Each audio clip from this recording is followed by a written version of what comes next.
was really high and really upset and scared, and I felt like an asshole, but I told her there was weed in the fucking cookie. Was this what your mom? Didn't your mom eat one of your weed cookies or something? No, my mom stole all of the weed when I was in high school so she could use it for herself. Okay, so what was I saying just now? So what happened was, we were all in the room, and I had this crazy idea to, like, ping him in there that, like, we're gonna solve all of the world's problems in the room. So maybe I was a little manic, but it didn't go that way at all, because the second he got there, they were all saying, like, oh, this is a troll. There's no way. The first Holocaust survivor on Clubhouse. This has to be a troll. And I'm like, no, it's not. And so they just talked a little bit, and then he said he was a victim, and he said that he can't be a victim because he was just a baby, and all he did was get a vaccine, and he's not a victim. What are you talking about? I'm not this is what really happened. That is what happened. I didn't say I was in that room in front of Sammy. No, I was taking a different day where I was talking about, like, the whole idea of, like, the 4 agreements and what I learned in a program called DBT called Radical Love, which was a different concept. That was not really discussed with Sammy. That wasn't what was discussed with Sammy. The problem there was literally they were both drunk and high, and they thought that Sammy's profile was a troll. He and Galilean? Yeah, so that's really what happened. And I just, like, I was caught in the middle of it, and even into a thing with Shooky, because they basically had me in a room for like 4 hours trying to get me to snitch on, like, who the person was in the room with me. I remember Shooky freaked. Yeah, they tried to the people on the so all these trained agents had me in a room trying to, like, drill my brain over what happened that day, and, like, I don't know, that's when, like, so he told J-Lo that J-Lo knew about it, and then Sammy forgot, so Sammy doesn't even know what happened, like, Sammy doesn't remember. Yeah. Did you see he was in the New York Post recently about Mom Donnie? Mom Donnie. Yeah. He's always traveling. He's always going different places. Yeah, that was probably like to smear Mom Donnie, like Holocaust survivor still paying for it. Do you know that my mom and my sister went to Germany and both did not go to Auschwitz and both, like, had the chance to go? Auschwitz but they both didn't go? Oh, shit. Okay, my mom... You have to take the train from Germany. This is why you have to take a train from Germany to Poland. I was like, they need to bus. Yeah, no trains. Oh my god. No trains. I'm not training myself to Auschwitz.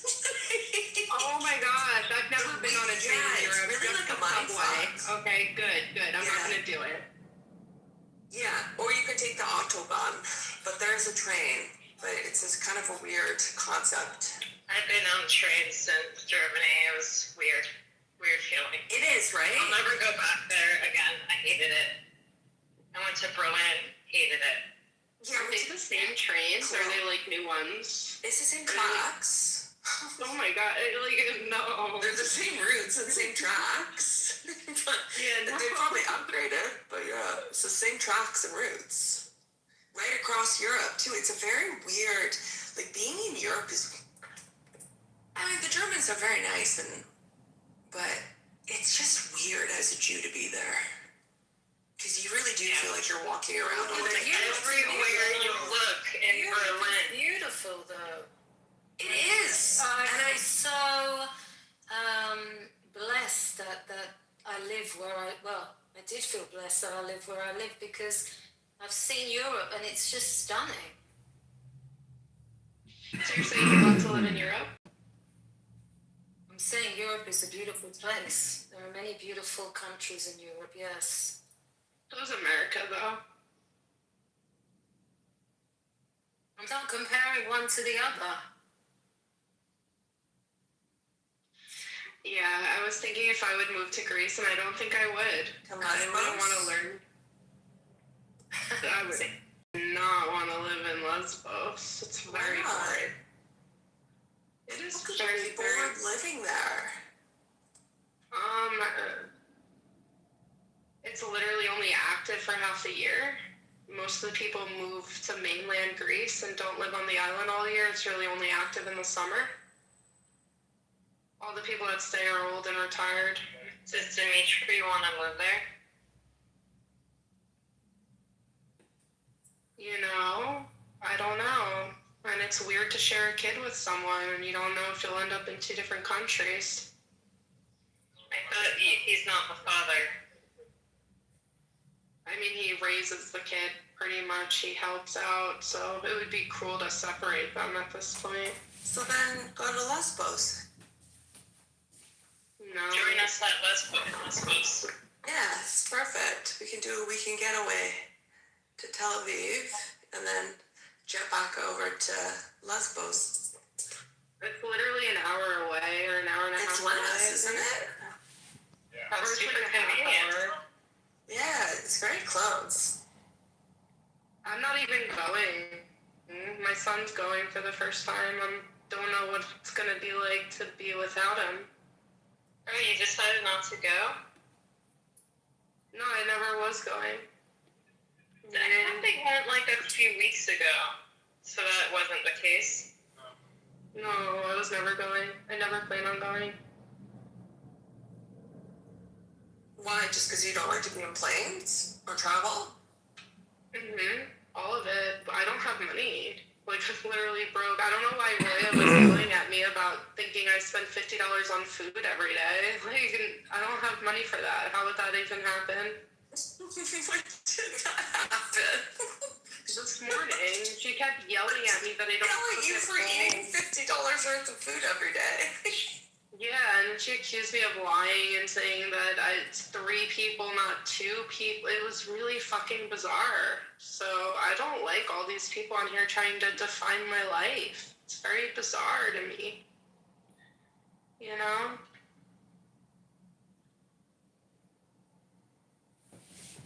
I'm making lentils right now, guys. I'm making chana. I've heard those stories. Did you guys see power would go to the rural part of the district, which would make us a Republican district. So Pearson is essentially going to have to drop out. So we have another guy, his name is like Brett Todd or something. He's basically like a community college graduate who was in, I think he's in Nashville. He's now decided that he wants to go against Cohen. So there's no way Justin's going to win against Cohen because it's too big of a fight. We can't lose the only representation we've already had because they're just going to basically say he's a young guy. He's a young kid with an afro. Nobody wants to be represented by a black man, especially now that we have a chance for us to have a Republican, district. So it's about ugly. It's really frustrating. But yes, Justin Jones and London and a couple others led a walkout. I love the signs that said "Kill the Klan." It was very direct, but they led a walkout. Justin Jones burned truly a 8.5 by 11 piece of paper that was a Confederate flag. He probably could have gotten one because they're literally everywhere here. But I think he also didn't want to get arrested because if you remember, the Justins were also kicked out. They were censured a year ago, 2 years ago. So it's a hot mess here in Tennessee. And people have said Memphis should leave the state. And I was like, I don't think that's going to work. But that's a whole nother situation. But it's just been ugly and ridiculous here the last couple of days. Tiffany, with the district where Memphis is, like, isn't it being stretched out to like 300 miles? I read something where you had said it's going to be stretched out to like rural areas, but I heard it's as large as like 300 miles inward the state. Is that accurate? So I still haven't. I keep just seeing like screenshots of the map. I haven't actually seen a map, so I'm trying to get my hands on an actual map so I can look at it. But so there's I can't think of the name of the county, but there's a very rural county, like literally the people that are missing teeth that don't even have a chance at life, we would be grouped in with them. But it is a really wide district from what I've been told. So I don't know. It doesn't make sense. And then it would even split in some neighborhoods. From what I was told, it would split some neighborhoods right down the middle. Like literally one side of the street would be in one district and another would be in the other. I think I put it in the chat. Is that it, Tiffany? So it says Tennessee U.S. Congress districts adopted May 7th. But look at how they've split up that green. Okay, so I see the 1, 2, I think it's 9 that people were saying was the weird one. But that is crazy. Look at 5. You know what? Yes, that's it. I hate these people. I know. You see how weird it is? It's like I can't even, to be honest, y'all, I can't even. I said, I'm just going to have to get out and drive the county. That seems silly. But I was just like, some of these areas are so rural that you only see them as you're driving to like Nashville. So I was like, I don't even know where I would fall. And pretty much all of my, like Tory Harris, I'm really close with. I didn't even call him yesterday. I was like, I don't even want to stress them out because they seem to be going through a lot from their own accord. But it's very disheartening. But it's also, if you look at any of the social media, there are so many white Memphians that are for it, and they feel like they have to deal with a black mayor, a black Democratic mayor. They want to get rid of the white Representative Cohen, and they were like, just get rid of him because he's basically pandering to black people, and we need our voice back. But I just want to remind people also that Memphis is 67% black. I used to live. What's that? Oh, no, go, Scott. I mean, spare this. Thank you.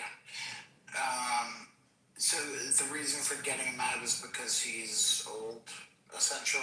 Because I think that was the original combo for getting Cohen out of there for primary.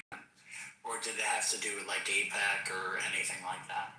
It's literally, they're not going to, so Justin would not be able to unseat any of the Republicans. And it's just that Cohen has been there forever, which I don't want to say that because he's been there forever, he's not effective. Like, he literally sends out a weekly newsletter of all the things that he has going on. So I never want to paint the picture that he's ineffective. I just think people feel like he's been there too long, but I'm like, he's been there because people trust him. He's here frequently. I mean, you see him all the time. It does not feel like a winning strategy for my perspective to go after Cohen, but I know that they know that the Republican stronghold is just too much for him to go against. Because look how they treated him thus far that he's been in office.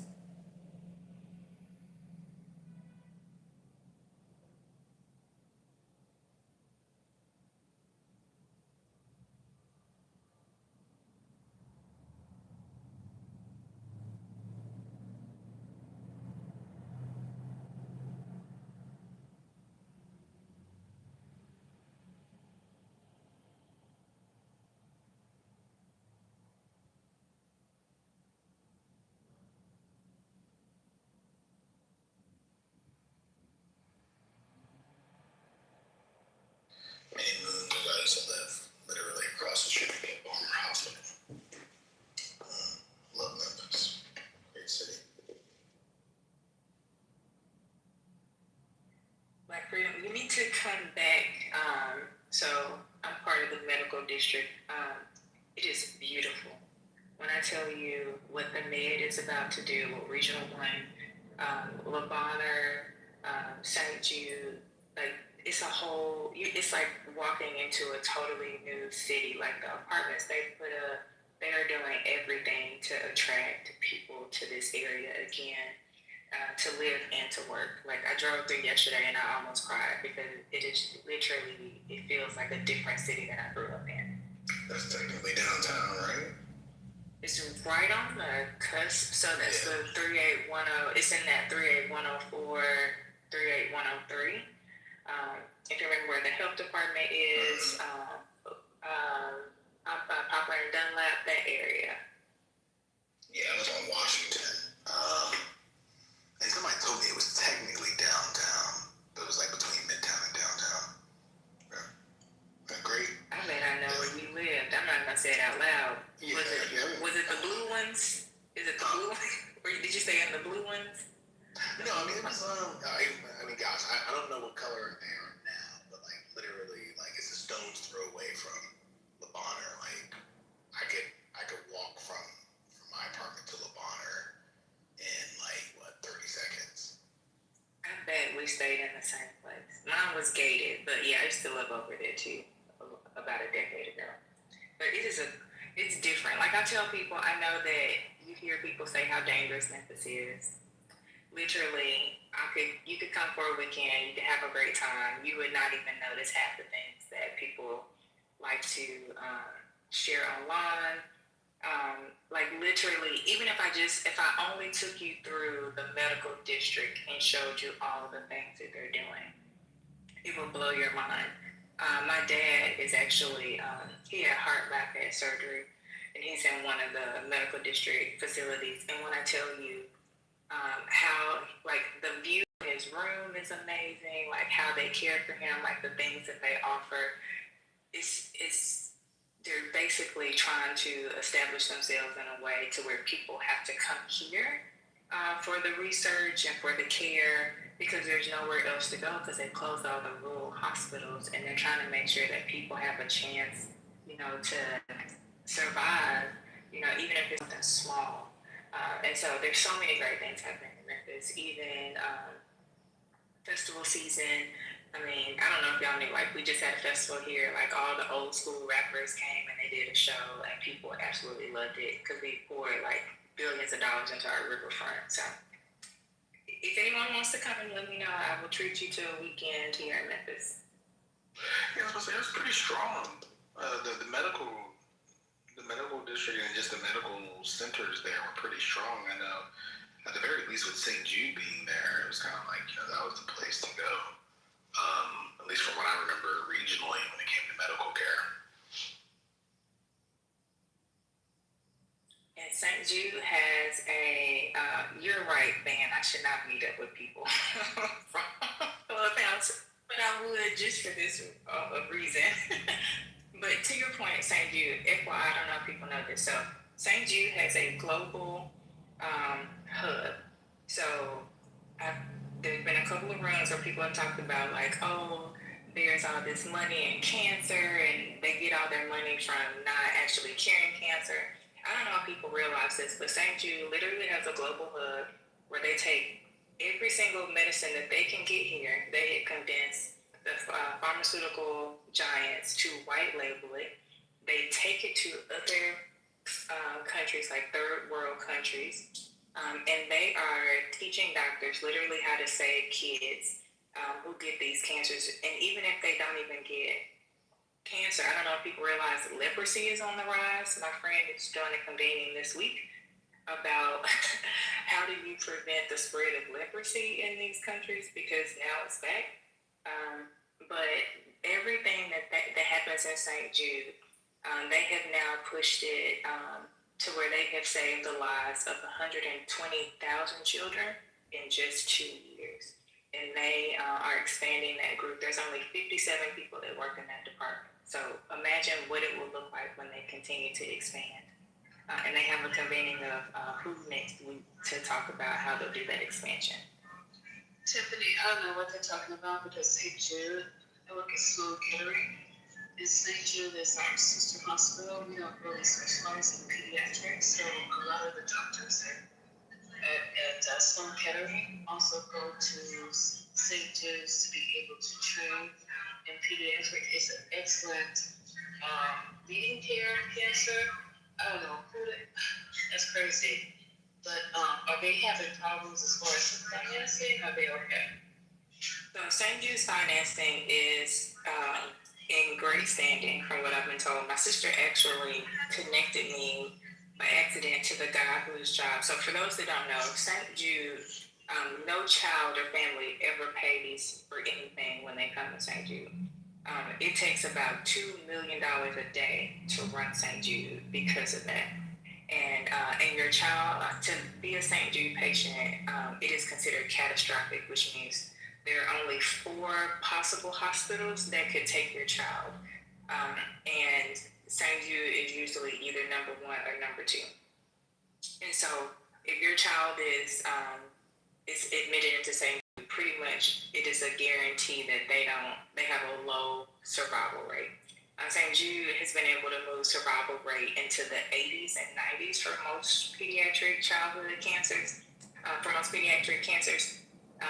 and so anyway, so when they go to St. Jude, they also get housing, they get food, they get everything.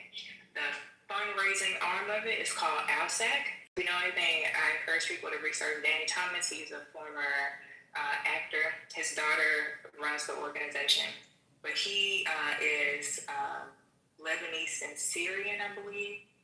And so ALSAC does the fundraising, and that's what the acronym includes. But anyway, so they raise the money.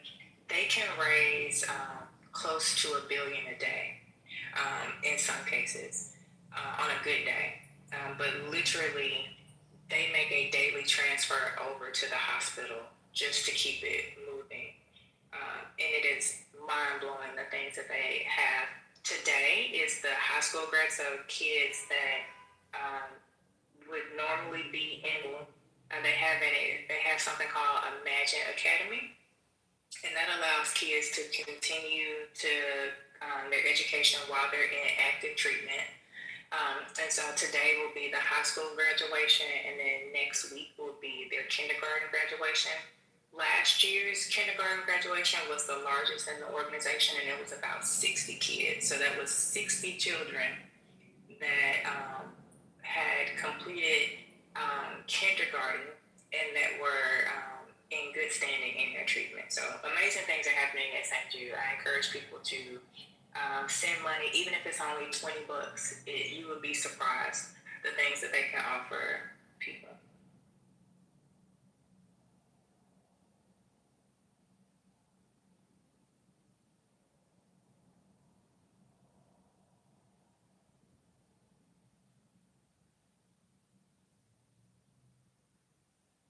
Thank you, Tiffany. I love orgs like that. My middle child was in NICU for about 2 weeks. He was a preemie, and we had to rush him to the ER in the middle of the night after a week because he had severe jaundice. And we stayed in the Ronald McDonald houses, and I was amazed at the generosity of people. So I tried to even drop off magazines. Because I just heard just some stories of that's Texas Children's in the medical center, which is pretty well known, but we were blessed enough to be in the city, but there were literally, you never think about it, like families who can't afford to be there 24/7 with their children because they have to work, but there were babies there from Waco, and they said the parents would try to get there at least once a month. So absolutely, those orgs do a really, really, really good job with their donated dollars. But because I love Ronald McDonald House, and now I think that McDonald's is a major sponsor of theirs. But that's basically what they do is they provide housing in the hospital, just a little room, a little lounge, so that parents don't have to pay for a hotel, because some of those costs can really add up. Those kids can be in those units for a long, long, long time. So yeah, Christina, it's cool. You can volunteer to hold the babies in the NICU, because the skin-to-skin contact is, like I said, you don't even really think about it. I was postpartum, so I was just a hot emotional mess. But think about if a mom is from Lubbock and her baby is in the hospital in Houston and she can't get there but once a month. So the nurses do a good job, but they definitely are always looking for volunteers to just go in and hold the babies so they can have skin-to-skin contact. And there are affiliate hospitals too. So you may have an affiliate to a St. Jude or Labana where you live. I am actually running a race from Memphis to Peoria, Illinois. It's 465 miles. So for the runners in the room, that's like a Ragnar, where it's like a relay. But the very first affiliate hospital is tucked in Peoria, Illinois. And so at the end of July, there'll be people running from all these different cities. And then I'll be on the team that's running from Memphis to Peoria across a 4-day time span. And in that group last year raised $1 million. And so our goal this year, since I'm joining this year, the team is trying to raise 1.5 million. And so essentially each team, I think they're coming from 12 different cities. The goal is to fund a day or close to a day at St. Jude for a family. And so find out if there's an affiliate hospital where you live and see how you can donate to their team. Because the money also goes to some of the affiliate hospitals. And one of the things that the guy who's the captain for the team, he said, and I tell people this whenever they ask about, is it worth it when you go to these different like 5Ks and all that? And they said, one day they started that race 45 years ago, and he said, I do the race because one, he said he asked Danny Thomas one day, will we ever have a patient that would ever run this race? And Danny said no. He was like, it's too dangerous. It would never happen. He was like, they would be too sick. I think for the last 5 years, they've had at least one patient run the entire time, like the full 4 days from Memphis to Peoria. And then literally, one of the guys, he's a parent, he runs on the team, and he said because his kid is completely in remission, and he said, I absolutely believe that one of the dollars I raised helped my kid. And he said, so I want to give other parents the same opportunity and find the dollar that puts their kid in remission. And so I encourage you, if you can, support any of their affiliate hospitals. So there's Children's of Los Angeles is a affiliate, and Children's of Brooklyn. If anyone's interested, both of those are located in California, but both excellent facilities. Children's Los Angeles and Children's of Oakland. Thank you. Tiffany, I would love to make a small donation for your team, if you're comfortable sending me the link in the back channel. I'm not a doxer or a stalker, because that's super cool. I will write a check. I will not run, but I will write a check. So good luck to you. Hey, y'all. And I will take a text donation too for itemizing my taxes. Oh, go ahead. I'm just being silly. Hey, y'all, this is Shay. This segment of today's room is a special piece to my heart. I am approaching my 30-year remission from stage 4 Hodgkin's lymphoma. I was diagnosed when I was 14, so shout out to you, Tiffany, for bringing awareness to today's conversation in regards to childhood cancer and childhood cancer research, because in my opinion, it's not enough research being done. It's not enough conversation being had in regards to this, and dealing with everything I've been dealing with this last year, just hearing this conversation today really touches my heart. With the type of cancer I had had 5 rounds of chemo, 4.5 to 5 months of intensive radiation combined with chemo, and my radiation was concentrated to my chest. And today I had to go in for another follow-up for a booby-ground exam. And even when we exit out of treatment and we are through our remission periods, we do have a lot of follow-up appointments depending on what type of treatment we had, type of cancer, and what that treatment was concentrated at. There's still a lifelong follow-ups that we still have to continue to go through as survivors.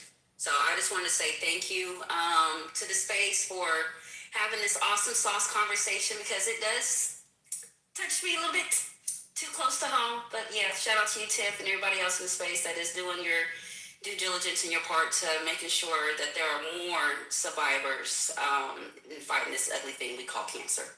Okay, that's it. I'm done. I'm going back to the good. And just to FYI, once you're a St. Jude patient, you're a St. Jude patient forever.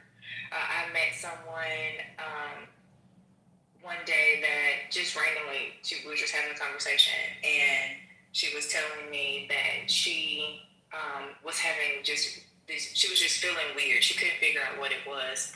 And she went to her doctor, and they asked her, have you called anybody at St. Jude because you used to be a patient? And she said, no. She's like, I'm an adult. Like, she was like 35, 36. And they said, no, you should really call. And she was sharing that when she called, they immediately connected her to her childhood physician. And her childhood physician read back everything to her, never looked up her file, automatically knew everything about her, and was like, you need to get here today. And she drove in from Arkansas and was admitted as a patient.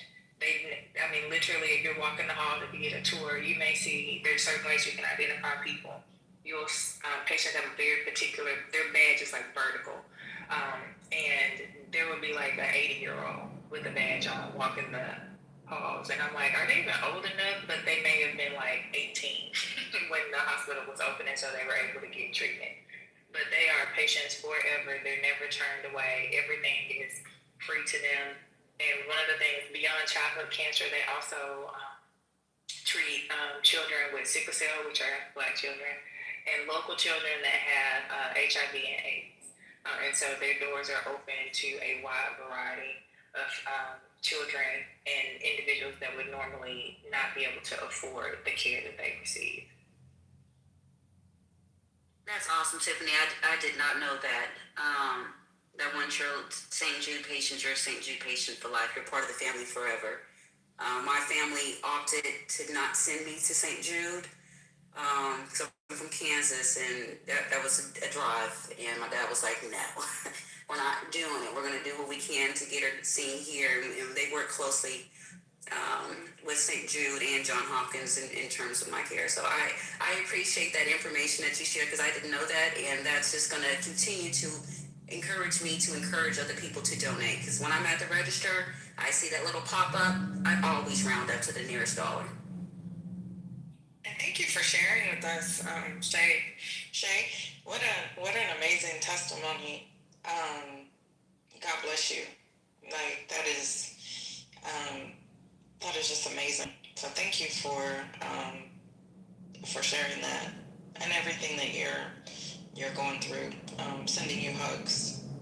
We never would have known. And this is a nice conversation, y'all. So I want to ask you guys, serious, are you guys upset? Oh, Lord Jesus. Shad, you left. I'll say it to her, anybody. People are interested in cancer. I don't know if people know this book. It's called The Emperor of All Maladies. Have you guys ever read that one? Mm-hmm. It's really good. It's basically, I don't know how to describe it, but like a biography of cancer, a history of cancer. And it goes all the way back to the ancient world on how people have thought about cancer and tried to cure cancer or treat cancer. But it came out about 15 years ago by Siddhartha Mukherjee. What's his name? Siddhartha Mukherjee or whatever. I think he's a surgical oncologist. But it's a really, really good book. And anybody who's had experience with cancer or family members or just interested in the history of science, it's very approachable. Not approachable. It's not very technical. And it's written for, lay people, not for scientists. But it's really a fantastic book. Now, you can speak, but hold on, bro. They were talking about, they were giving their testimonies of overcoming cancer. Just hold on a second. Oh, yeah, absolutely. Yeah, that's okay, important cool. stuff. Yeah, I know. Because I know you came in because of the time. Yeah, but people was talking. Yeah, no, you're talking about the health stuff. You got to do your thing, so. Yeah, it's all good. So anyway, if anybody's interested, it's called The Emperor of All Maladies. I used to always give it out as gifts. People finish medical school or nursing school or whatever, and everyone I know loves it. So that was just it. So Shah was wondering if you had read it. It's really, really good. All right, that's all. I put it in the chat, and that name, whatever band said, because I can't pronounce that name, but I put it. Siddhartha. But he's there. Yeah, no, cancer is terrible, man. I lost my my dog to cancer last year, and then my buddy, his dad just got reoccurring cancer in his bladder, and they're able to treat it though with what the hell is that stuff? That stuff that E. coli or something like that. And they inject it into his bladder, and he's got to keep it in there, and for some reason it's able to, his certain type of cancer able to clear it. So anyway, No, that's all good. yeah. Did you guys finish? He wanted to speak to the title. Tiffany, did you want to say anything else? Anything else? In my club. They carry cancer with a full line with that too. Do you know? That blew my mind. I've not heard of that. I'm just the HR lady. I would like to just add another additional plea for why others should support the affiliated hospitals or just the children's hospitals in your area because of this administration's perspective on what is DEI. A lot of them lost their federal funding because it would say things about marginalized communities, poor, things like that, or would actually attempt to help people in minority groups. And that all was, if you saw the how Doge was cutting the funding, all of that money they lost. And so even for St. Jude, they lost all of their food funding as well as their federal funding when they ceased all the DEI programs federally, which lets you know that they probably could have been further if they had this money. Sorry, can y'all hear me? I got a phone call. Yeah, it's good. Sorry. Okay, so sorry. They could have been further in their research if they were not shorted that money for an entire year.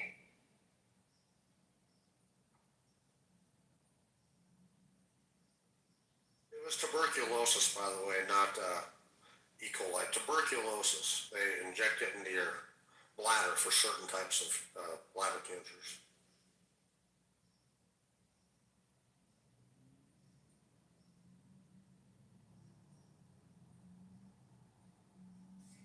Yeah, I seen that. That's good. Anybody else? I don't know. Is Shay still up here? I won't be here long. I don't need to get you guys riled up or argue. I just want to know what you guys think about Hold on a this. second. I'm just trying to see. Did you guys finish the cancer thing? Okay. Go ahead, Mountain. It's so funny how much y'all hate me, dude. It's all good. Listen, we're not going to come together as a country. Here who overcame stage 4 cancer. Good for I her. wasn't looking at one second, sir. I wasn't looking at my phone, and they were talking about children's cancer, people running with dialysis and stuff. They've been talking about it for 40 minutes, man. I wanted to make sure the ladies got out what they got out before you gave the political take. That's all. I don't hate you. I don't know. One second. Don't interrupt me, please. I don't know who you are. If you didn't come in here, you never came in here again, I wouldn't know you existed. It's not personal, brother. It really isn't. I just wanted to make sure there was a moment, a breath. Because we're about life and death. That's all. You're going to talk about politics. We talk about politics all the time. It's not personal. I don't want to come together with you or anybody else in here. I'm just sitting in my office at work. That's all. Yeah, that's it's really cool. not that serious. No, honestly, What's the point you wanted to make? What's the point you wanted to make? you're pretty intelligent, so I think you don't actually hate me. The point I was, I don't hate anybody. Yeah, What's right. the point you want to make? Go ahead. I want to know what you guys think about this new, about the failure of the redistricting in Virginia. I can tell you, we talked about it already today for about an hour. Okay, Since you asked nicely, I'll give you a summary. thank you. We think that the maps will stay in place. The Democrats will pick up still 1, maybe 2 seats, Virginia 1 and Virginia 2. And they'll probably try again in 2027 following the court's order. So instead of getting what they thought were 10 seats, we think they'll get anywhere from 6 to 8, maybe 7 as a nice. That's it. That's what we thought. Okay. Nobody's hair is on fire. That's it. Would you like to speak about it? No, I wanted to know your guys' reaction because That was it. all right, that's cool. Do you want to work ourselves up in such a way that we yell No. at each other and threaten to kill family members? No, I don't want to do. No, I don't want to. I mean, that's what you do. Do I? That's what I heard. Is that not true? That's not true. Okay. Is there anything else you'd like? Is there anything else then I'll take that back. Is there anything else you'd like to speak on? I want to say one more thing about that. To clear my name, guys, I match energy. I am a real human being, but if you threaten my family, I'll tend to do the same thing. So, All right. So you the person who threatens my family admits that they started it, and I have proof, recordings and everything of them threatening to rape my daughter, beat my grandfather. I don't care. It's just Clubhouse. Just so you know, I'm not a terrible human being. So. Would you like to speak on the Virginia redistricting? Well, let me ask you a question. Yeah. Why is it okay for Republican states to redistrict through their legislatures, but not Democrats through the people's vote? That's my question. You know, honestly, man, I think that probably it shouldn't have been done in the first place with the redistricting. You know, like it's just a tit for tat of shit. You know, and so it's just where politics is, man. You know, I think that, you know, when we do these types of things, we get in office and then we try to gerrymander or we try to redistrict or we try to fuck with the filibuster, you know, whatever, to try to stack the cards on, say, my side. It's short-sighted because then you guys are eventually going to be back in power and you're going to try to do the same in probably more vigorously. And so this stuff just starts to accelerate and accelerate and accelerate, and the country suffers as a result. So I don't like it. But what do? You know, I'm just one simple dude who's just trying to understand this. I just wanted to know your guys' response. I wanted to know what you're a pretty smart dude. So we can build off of there. Yes, my friend. So Ephesians 4:29. So read. So are Republican policies in the Trump presidency so unpopular that they have to get rid of these seats in order to hold the House? Because it suggests to me that if Trump was so popular and the policies were so beloved and people want to build on them, this mad dash to redistrict, Trump said I need 5 seats in Texas, wouldn't have taken place. In fact, you would get a bigger majority. You have a razor-thin majority. Congress hasn't done anything. They got the big, so-called big, beautiful bill. Stupid name, but whatever. The big, beautiful bill. What is any other major legislation or slightly above minor legislation that the Republicans have done with their so-called landslide victory in 2028? That's my question. Well, before you answer, Ephesians 4:25. Therefore, having put 29. Yeah, and also you can't read it. You know why? We can't read it because Sorry. see, I know why. Well, let no corrupting talk come out of your mouths, but only such as is good for building up as fits the occasion, that it may give grace to those who hear. I know my Bible. Anyway, that's why I called it out. So let's build up. So why aren't Republican policies? You guys said that America. Yeah, just answer the question. Why did Trump need to change the rules to hold the House?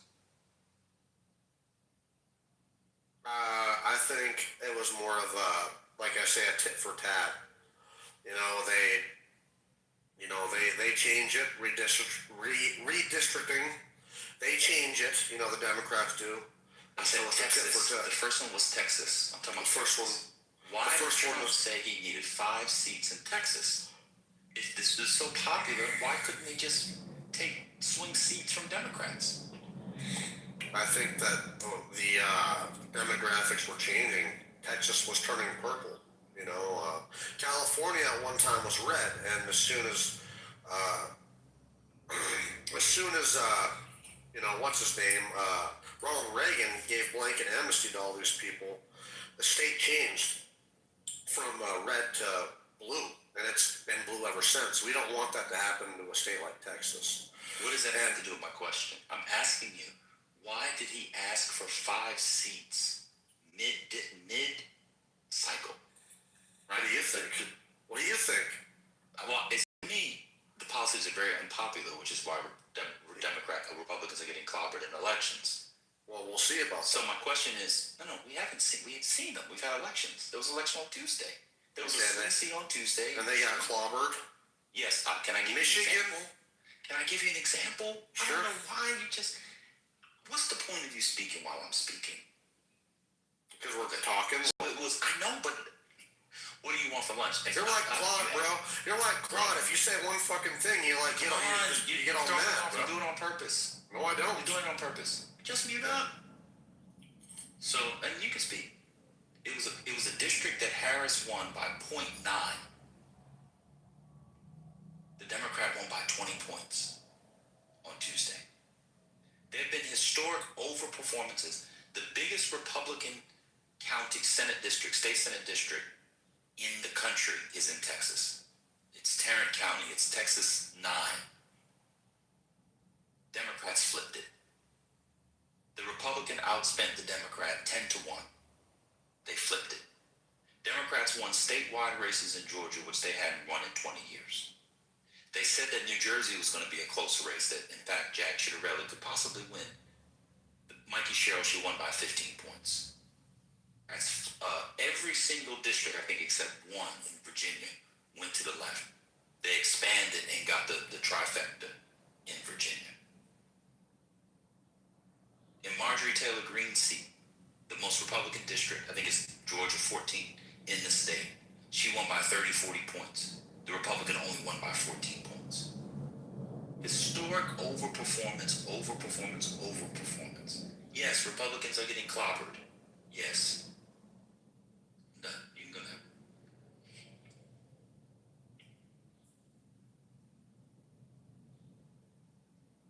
I'm not concerned about that. You know, I think it's been a lot, like the last two presidents, Obama and Biden have done, well, have done bad in their midterms. So I'm not surprised by this. You know, it's like my old small town that I was in, man. You know, we had a bunch of ineffective or effective, whatever you want to call it, commissioners, a commissioner system.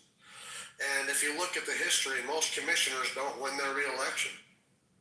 It's an ineffective form of government that, you know, to where it's gotten to be. So people kind of blame it on the commissioner for not getting anything done. Commissioner doesn't give a fuck. They're still going to make their 80 grand, you know, for the year. But it's kind of like what's happening here. People expect, you know, things to happen. They expect, I think they wanted fuel prices to be lower by this time. Obviously, the war makes that difficult, but they're going to go back. So there's referendums on that. There's also constant negative, negative media reporting on Trump. And so, you know, people will just drive by and glance at it and are just going to fucking, yep, he's bad. I don't know, man. I think that the leftist media is convincing all y'all that the left is going to do well. Yeah, they seem to be doing good on those states that you talked about, those areas, but we'll see. Like I said this, I told this to Samoa a long time ago, like a month or two ago. He asked me, like, hey, man, do you think Trump's going to do well in the midterms? And I said, I don't expect him to do well in the midterms. And they go, oh, wow. Well, dude, I mean, the midterms, it's kind of, no president has been doing well in the midterms as of late, so am I going to expect miracles with this? No. But we'll see what happens. Man. But remember, dude, you didn't think Trump was going to win either. I mean, you had debts. 45. Not this is Yeah, 45. You had debts that I gave him you disappeared for a while because of that whole I didn't result. disappear at all. I didn't pay one person. His name is TC, and he knows why. I gave TC the names of 3 people, Omar and someone else I won't name, who I would have sent the money to them. I'm not sending him from my information because I'm not concerned about that. I get that. I'm almost done. You brought me up my own personal stuff, and I'm responding. This had nothing to do with the conversation. You brought it up, I'm responding. May I respond since you brought up something and then do with the conversation? Thank you. I told him where to get the money. I lost the bet to Omar. Omar got the money the same day. I did not disappear. Okay? He got his money. Omar's right here, right above you on my screen. You can ask Omar. Sent it to him right the same. I think the election was fact. Yes, but Dan is legit, man. He came I back said it cash directly out. to him. Right. He's legit, man. He paid his mother. And That's so why y'all keep running around with I this don't care narrative. about nobody on this You app. did, I bro. will always You stand. were in the new Democratic room, and you were the face of it. Okay. The reason and why you I left fucking the new split, bro. Democratic You Party- split. Do this every Stop. room. Stop. Y'all just stop coming off me. Please, respectfully. I left PhD's room because he said he was going to rape Kate in her throat with his dick. I did not want to be associated with the room with the Come on. I would have heard about that. And he has May I finish? verbally Am I allowed assaulted to give my testimony, or other people need to speak for me? Sure, go ahead. Sorry. Thank you. No, do not interrupt me. See, He even said he was going to. You said go ahead, and you started speaking after you told. I'm gonna tell you something. You're very antisocial. May I just respond? He told Kate that he was going to rape her with his dick in her throat. I didn't be associated with that, so I stopped going in there. Is that a legit reason to stop a virtual space for somebody who says he's going to rape somebody that we know in his throat with his dick? Is that not legitimate, or I should still go in there? And because you didn't hear about it, that means it didn't happen? I've been buddies with PhD for a long time, bro. And Tiandra and Boss, all these women, boss ladies, a bunch of women, bro, that are his close friends, they would have told me. They would have told me if he said this horrible shit. I don't believe it. But I will tell you this. It's very convenient that you disappear right around the election. Let me It's respond. well, that's pretty low of you to talk about PhD like that, bro, without facts, without proof. Because you know that's not cool. But we do know you disappeared from that PhD world. That's bullshit, bro. No, we didn't. I never heard that. Give us proof. Give us proof that he said that. Please leave me out of it, but he did say that. He did say that. He did say that, and he said worse. Yes. Yeah, well, I'll tell you what. That's why we don't go in his rooms anymore. And that is. Oh my God. So now, do you want to apologize for what you just said? I'll tell you that. So, Tiandra, he said that? Apologize for what you just said or not? I'm not apologizing for that. I didn't say nothing. Oh, so you literally Did just I said say I was that going to rape anybody? No, you said I'm not apologize, but can you now, you don't have to apologize, I apologize for saying that. Yeah, exactly. So you now see I wasn't making it up? Okay, well then if you're not making, but here's the thing though. Now let's get back to that. It's a convenient time for you to split I though, don't bro. want to. What do you mean? Because I said it at because the there was time. a lot of people that were looking for your ass, bro. You were gone I said for it a at the week. time. I wasn't gone for a week. I gave Yes, you Omar were. his money the next day. Why is this? We were having a good conversation about politics. Why is my personal movement on a free app? All I'm telling you is don't be so confident about your not confident. shit. You're saying Wait a minute. I thought that the Eagles were going to win it. Hold on a second, sir. I thought the Eagles were going to win the Super Bowl 2 years ago. It was just a prediction. I get That's predictions a little all the different. time. That's a little different. Last night, I didn't think that the Thunder would cover. I said, there's no way the Thunder are going to cover 15 and a half points. Let me put $2,000 on it. Lost it. I'm just saying, humble yourself a little bit. Humble yourself a I'm little very bit. humble. I literally said, You are not. You are not yo, humble. man, y'all ruined. I gotta be honest with you. You did not come in here to have a conversation about the topic. You came to talk to me. No, I came to talk about Okay, let's get everybody. back on the topic. Let's do it. Okay. So, I believe, like you do, that presidents always lose in the midterms. How is that me being overly confident and not humble? I think in this particular environment, with gas prices and prices being high, it's going to be worse than normal. Now, to be fair to Joe Biden, he did not get crushed in his midterms. In fact, they picked up seats in the Senate. He was the first president ever to pick up a seat in the Senate in the midterms since we started electing senators directly in the 1913 or something like that. Literally the first one ever to do that. And I think they lost the House by maybe 10 seats, and people ought to be more. So he didn't get clobbered. Obama definitely got clobbered in 2010. It was a shellacking. This is not me being arrogant.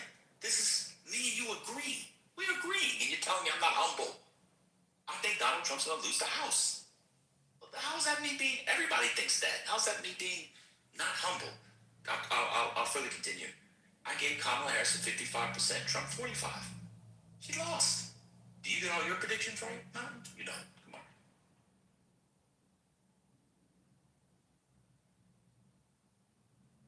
I'm going to go ahead and research here, like, how well have the last 4 presidents done in the midterms?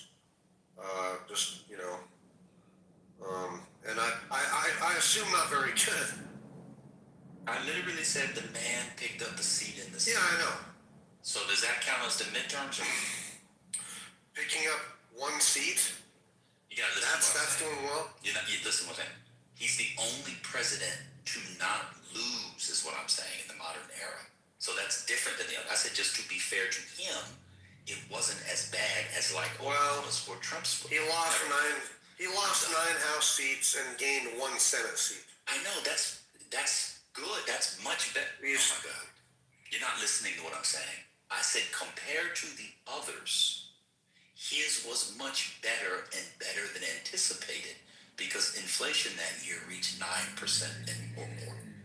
That's all I was saying. I didn't say he had a blockbuster. I just said he didn't get clobbered in the midterms. Losing 9 seats in the midterms, especially in the House, as a sitting president, with inflation reaching $9+ and gas over $5 a gallon, I think that's pretty damn good. That's all I was saying. Now go ahead and tell me why that was bad. Break it down. You tell me why I'm wrong. The only one who's done well, I guess you can say this is, by that metric, he's still getting, he's still losing. He's still a lame duck I didn't president. say he wasn't losing. Hey man, hey, you get all mad when I interrupt you. Don't fucking interrupt me, bro. But don't change what I'm saying. If you don't. Okay. Right. George W. Bush, 2002-2006, Republicans picked up 8 House seats and 2 Senate seats. In 2006, that's it, son. Making Bush the first president since FDR to gain seats in both chambers. So, yes. As you can see, the history of presidents gaining seats is just not very good. I know. So, yeah, right. I know what you're saying. I'm not talking to you, buddy. Are we agreeing now? Yeah, we're agreeing on that. Okay. So then you need to be humble. I am humble. I told you. Wait a minute. You said I wasn't humble in my prediction, but we had the same prediction. So you can't be humble. I'm talking about with what you were talking about, how all your Democrats are overperforming in certain areas, certain states, and it just seemed like you were. Yeah, that was in relation to the redistricting conversation. You can't get the combo. What I was saying is, if Trump stuff is so popular, why did he have Texas give him 5 seats? That was the first move. Remember? Texas was first, and the Democrats left the state. They tried to block it, but you can't because it's not a full-time job, and you have all that kind of stuff. That's what I was asking about. Yeah. That's all. Yeah, I know, and I'm talking about how just being like I say, I'm glad that you're that presidents typically haven't done very well, historically. Why would I acknowledge it? It's just a basic fact of American political history. Bush he got the rally around the flag from, what was it, the Iraq War in Afghanistan. Remember, it was after 9/11. Yeah. Yeah, I remember. Yeah. So, but if we're agreeing, what does that have to do with me not going into PhD's room? Like, I don't know how that came up. Because now here's the question. Now that you know that he said that thing, was it legitimate for me not to go in there anymore? And that's your opinion. One second, let me ask my question. And not associate myself with the room led by someone that says he's going to rape Kate's throat with his dick. Is that legitimate for me not to go in there? Well, yeah, I mean, that's your... I'm just asking. That's your... Yeah, of course. And if that's going to affect your, for me, like I say, I have not said that, but I definitely said things that I haven't meant. And, I've been worse too. It's not just that. He said, I mean, bitches can be cool guy, but he can really get dirty with the ladies. I don't know if you knew that. I knew that. Yeah, I know. I don't sit around. I don't hang out with the sipping stuff. It's just when it gets to politics, I like to talk politics. That's usually my thing. If it's anything else, I'm out, dude. I got better things to do off the side. So now you know that I wasn't running from PhD's room. I stopped going after he said that thing. Who used to be on the thing and was like a virtual friend. I never met her in life, but that's a pretty horrible thing to say. And then after that, other things were revealed. They were pretty awful. Like real life things. They were pretty awful. Well, that's his own thing. PhD doesn't even really, he's not even on the information, right? Huh? I guess so. Now, do you know Michael Jackson already had the Beatles catalog? He was killed by a laser at night there was a laser that killed him. Did you know that? Right. All right. Are you done with the? Are we done with this convo? Or did you have something else political you wanted to? That's it. But he was killed by a laser. Is that bullshit? It's a Dick Gregory joke. Don't worry about it. Did you have anything else, or did we? Was this too polite for you, so you feel unfulfilled, so you want to? I'm good, man. I'm good. I'm not trying to get riled up. My segment is over. Yeah, me too. I'm good. Did y'all know I asked PhD about the other stuff in here before he was on the stage one time? Nah, well, I didn't hear it. So his response wasn't that it wasn't true. His response was, "Why are you spreading? Why are you asking me about that in here?" Do you really think that he's that type of person? People say shit on here that they don't mean, dude. Okay, come on, man.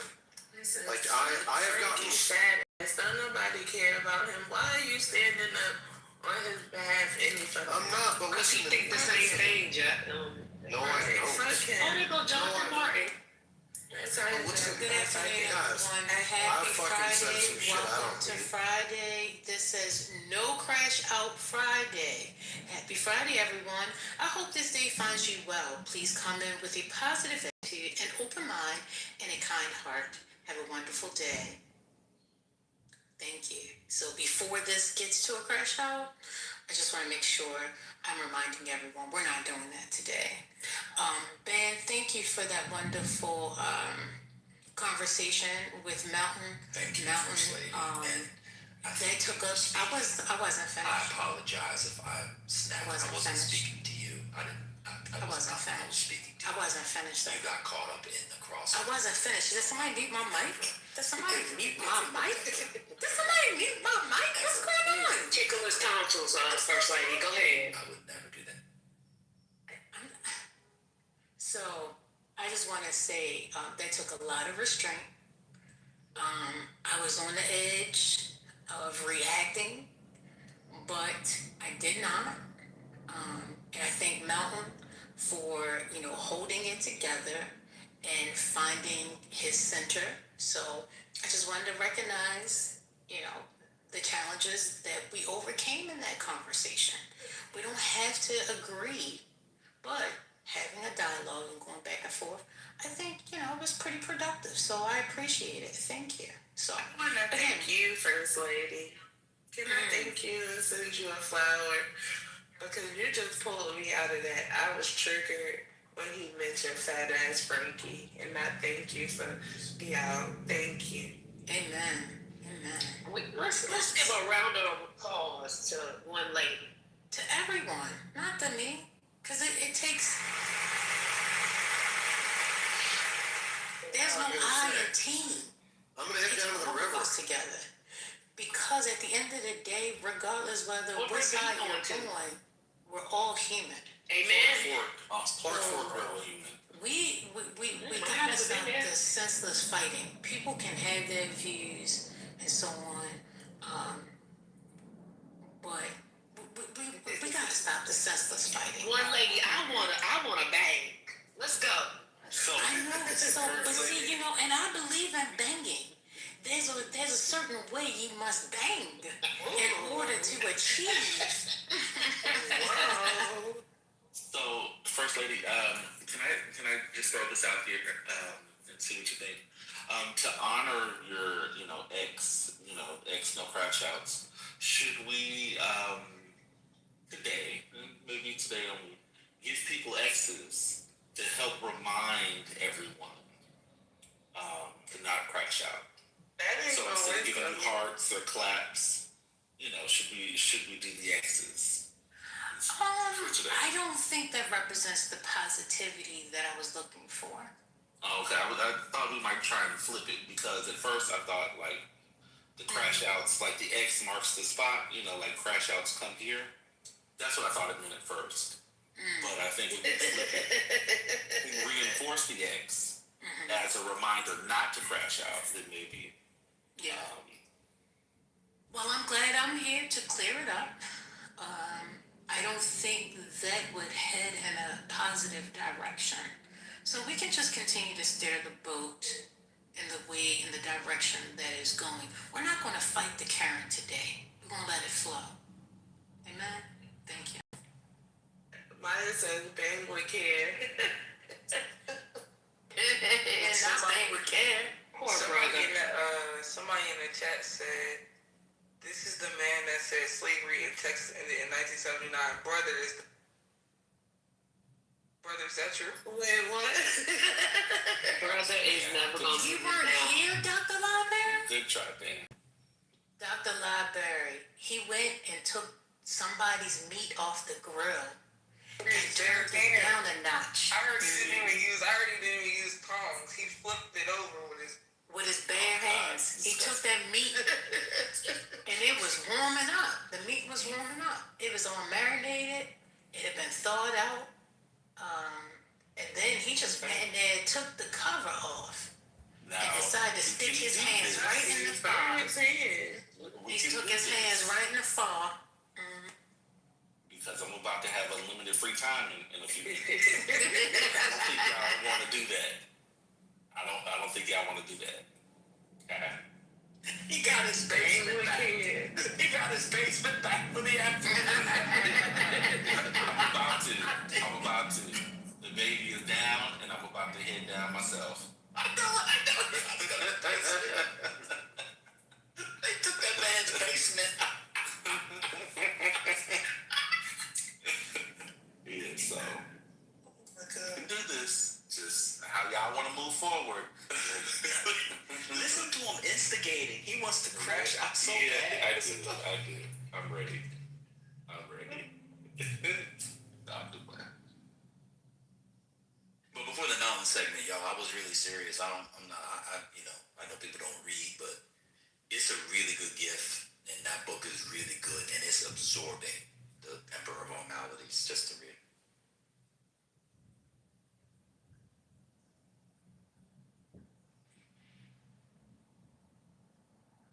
I wasn't here. Can you say the book again? I missed it. Oh no, they were talking about their experiences, either with cancer or family members or treater. There were some medical professionals, and also families that had used, I think, like St. Jude's and Sloan Kettering, and also the Ronald McDonald House. So it was a really nice discussion that some of the women had, some of the ladies had. It was lovely. I enjoyed it thoroughly, in fact.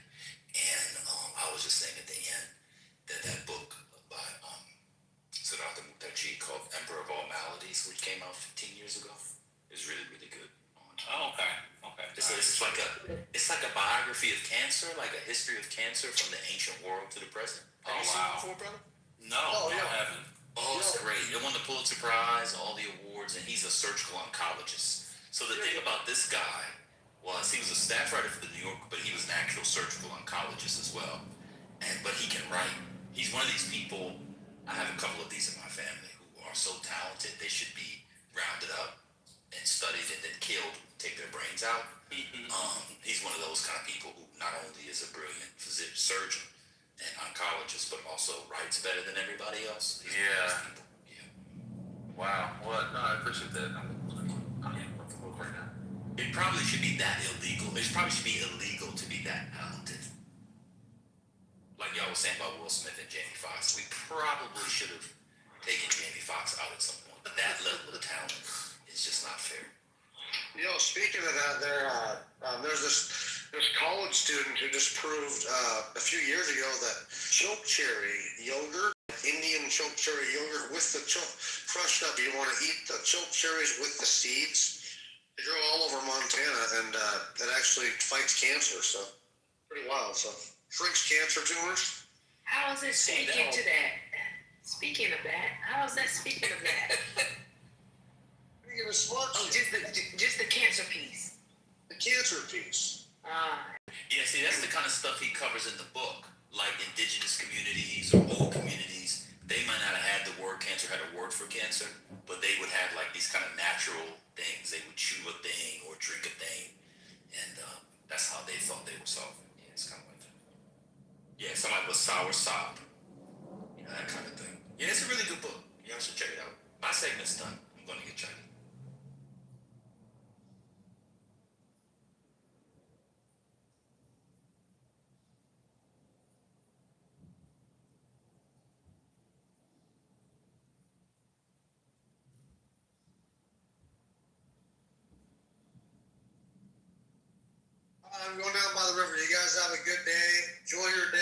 go outside, cut the grass, do something natural.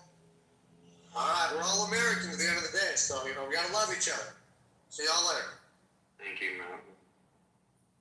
Do something natural, touch the grass. Oh, let me apologize to Just. I did not mean to be snappy when you came off mute, but again, unless you're wearing your hazmat suits, be careful. No, I didn't take it personally. I usually don't like to jump in on people's beats either, but Mountain kind of, I'm just like, yeah, I didn't want to do it today. Well, to be fair to you, you saw Brother Messi flip the knee earlier. Maybe you should go and put some sauce on it to get some of the meat to be fair. I normally do not flip the meat. This is all Brother Messi's fault. What happens is I realize this, and I'm going to naming it. I'm gonna name it. Not gonna name it. I'm gonna name something. Shout out to Damani. I'm gonna name this. Somebody does a thing early on in the politically correct room, and it sets a tone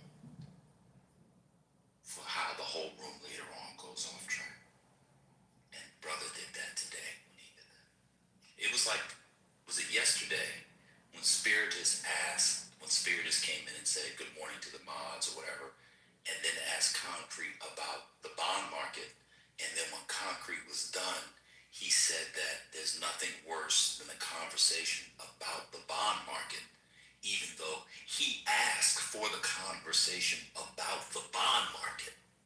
You see? So we're going to start naming and shaming those two things as well. So we went from Spiritus yesterday and Brothers today. So 3 days ago it was Mr. and Omar.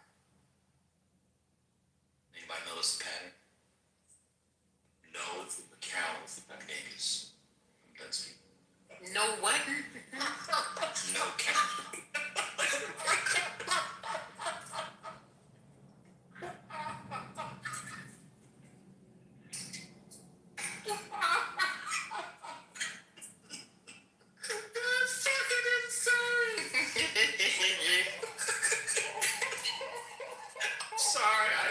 I'm sorry, I couldn't let you go.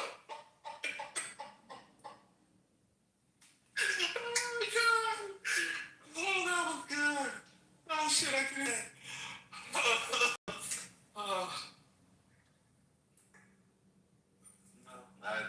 Today was my day. Oh, God, but that was good. That was.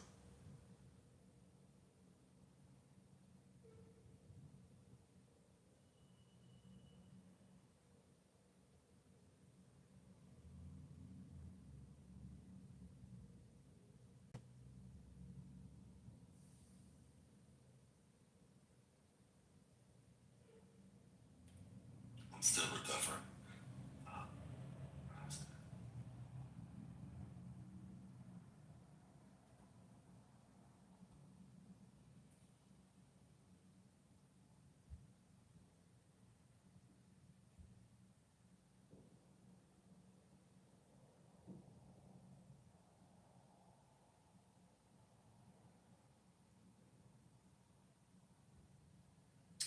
Oh, wait a minute. You wasn't here for the Mr. and Omar crush? If you were not here.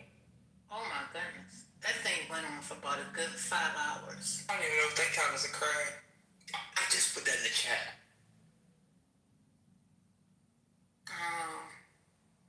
What you call it? Shabbat shalom.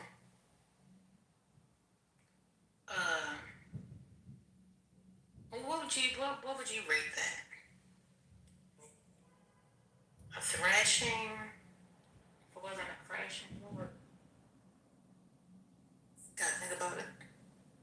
Yeah, it was like above and beyond anything else that happens in this. That's saying a lot.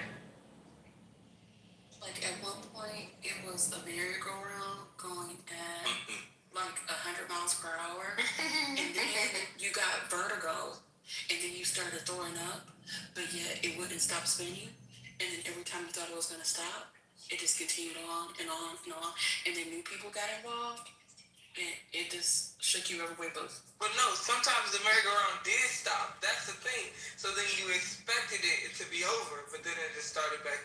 And just pick back up. When Mr. said, when Mr. was like, Omar told him he had dialysis. He had to go to his dialysis appointment, and he said, "I'm sorry for making fun of people with diseases." And then he said, "But you should still kill yourself." I was like, I don't know what this is anymore. It's too much. Mr. Vine rarely comes on stage. I hate that I missed it. Oh no, not that Mr. No, this is Huggy. Hugs. Oh, He changed his okay, name to Mr. now. Gotcha. Because I was like, he was arguing. So you see what I put in the chat, or you can't read the chat? What was that? I said, can you read the chat? The best part of that fighting was when they were yelling about whether Kentucky State was a technical school or still an HBCU. Were you there for that part? Yes, because Omar kept saying it's still an HBCU, and the guy was trying to tell him that his daughter goes to that school, and that it is no longer going to be. So did we ever get to the bottom of it? Is it an HBCU or? Okay, so All I know is somebody's paying the tuition. Yes. Yeah, he said he was paying the tuition, and he has 2 degrees. So I remember that part as well. to be fair, Mr. is somewhat Omar was incorrect in this scenario. In that the argument the community was by the state taking over and turning it into a polytechnic institution, that it would lose. That it would be recruiting other people that would make the institution not an HBCU, right? So, like, technically, Mr. was somewhat accurate. The governor tries to say that it still will maintain its HBCU roots, but I think future enrollment may mean something else. Be careful, your mama. I'm not taking up for Mr. I take up for nobody who says dykes and faggots. Okay, that's a fact. I'm the only one who could say dykes. You know, it's like you don't want a white person to say nigga. You got it.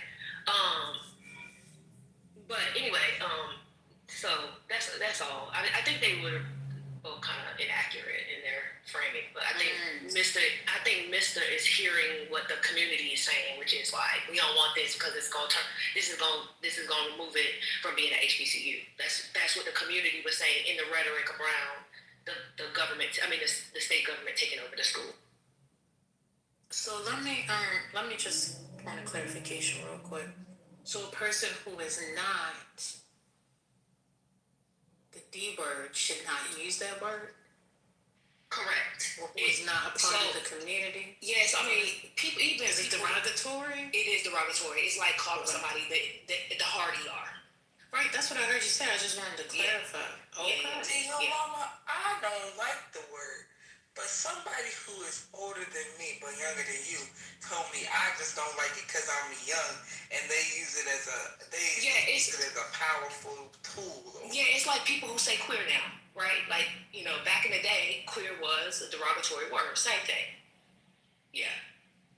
But you also don't like. It's like the older people used to say, "Oh, she a bulldagger." They don't say that shit today. Yeah, the old people definitely say that. The old people definitely say it. Yeah, I think that to me is more derogatory. It is. It just sounds derogatory. Now I know people who are lesbians who say, you know, we be dyking. You know, like, you know, like they will say that, but like it's not like normal people should not be saying that shit. Like it's derogatory. It's like calling the person the RER, like for real. And I know the younger people don't like it. That's why they come up with all these other names now. I don't like people saying Rutgers. That's disrespectful too. Please, some blood pussy, please.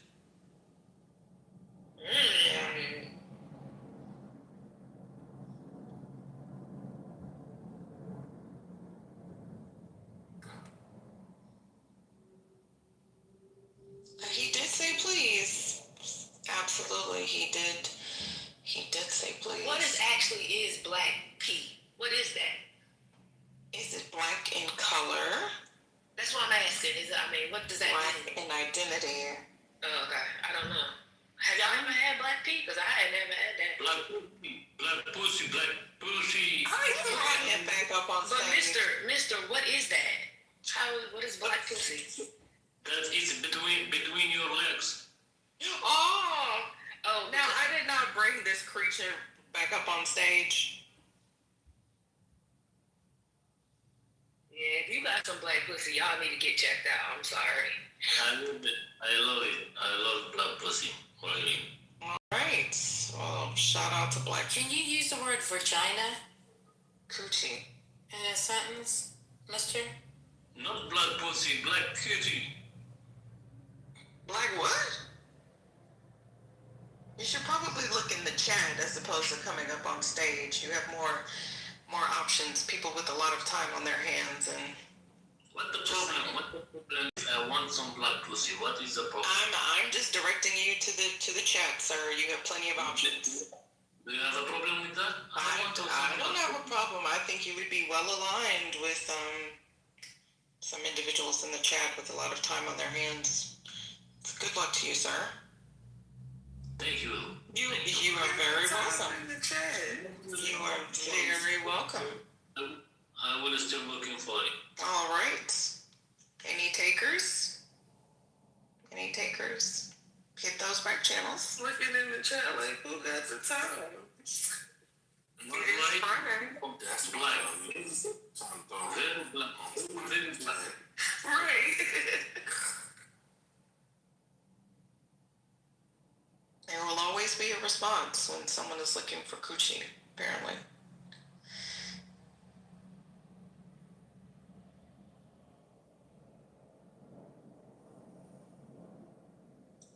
Thank you, Fish Belly. I'm not sure where one would acquire that from, but okay. What Do is you this? have one? What's the stick PUSS for? This is getting stranger and stranger. No, you don't have. Black, very black, very dark. Okay. It's happening now. Well, I wish you good luck in your endeavors finding it. Thank you. I'm a bit too colonized for his taste. Coochies was pink and booty holes was browns. Why you dreaming to be white? Why black people like to be white? Why? It's my ancestors. I must apologize. I do apologize. White is nothing. Black people is better. Why you want? We are all God's children. We are all God's children. Don't be ashamed. We are not equal as God's children, but we are definitely. First of all, sir, somebody brought you up so that you could become an RJ doctrine, okay? Someone did it. And I refuse. I refuse this RJ doctrine at this point. However, you're calling, first of all, you're using a word, and you interrupted another conversation. You just been rude, to be honest. And then you decide to put a color to this, personal parts that just isn't what it looks like. So you may not have actually touched it before, or tasted it, or felt it, or licked it. I don't know. But what I do know is that, excuse me, sir, I just told you you're rude. I don't get it. Why do you have to be so rude? And why you are ashamed because of your color of skin? Why you? See, and this is why I'm not going to have a conversation with you, because you come in and you make assumptions. You don't know me. I don't know you. I don't even know you are what you are. Okay? So don't go around assuming that you know. I'm not going to have a conversation with you, sir. I'm just not going to do it. I'm not going to do it. And then you sound like you're underwater. I don't want to have a conversation with you, and nobody else will. So from that point on, you'll be speaking to yourself, and no one else. Don't interrupt them. Carry on.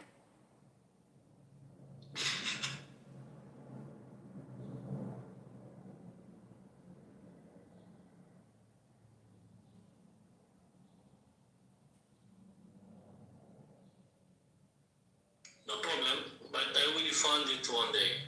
I am not, I can't wait.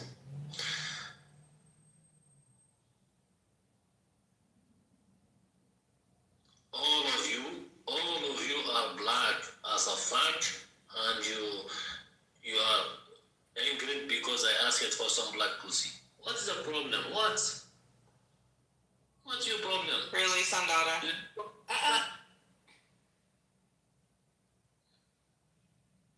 It's my preference. So where are you from, since you? Oh Lord, that's sincere. What's going on? Who's sincere? Where do you? Y'all had this motherfucker on stage. Can y'all stop with the performative bullshit? Then move him down, goddamn. Who's sincere? I am from. He's on stage. Damn saying shit. Oh, hey, sincere. I don't see sincere. I am from Mexico. You're from Mexico. Wait, you're not from like a third world country? Why are you talking to him? You were just talking to him. Well, fuck, I Did you not hear me? I said from this point on, damn. we're not. Yes, because guess what? I am the captain of this ship today, and I'm going to sail this boat accordingly. So if everybody's on the ship, we're going to go with the captain says. What boat? So we're not talking to him. Somebody brought him up here to discuss, and we're going to allow that person to think that they're going to get him to disturb us. I said, do not engage with him moving forward. If he wants to speak, he can speak to himself. We don't have to talk to him. We can simply ignore him. I just moved him down. Yeah, but then what if the person brings him back up? I think that person gone. I mean, Oh, okay, good. Well, is not this good. the RJ doctor? No. Oh, you weren't here for the RJ doctrine? I don't think so. How am I being Alita Spinoza? I was the one that was going to pay $19.99 to learn about astrology, clearly. I mean, that's at least 2.5 cups of Starbucks a week, I'm just saying. We need to touch grass? I don't think you've seen a piece of grass. So please. There's grass in my backyard, First Lady. I can see it right there. Clearly you ain't outside touching it. I wasn't talking to you. What is going on? I'm having a pseudo conversation with Spinoza. Well, you didn't tell Spinoza he needs to touch grass. You said y'all need to touch grass. I am talking to Spinoza. I Yes, literally y'all are said arguing. Y'all are feuding. we're not arguing. About We're not arguing. y'all. Well, you know, you're feuding. We're not feuding. Well, that's the word that I choose. Okay, but That's how I see it. But it's between me and Spinoza. We're not arguing. Spinoza, are we arguing? It's a feud. So. Yo, mama, thank you. It's literally not a feud. We feuded before, actually. What are you thinking your mama for? Because I can read in the chat. What is going on, First Lady? So is that about the conversation about yesterday? No. This is the back and forth between her and Spinoza. Yeah, that happened on yesterday. It started yesterday. Yeah. Yeah. Oh, what did it start about yesterday? Right, but she said y'all tripping, so that's why I was trying to figure out. I didn't say anyone was tripping. Why? Your mama said it. That's why I was asking. I said, what are you thinking for? Hey, your mama. I'm out of it. I don't know. No, I'm not arguing. Dr. Library card. Actually, who brought it up first, y'all? Was it Rumbus or I can't remember who brought it up. 2 people were talking about it. Who were the 2 people? Everybody pays attention so much. Anybody recall? Oh shoot. I don't pay attention to people, so I'm sorry. I don't remember. But it's the some sort of website with a K by Black professors. Yes, that's it, Mr. Nubia with Karen Hunter. But I don't remember the two people that brought it up until. Yeah, I don't know what was said yesterday. I'm just saying, generally speaking, like people in the chat talking about these things. Like I don't know what was said yesterday. I don't know what's circling about it. I'm just saying, generally speaking, I think you could get some good stuff there. That's all. Oh, it was Misa and Ty that brought it up, and then they were saying that it was. Oh, that's it. Spinoza said exactly what he put in the chat. That the Negro doesn't need astrology or hieroglyphics. Except we've always had them. I don't know. And that was the point that I made. Not about the astrology, but definitely the hieroglyphics. But I guess it bothers some people. But anywho, I'm just trolling Spinoza. Yes, Sandata, that is what started this whole debate, actually, yesterday. He said it doesn't benefit the Negro.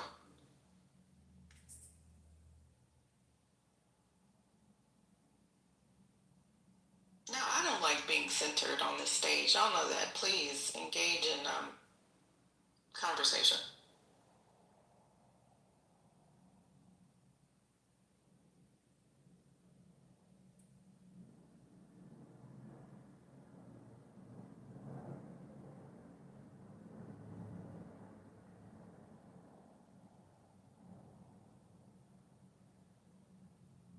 I don't love being centered, fish belly. It just happens. Just FYI. Don't be calling me my queen and you have a wife, Negro. You can't have a queen if you have a wife. She's your queen.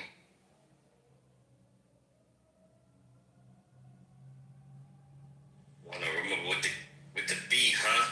Zzz. The hex of the whole family. Please don't actually do that. Hold on, Arthur. Did you look at the results yesterday from the elections in Britain? Oh, yeah. I mean, what's the name from No, don't try to backtrack now. Don't try to backtrack now. Remember what you told me weeks ago? What did I tell you? You said Starmer was gonna get ousted. What happened last night? I damn said he wasn't. And when did I say that? When would I say 5 words? When I say 5 words? I don't remember that far. I remember y'all saying it. You and Lauren. I wasn't saying it wasn't gonna happen. I'm just saying who could be the alternative. That's not what you were saying.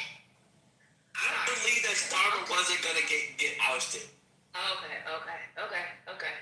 He may not, but he down bad today.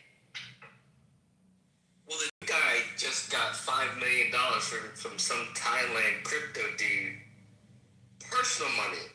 Not like to his party, not to any, $5 million. And so now he's going to run for PM. And if he makes it, he's like, I'm going to deregulate Bitcoin. Like, that's where they're at now.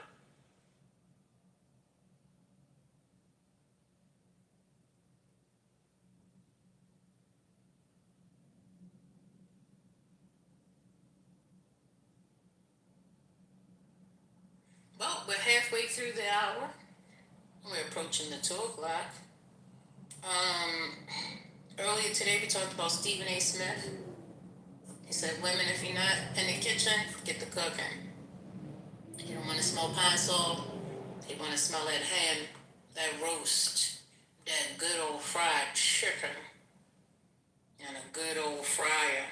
He said, don't put it in the air fryer. You better sizzle it with that Crisco. John Kerry's supposed to cook for y'all. Ain't John Kerry supposed to cook for y'all on Mother's Day? Like the children of the mothers are supposed to do I was just cooking. in the middle of a recess, but you got it. Go. Oh, I'm sorry. I thought you were talking about somebody cooking. Poor Brooklyn. Why upon me? Why upon me? Cause you just do that every time. I do not. You do. I do not. Okay, watch. I'm gonna count recap because I was missing parts.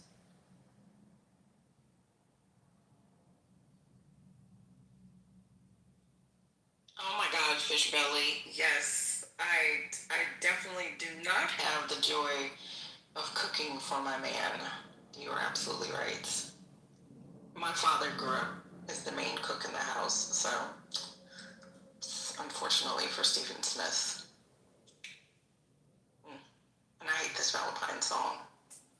Just Fabuloso. I do like Fabuloso. And you can get a coupon for it. Yeah. But stop. We're so cheap already. We need a coupon for it. I am going to say it's my 50 cents, though, okay? Fabuloso so cheap as it is. I don't care. I'm saving 50 cents.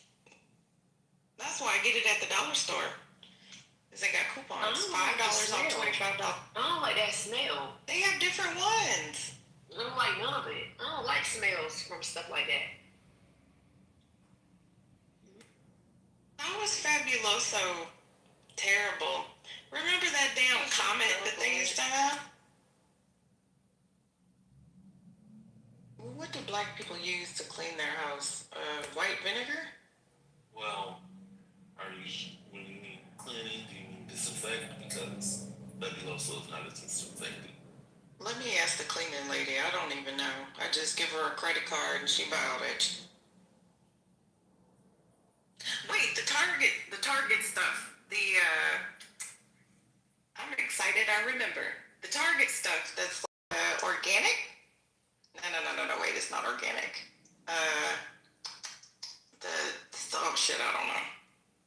Why niggas can't use Clorox? Nah, that's gonna damn near kill you. Clorox has a smell? Clorox? Bleach? Yes. Y'all don't smell Clorox? Who said it didn't have a smell? Never mind. Oh, you were saying you didn't like the Fabuloso smell. Yeah, because it stinks. I don't like that. She don't like it because she's pro-black and that's some Spanish shit that she can't get with it. That's all it is. I know your mama, and that's why she's too pro-black for Fabuloso. If it was a black brand, it would be Are y'all different. cleaning with it, or are you using it as a... They use it as a deodorizer. Yes, that's what I'm saying. And the cleaner. No, but yeah, some people are using it as a cleaner. It's not... But it's not, that's why I brought up the That's a Clorox. disinfect. Yeah, that's why I brought up the Clorox. Yeah. Follow along. You're Not you, supposed to brother. mix it with something and make it a cleaner, but I hear what you say. Yeah. People are just using... Yeah, people right now shocked, but won't say it. Because they've been taking their floors to clean. And I don't like when people be spraying Febreze and stuff. Why? No, me neither. Why you spraying that? Open a window. Don't you like them to burn frankincense and myrrh? Something. That spraying is crazy.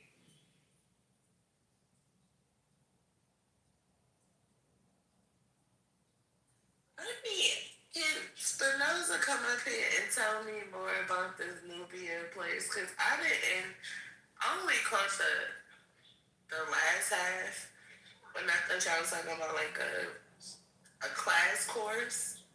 But it's a whole school based on astrology. No, he didn't necessarily know about it. They just clicked on the link and poo-pooed it. Misa and I think Ty were the ones that actually take the classes. But I guess he's not a fan of it or something like that. I don't know. I don't know if they were saying their graphics weren't cute. I don't know. And it's an astrology and hieroglyphics course. So this is the thing. Okay, let me see who in this room. Okay, I'm gonna just say the thing. Okay. People crashed out. Yes, I wasn't here, but based on what y'all telling me, people crashed out because it was Misa. I'm gonna be honest with y'all. Lisa?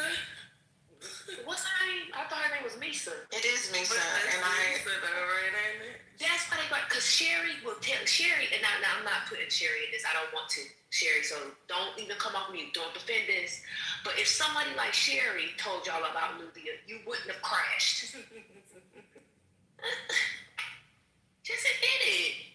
No, I agree, your mama, because they were. I think Ty mentioned it, and I don't even remember like. And that's even worse. Ty and Misa, that's worse. That's the ones in the Department of Transportation that be yelling, off mute randomly.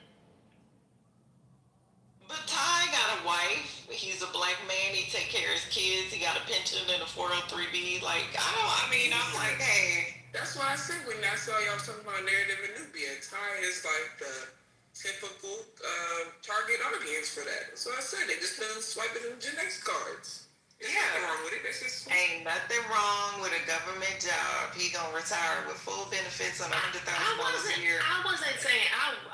Let me be clear. I'm not saying nothing about the person. I'm just saying I'm wondering that's why the crash was, because Sherry has talked about this. I keep bringing Sherry. Other people have talked about this. I ain't never heard nobody saying this. Now everybody know Black history in the chat, and only one nigga in this room really know Black history. Let's be for real. Y'all in the chat crashing out about something that y'all don't know nothing about. You could barely even tell me what happened in 1962. What's going on? What was the argument for or against it? No, they were clowning it. They were saying that it was a scam. People started today. Like, you can look up in the chat, I guess. Yeah, man, just to be clear, it wasn't just about that. People were saying in the chat, Maya was saying in the chat that it was a scam, it doesn't sound good, that kind of stuff. And I'm saying, they're learning hieroglyphics and astrology.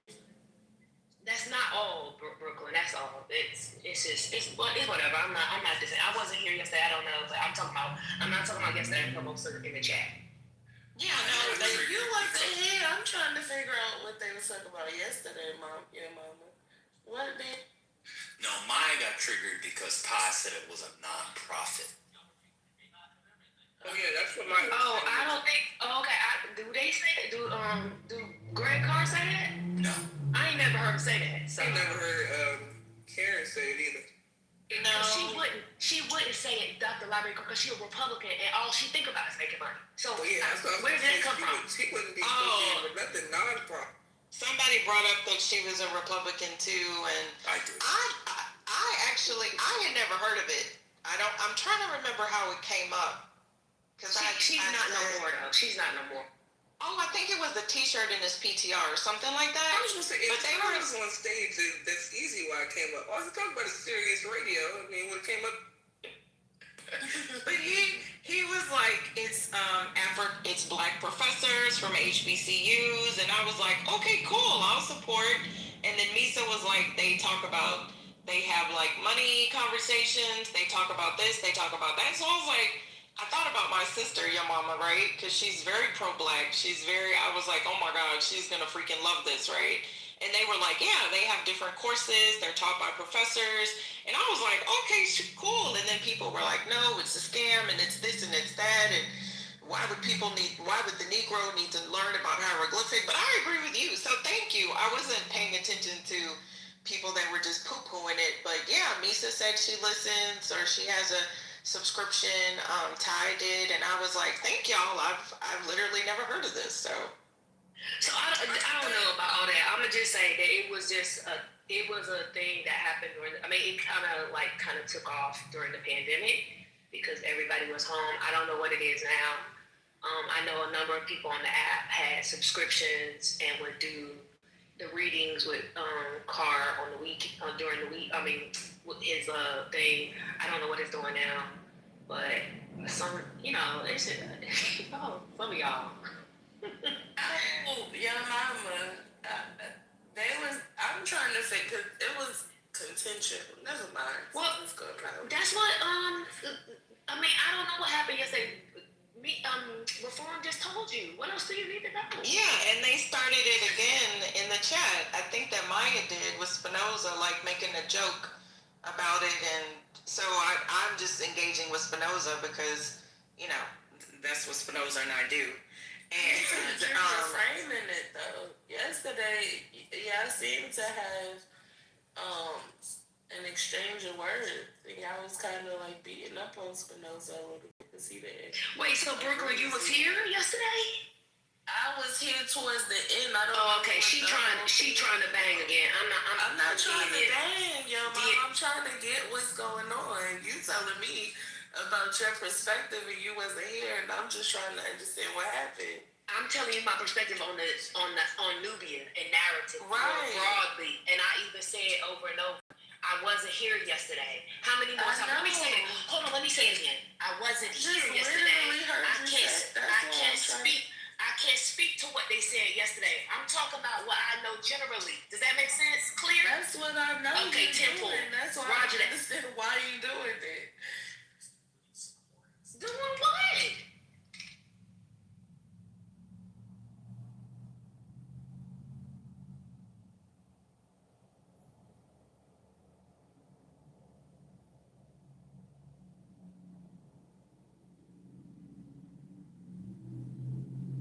Well, at least we brought a lot of traffic to their website, so that's good, because I guess people are still looking it up, apparently.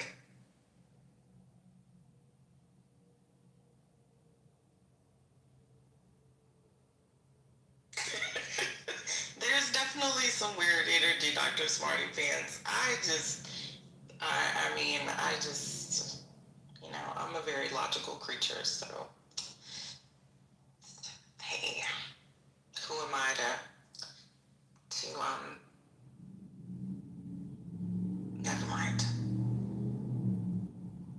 I need to pretend I'm But your problem is that you don't believe in astrology at all? Is that what the issue is?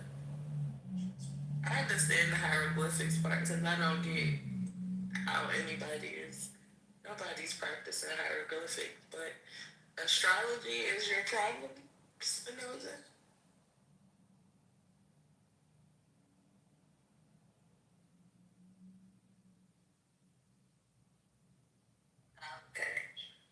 Okay, you one of the people that don't believe in it. All right, then that's what I understand. Thank you.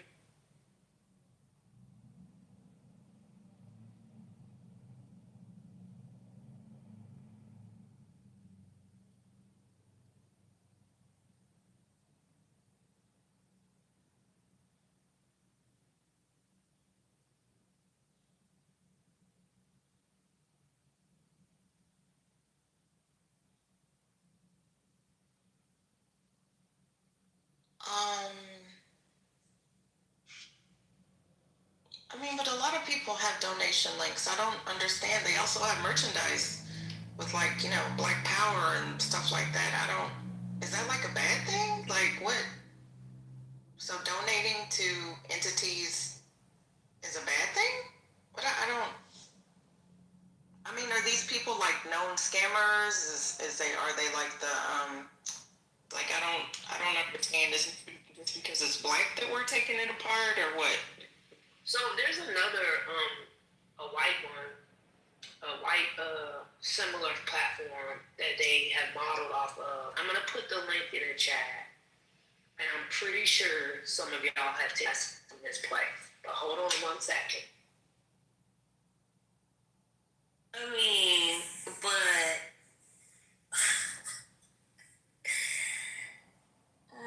Choose something else not to like. It's black people teaching black stuff, and we're taking apart the website, the location, the Heritage Foundation donations, I don't understand what is the problem with that necessarily. Civil organizations ask for donations, not even nonprofit, so but anywho, I looked up so this says Akil Parker. I don't know who that is.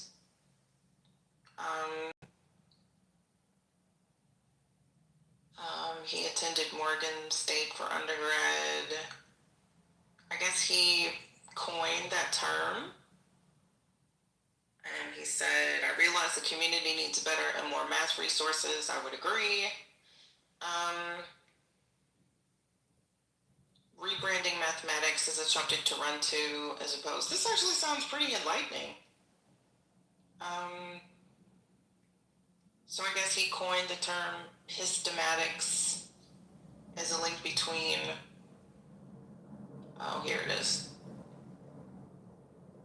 like a platform to teach young Black people about, a teaching framework where I basically use Black to teach math concepts and use math concepts to teach Black history. This methodology is an outgrowth of how many math classrooms were operated, where we would have so many conversations about Black history, the students would inevitably tell me that I should have been an African American history teacher instead. So why are we making fun of this? This actually sounds like a great thing. Like, I don't know.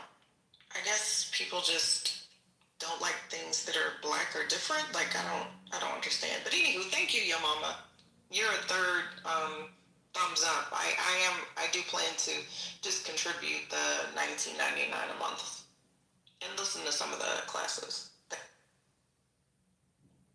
Now report back. Let us know what you discover, because it does sound interesting. So if you're actually learning some things, I'd like to hear some of the things, like in summary form that you learn. I mean, if it's only $20 a month, Lord knows I join like 4 or 5 different Substacks just for, random ass people. So yeah, Y'all should join my Substack. So I could. Well, put your Substack in the chat. I love to support Black. I do. Like, I get accused of cash apping here and there. And my articles be banging. They be cited and everything. May I just intervene for just 1 second? Did you all see the rules of engagement that the FCC just did with Nextstar? I'm not sure how familiar you all are with media, but I work in media. I saw it. Yes. So, wait a minute. Are you on? Do you be watching the next channel? I mean, what's that? Sinclair is also owned by Sinclair. I don't, but I know the Smith family. Yeah. Okay, go ahead. Yeah. So the Smith family, they own Sinclair Group, for those that are not familiar, and Nextstar, they are essentially the FCC. They let it pass through. They gave them approval, so they are now one of the largest companies in the U.S. owning a large share of local TV news production and the infrastructure. So it's not, it's basically becoming very centralized. Please keep in mind, these are the same people, Nextstar alongside Sinclair Group, that got Jimmy Kimmel kicked off of, his show, his platform, for making the statements that he made about Donald Trump. And the reason why I think that we need to be paying attention to this, that acquisition with Tigna, it's really going to amplify them in an egregious way. They are now literally the largest owner of local television in the United States. Sinclair is the largest that owns radio stations in the United States. And they both are extremely red. Like, extremely red, unapologetically red.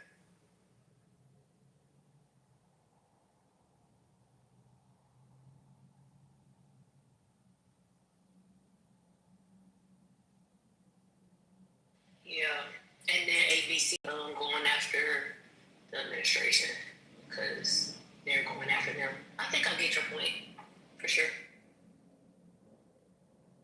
It's starting to feel like an episode of V for Vendetta.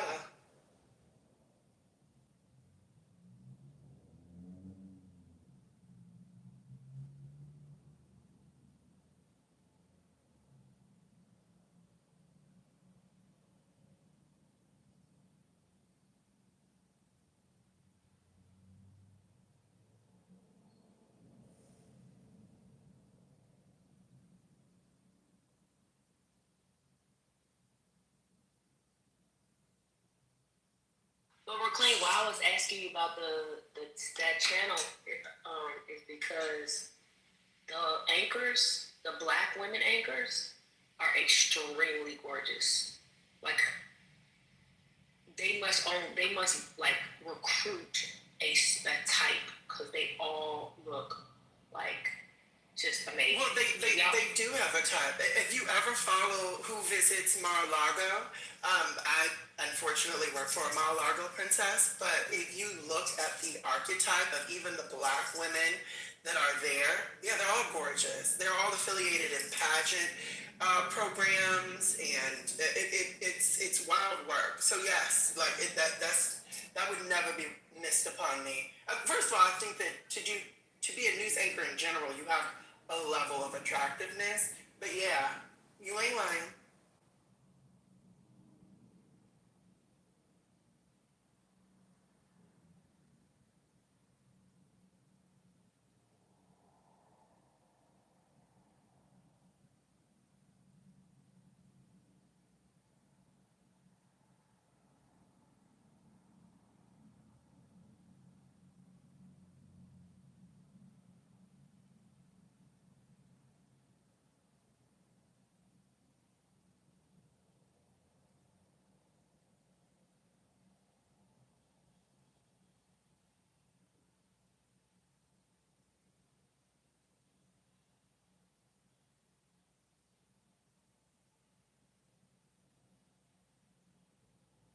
They're about to make a lot of money though, your mama. Because I was just sharing a few weeks ago what content creators are getting paid for on the right side. So Sinclair Group and Nexstar, they're about to make a lot of money with this next political, like national level, even presidential awareness campaigns. They're about to make like money hand over fist.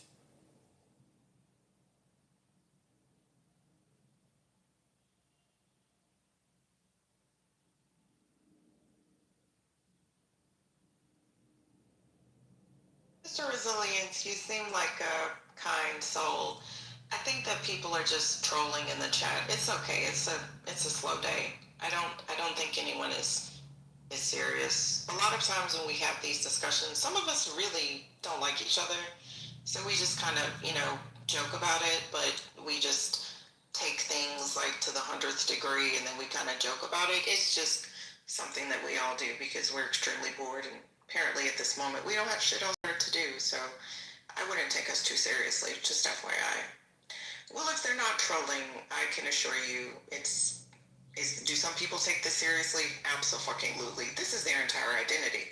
I, for one, sir, can entirely tell you I will forget all vestiges of this conversation as soon as I log off the app, or as soon as I start scrolling on IG, which is probably going to be in 30 seconds. So, yes, thank you, Fishbelly. I know we're supposed to be performative. I am a Leo. Shout out to astrology. I have been told I am a quintessential Leo. Thousands of people during my lifetime have said, "Are you a Leo?" after engaging with me for probably 45 seconds. So I have my moments to be performative. This is not one of them, so I will just tell you. Half of us really don't like each other. We just tolerate each other. We're just bored as fuck. Seriously. Everyone else, shout out to Clubhouse making you an entire identity and giving you homework and research to do at night to come back and troll with your favorite person the next day. I admire you, and I appreciate you giving me something to look forward to in the chat. Graciously. I'm an August Leo. You gotta stay out the chat. I don't know why you always read the chat. I know, but I love the chat. I really do. But no, if you love the chat, you should just chat back to them. Because when you talk to them, it's unfair advantage. I know. Did you all? Did you all spotlight Ted Turner's death by any chance? I wasn't here for the conversation. Hey, everyone. Hey Sherry, I've been talking about you for 3 hours. I know. You know what? I'm gonna mind my business and just watch it and hear everything. That's what I'm doing. I tried to like something. I just wanna I tried to like something in the chat just now, and it looks like the servers are struggling again. So do not leave the room. You might not be able to get back in. That's a fact. So just be clear, it was a cloud, Amazon cloud data center that went down last night. So it was a number of apps that went out, including Clubhouse.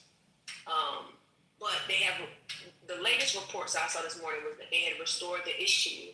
So things are coming back online, but it doesn't mean that it's like all the way fixed. So it wasn't just the app. So it was more than just Canva? there was some other apps that were detecting outages as well last night. Yeah, everybody got kicked out. I mean, I eventually, we all got kicked out. This has been happening a lot with Amazon Web Services and quite a few of the other conglomerates. But yo, mama, what were you saying about Ted Turner? Oh yeah, I mean, I not in here, but I watched I watched CNN for like 4 hours the other day, and just watched some of the stuff that he did, and some of the stuff he continued to do up until I guess more recently, particularly in Atlanta around the World Cup. So apparently, where the main CNN building is in Atlanta, he's donated part of that for this program that has focused on like bringing in small businesses to be front and center during the World Cup that's in Atlanta, to have space, because it's right, I guess, in line sight of where the games will be played, or like walking distance from where the game will be played. So anyway, he's been doing a lot, but I did see some of the CNN special on the day that his passing was announced. Oh wait, they said it was another attack. Now the last time this happened, last year, when it was like a pretty big deal, when the services was out like for half the day, they said it was like an employee thing. Neoliberal! Thank the good Lord in heaven, Jesus Christ. I've seen people saying it was an attack, but it just,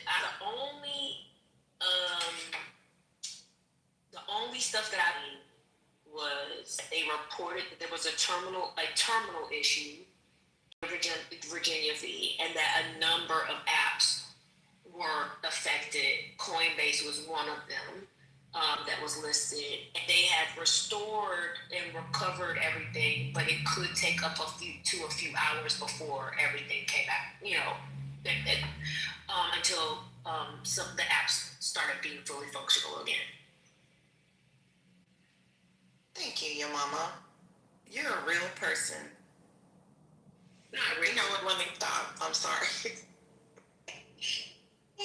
Lord Jesus. I'm being bad today. I apologize. I appreciate it. Yo, mama, what was your line of work again, sweetheart? You want to know for real? Yeah, she was like, baby, we could be in each other's DMs, because I want to go with you real bad. We should go together. I just feel like the babies would be beautiful. They would be spoiled. Well, see, this is why I got triggered. So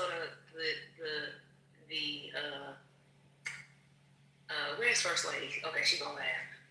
The psychic told me earlier this year that I was gonna have a man by Q4 of 2026. And when she told me this, I said, "Hello, what's going on?"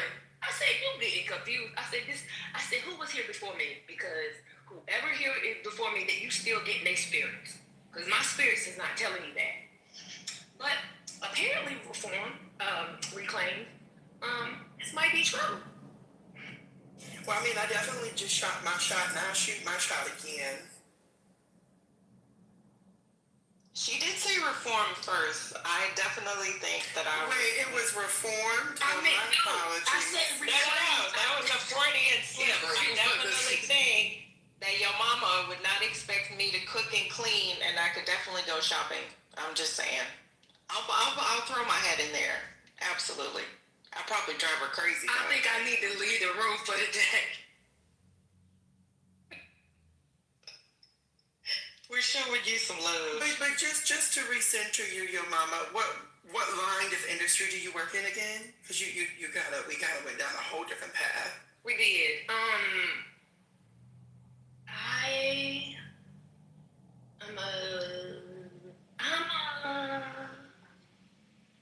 I actually do nothing right now. Like, to be honest, I don't do anything right now. I'm just kind of like living off some rewards I reaped some time ago. So I'm not doing anything. Previously, back in the day, I used to work for a member of Congress, and then I did some other things, and then some other things. Shout out to OSU.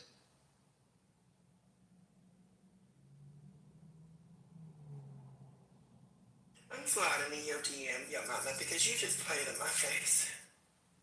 Here comes Hurricane. Hello. Hello. Hurricane, save me.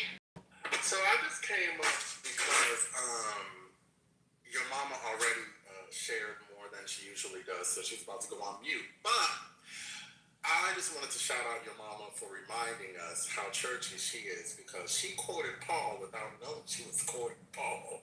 Who knew I didn't know?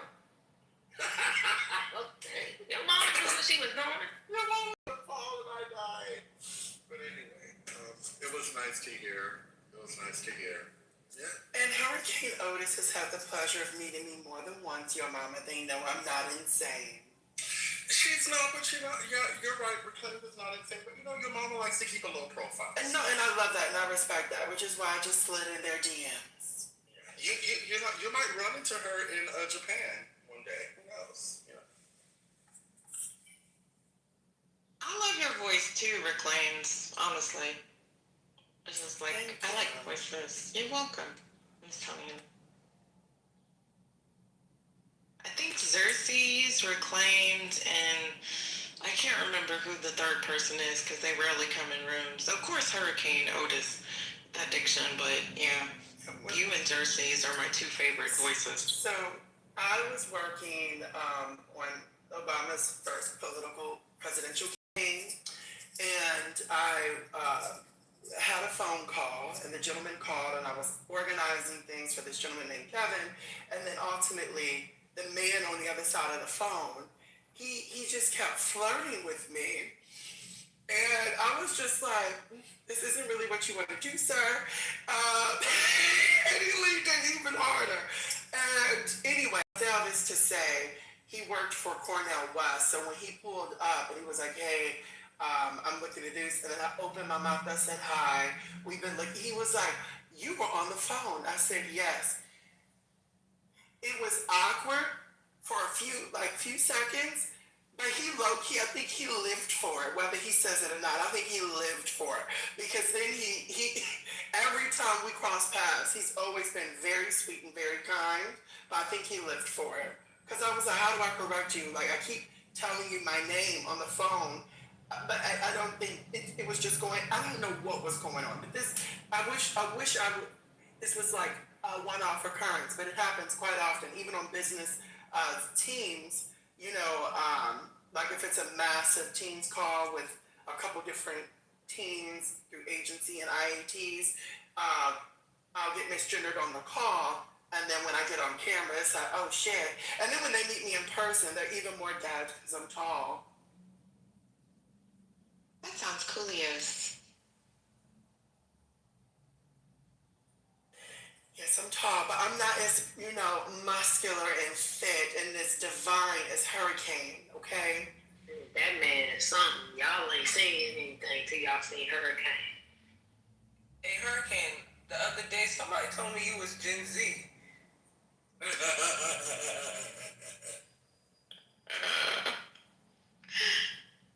You didn't know that you was Gen Z? Not until now. Oh, that was so funny. And Dr. Library's a sweetheart. Hi, Dr. Library. How reclaimed, how are you? I'm good, Amy. Yeah, Hurricane, you wasn't here. That man was like, ain't Hurricane like 30 years old? He was like,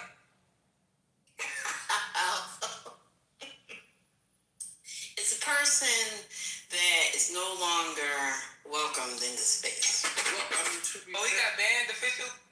Yeah, so to be fair, there are parts of me that still function. you know. Okay. Except that first thing in the morning when you have to get out of bed. I'm not, you're. Ooh, you feeling shady. That's It's a little rough beginning of the day, but as the day goes on, it gets better. Get out the car.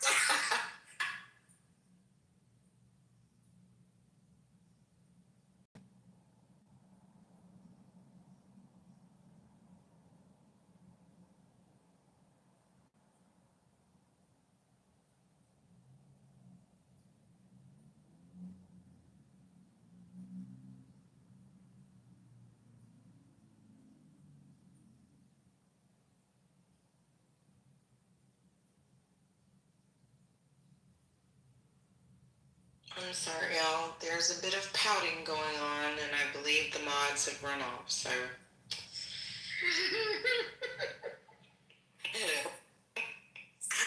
Hello, hi, Steve. Hurricane, are you there? Yes, I am. What's up? I just wanted to let you know that they were really mad that you are a 30-year-old bad bitch. Okay, some people were very offended that you got called a 30-year-old bad bitch. Yeah, somebody kept saying he was 60 after that.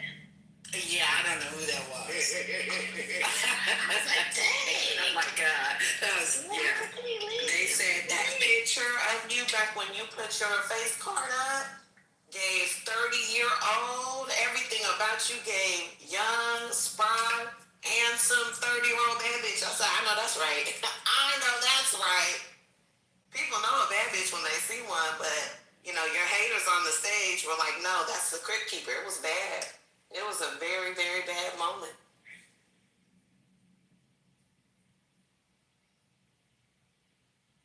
I had never seen such hatery in the dancery. I had never seen such, you know. Wait, Britt, did you think that he was that the person who was saying Hurricane was 30? I thought he was like mesmerized by it. Did you think that he was mad that he was not? I didn't think he was upset, just more shocked, because I feel like he was being very sincere. Yeah, I when, did too. When he said all that, so I think it was just more like I didn't know that. I couldn't see that. Which I mean, he kept saying, "Y'all ain't see Hurricane picture back in the day." And I was like, he remember back in the day. Listen, that stuck with you that hard? All right.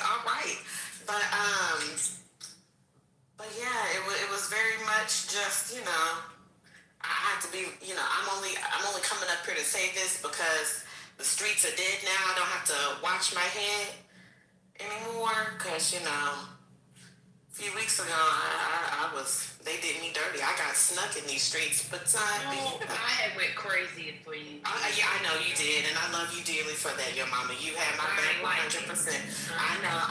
Listen. The fact that you didn't even want to engage overall in the rehash of everything, but when it got too much, you got involved. I was like, yeah, this was it went past the pale. That shit went way past the pale. But yeah, you know. Hurricane, you got haters, okay? I just want to let you know you got haters, but you know, let them be your motivators. Isn't that what the cool kids say? Yeah, I keep on telling people blueberries and raspberries every day. You know, I try to share, you know, tips, you know, for staying 30, but folks don't want to listen. Now, what I will say is how he got 30 from how you talk, beyond me. Because I don't know no damn 30-year-old who talks like you. The youths don't speak like that no more. They barely know how to read. So. Do we know anybody that speaks like Hurricane at all? There are many. There are, you know, they're all above a certain age.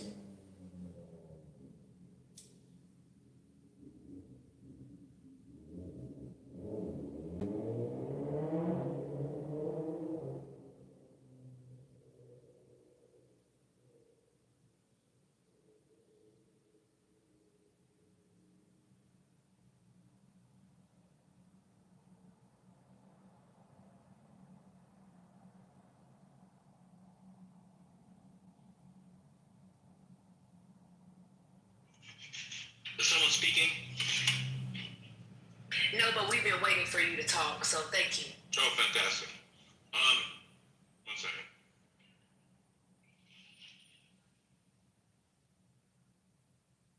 Okay. A couple of things. The first is, I was having some curly fries. I was at a local establishment where I am, which may or may not be near where I live. But, well, I'm on welfare, so. But I was waiting for my curly fries, and there was a woman next to me with who I presume is her boyfriend, and he said to her, and I quote, one second. Sorry.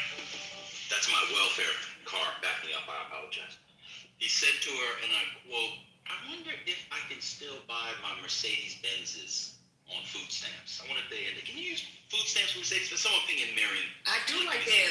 I do kind of like that electric. Yes, my neighbor got the like the hatchback one. They're also on food stamps. I think they use food stamps for the electric one. It cost them $90,000. Anyway, I said to her, and I quote, "I'm not the sartorial hero your ex-husband was." And she kissed him. She said, "Oh no, you look cute, babe." I said, "This is real game right here. That was real game." I was like, "Who uses that phrase, sartorial hero your ex-husband was?" Anyway, and the second thing I was going to say, I had something substantive to say, but I forgot. So you guys can go ahead and tell us how the children can learn math by focusing on the ancient history of Kemet when the Apostle Matthew visited and tried to spread Christianity. Huh? This makes it insane. It's insane. That's his mathematics. I knew you was gonna do this. I knew it. Are you unfamiliar with his mathematics?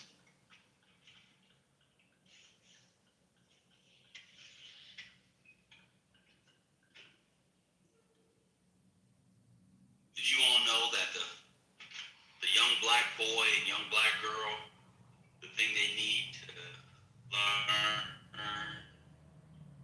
what they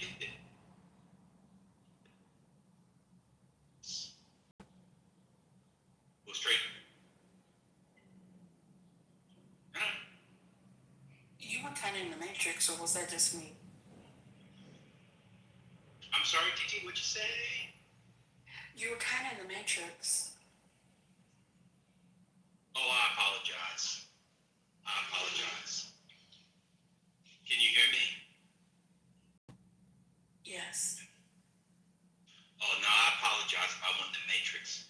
I got caught up on my sundial. I was teaching my 7-year-old, her times tables. She can only do it if we get our sundial from ancient Egypt, the third Ptolemaic kingdom. I was like, 7 times 4. And she said, "I don't know what it is." And I was like, You know, my first watch actually was a sundial band while you're making jokes. 28. I'm sorry, what about the sundial? No, like I actually had a watch a fossil watch that was actually, I think I still have it actually, that was like a sundial because I thought they were fascinating. But I also had a very weird mother who insisted that we learn how to use, what do y'all call those damn things with like the little beads on it, the counting boards? What do they call those goddamn things? Do y'all remember? The abacus. The abacus. Goddamn.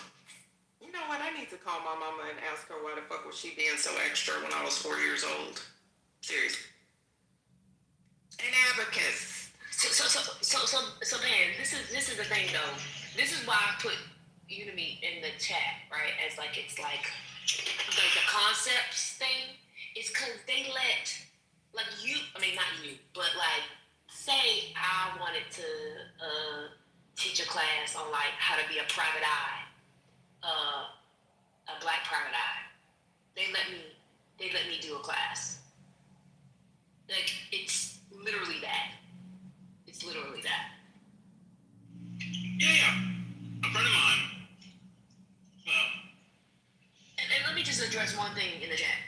Like I'm not saying that Udemy has like the donation button. That's not what I'm saying. I'm saying it's patterned off of the platform's like concept. The concept of like self class content creator classes. And then that's the wrong word, but like a creator can have their own class and their own curricula and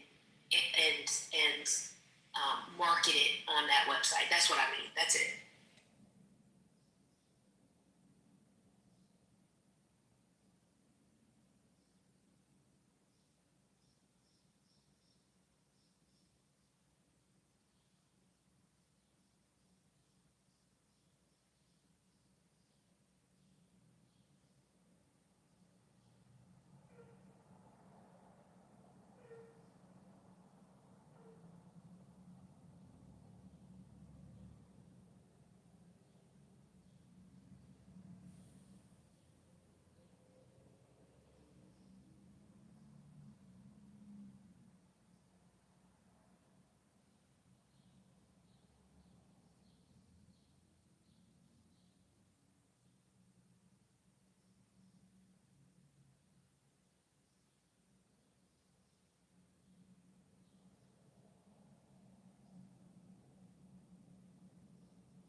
content, y'all. What's going on?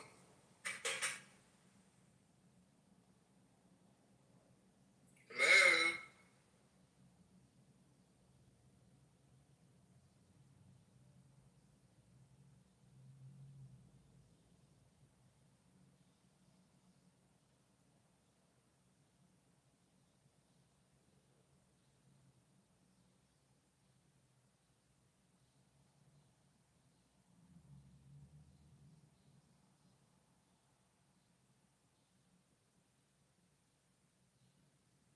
It died, hurricane. Hey, Mom, are you going to Pride this year? Oh, you mean at the end of the month? I won't actually be in town, unfortunately. Oh, okay.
Wait, did you see the article about Vivek Ramaswamy?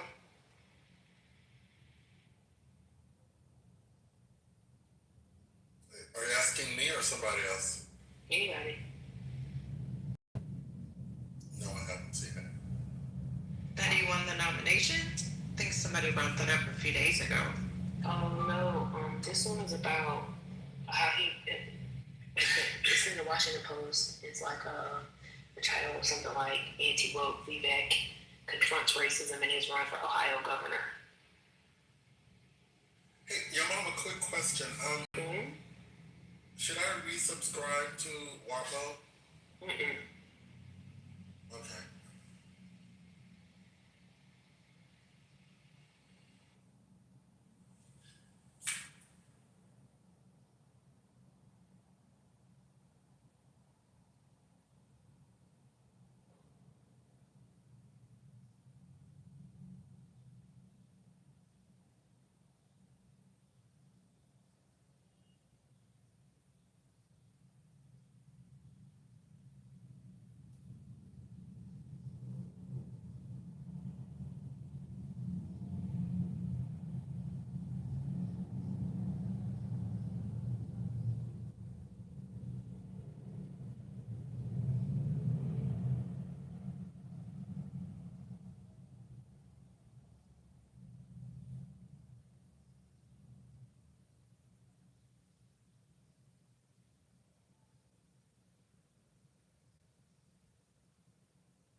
That I'm asking myself in order for me to gain a better understanding of how I come across.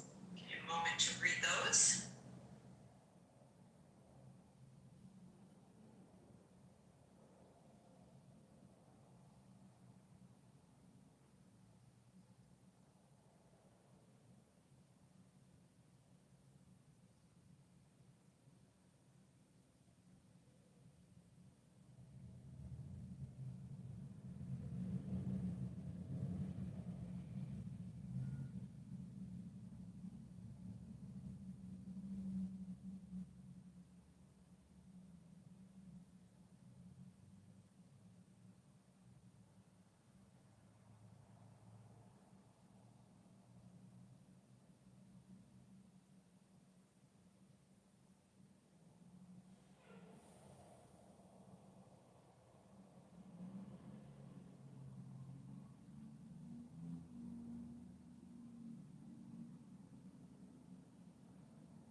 Spinoza, when did astrology originate?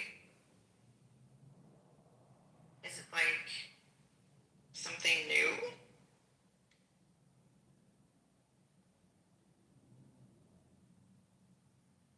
I'll just Google it. Oh, I didn't know this. Astrology originated in Mesopotamia, 3rd millennium BC, as a Babylonian system for interpreting celestials. It spread to Greece, where it blended with Hellenistic, Egyptian, and Indian traditions, developing the 12-sign zodiac. Historically, astrology was considered a science deeply connected to astronomy, medicine, and politics for over 2,000 years. Oh, I can see why you're so skeptical. Interesting. During the Middle Ages, Islamic scholars preserved and expanded on Greek, Persian, and Indian astronomical works. Astrology returned to Europe through Arabic texts, becoming integrated into university curricula, medicine, and philosophy. Through the Renaissance, there was virtually no distinction between astronomy, star study, and astrology, influence study. I mean, don't the stars influence things like, shorelines and things like that? The moon, NASA reported years ago that the moon does have influence over the tidal waves. And so the correlation to astrology is that if the moon has control, sorry, I'm getting on my elevator in my building, water and large bodies of water, we have to remember that the human body is made up of 75 to 80% water. So that's why when things happen, like if you have any nursing friends, they'll tell you like on full moons, a lot of women get births, like, when they weren't expected to, that sort of thing. Like they always say these things happen on full moons. That's just what they say. I'm just repeating what happened. Okay, well, I know nobody reads on Clubhouse. Spinoza says that this is embarrassing. Reading information is embarrassing? I mean, y'all can research this Nubia thing and look at the website. I'm just researching astrology. So, see how that works? Let's not be jolly. The earliest organized astrology began with Mesopotamians circa 1800 BC, who viewed planets as signs from the gods, recording thousands of observations in the, Ben could probably pronounce this, Enuma Anu Enlil. Oh, okay. This is interesting. You're right, Penny. Hellenistic astrologers in Egypt introduced natal astrology, horoscopes based on the birth moment around 410 BC. So this is actually before Christ. But I don't know if Spinoza actually believes in Christ. Because aren't you like I don't know, what are you? Didn't you decide what religion to be and started studying it or something? Aren't you a Jewish person by study? Or didn't you literally like get a hold of some old texts and now you start saying shalom? So I don't think your parents were Jewish. Isn't that what you said one time, Spinoza? You just like decided what religion to be or something like that? Oh, you're a heathen. Oh, so is that why you don't like astrology? Because it's also technically like heathenistic? No, you are not a heathen. Don't do that now. No, he literally said that he decided to become what are you? Are you a Jewish person or Islam? Because I asked you that one time, right? Because usually people that are Jewish, like but you were like, no, I just decided to become a something. You're secular. Okay. I'm just having a little fun. Hellenistic astrologers in Egypt introduced natal astrology, horoscopes based on the birth moment around 410 BC.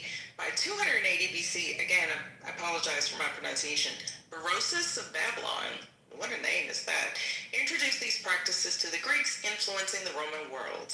I mean, surely we don't pay attention to anything that came from the Roman world or Mesopotamia. More Negro stuff. We shouldn't learn about hieroglyphics. I honestly thank y'all because I did not know that astrology was this old. I would have argued somebody down that it was a modern interpretation. Maybe that's why it gets so much hate. It's old as fuck. Ancient civilizations observed the stars to predict events on Earth. So I guess if anybody actually reads a religious text, instead of saying you shouldn't believe in astrology, Interesting. Since it's quiet, let's let it all let me read. Let us break bread together on our knees. Praise the Lord. And I fall on my knees with my face to the rising sun. Oh Lord, have mercy on me. Amen. Amen. Amen. Hey, Algebado, how are you? Good to see you, my friend.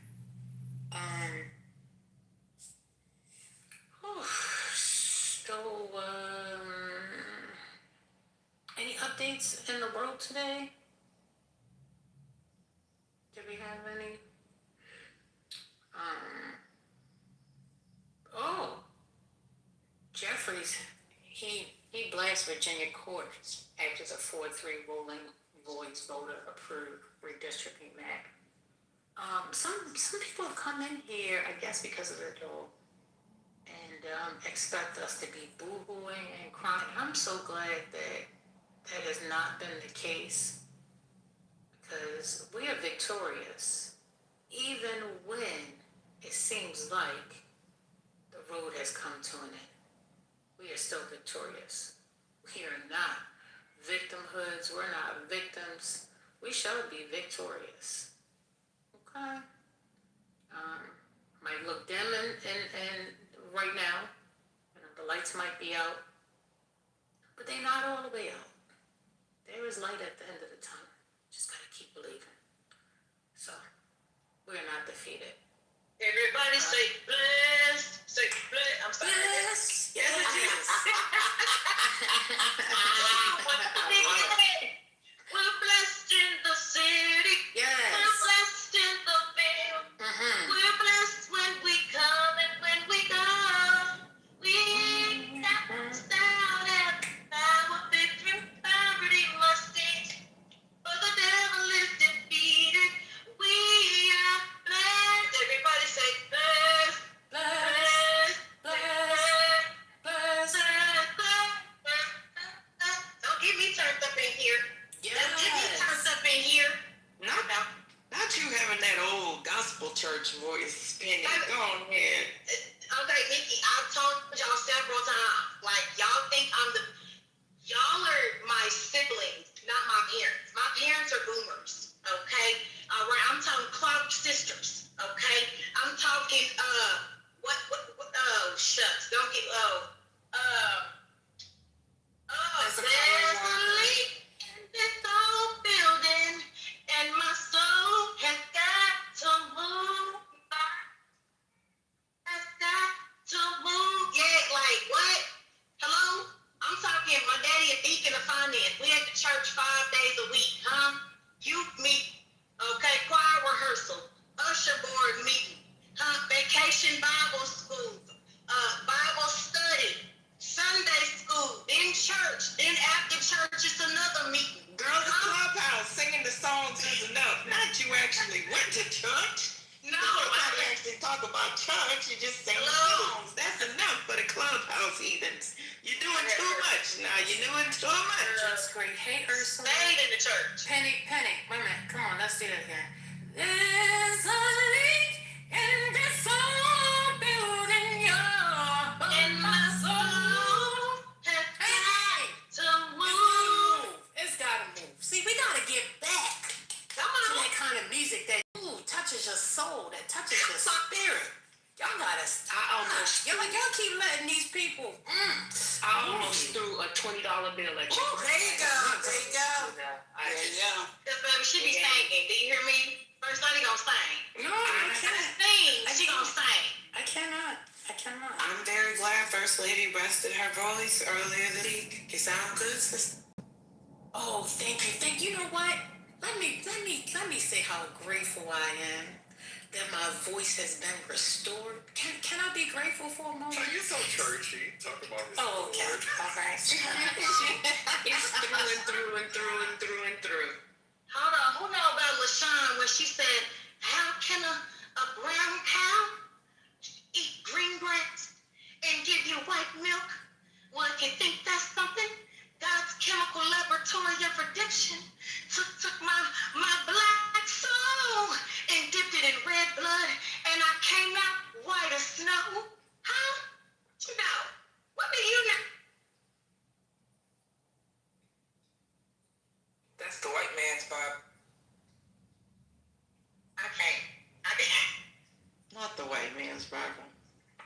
must be religion. I'm about to do this job.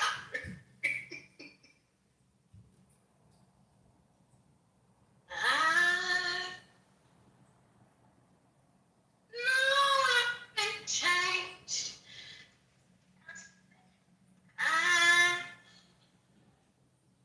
All right, Penny, let's not give him too much. Changed. Don't give him too much. Oh Lord, Lord have mercy. I know I need to slow down for that speed bump. Because the angel haven't done something. Yes. My. But yeah, see those good old, those hymns and that good old spiritual music. It used to move something in the soul. It used to make you believe and hold on to hope. To keep on trying. No matter how many times you fall down, you gotta get back up. It gets you through the week. Hello? Shoot. You gotta restore your mind every day. First lady, Every please don't day. make me lose my food. Okay, alright, sorry. And I'm gonna tell y'all another thing. I know I can't sing, but they said that in God's ears, you sound like Mariah Carey when you sing it to the Lord. That's what they told me as a child. That's how I know I couldn't sing. That's not what it's about, Penny. You were singing because it was on your heart. You're not trying to impress anybody. I don't think that. I always think about like in those scriptures when people cry out to God. Did the elders ever used to tell y'all that, like, if you help people or did say something? Because I don't know. I feel like the elders used to tell us a lot. But you just have the joy of the Lord on your heart. What the Lord has put on my heart today is to troll and incite people. But just keep me in your prayer. I'm not sure the Lord put that on your heart. The Lord has made me this way since I've been 2 years old, child. He and I have had it out. So when people say, God know my heart, God know my heart. Amen. He knows your heart so much. In fact, when you kneel down to pray and you can't fathom the words and you just start crying in tears, he knows that this type of stuff get me kind of choked up a little bit because it just happened to me. Like sometimes, yes, you should know how to pray, right? Not just the Lord's Prayer, but just how to present yourself for God. First of all, having gratitude. But sometimes when you just can't get the right words, that tear is all he needs, and he got it from there. So the Lord does know your heart. Amen. Exactly. He decided. Don't get me like this. I don't want to do it. I want to crash. Just don't come here with the Holy Spirit in them. Okay? And we begging. What's this today? What are we doing? We at church? Amen. I'll get there with y'all. But I get choked up with stuff like that, y'all, because God has just been so good to me. I'm gonna be honest. And he has not treated me as my sin deserved. So I live with that conviction every day. Just love God. I love God. Remember when you came in that room in IGB and we were talking about something similar, y'all? We were talking about like a lot of the similarities between the narrative of Christ and like Isis and Osiris, just things that have been pointed out. And this child gonna come in here talking about y'all not talking against my Jesus, Lord. You probably don't even remember that. It's so crazy. I'm talking about I bang in the name of the Lord. Y'all not gonna play with my God like that. You think? Okay, all this here. No, we're not doing that. Thank you. I do remember that. My God damn. Not you just coming in here hollering at us talking about what? Then you better not go on Nubian. No, you better not. It's like she started praying on us. It was like what, 5 in the morning? You're crazy. I'm gonna call him because hello, we're gonna invite the Lord in here. He gonna help because okay, I did. I started praying over the whole room. If everybody bow your head, not doing this with y'all. I feel like this is a good moment to center ourselves. Earlier, there was some confusion and dissension in the chat. And so I want to call it out right now. from this point on, let's hope that we can be on one accord and have a good Friday and a conversation that enlightens,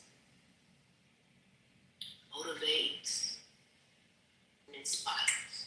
God bless. Brother would be very proud. Yeah, that was for him.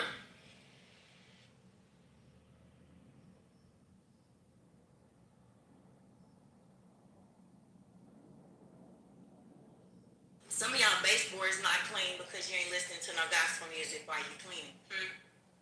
Some of that dust on them blinds won't come off, with that Swiffer because you don't have the Holy Spirit. How would you use a Swiffer? A Swiffer is for lazy Gen Z. Yeah. Get a real one. Yeah. Bleach water. I don't clean nothing. That's hello? Pine salt. Yeah. Because you don't have that. You don't have the Clark sisters playing. You want to do this new school stuff.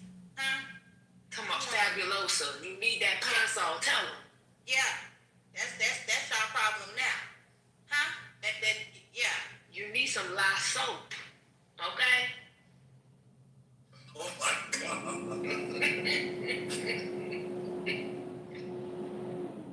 Your soul can't get clean because that house not clean. Hey. You don't know nothing about Saturday morning. Let me say something. Once your mama start playing that music in the morning, you just know go get that bucket. Go get that broom. And mom say something. My mama's such a boomer. Don't vacuum her carpet. You get that broom and you sweep that carpet. I know we got a vacuum. You still gonna sweep the carpet. Hello? Oh, okay.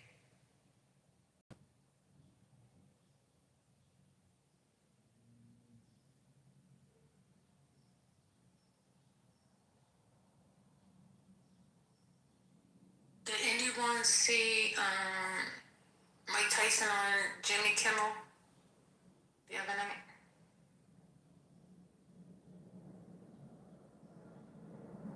No, but what was he talking about?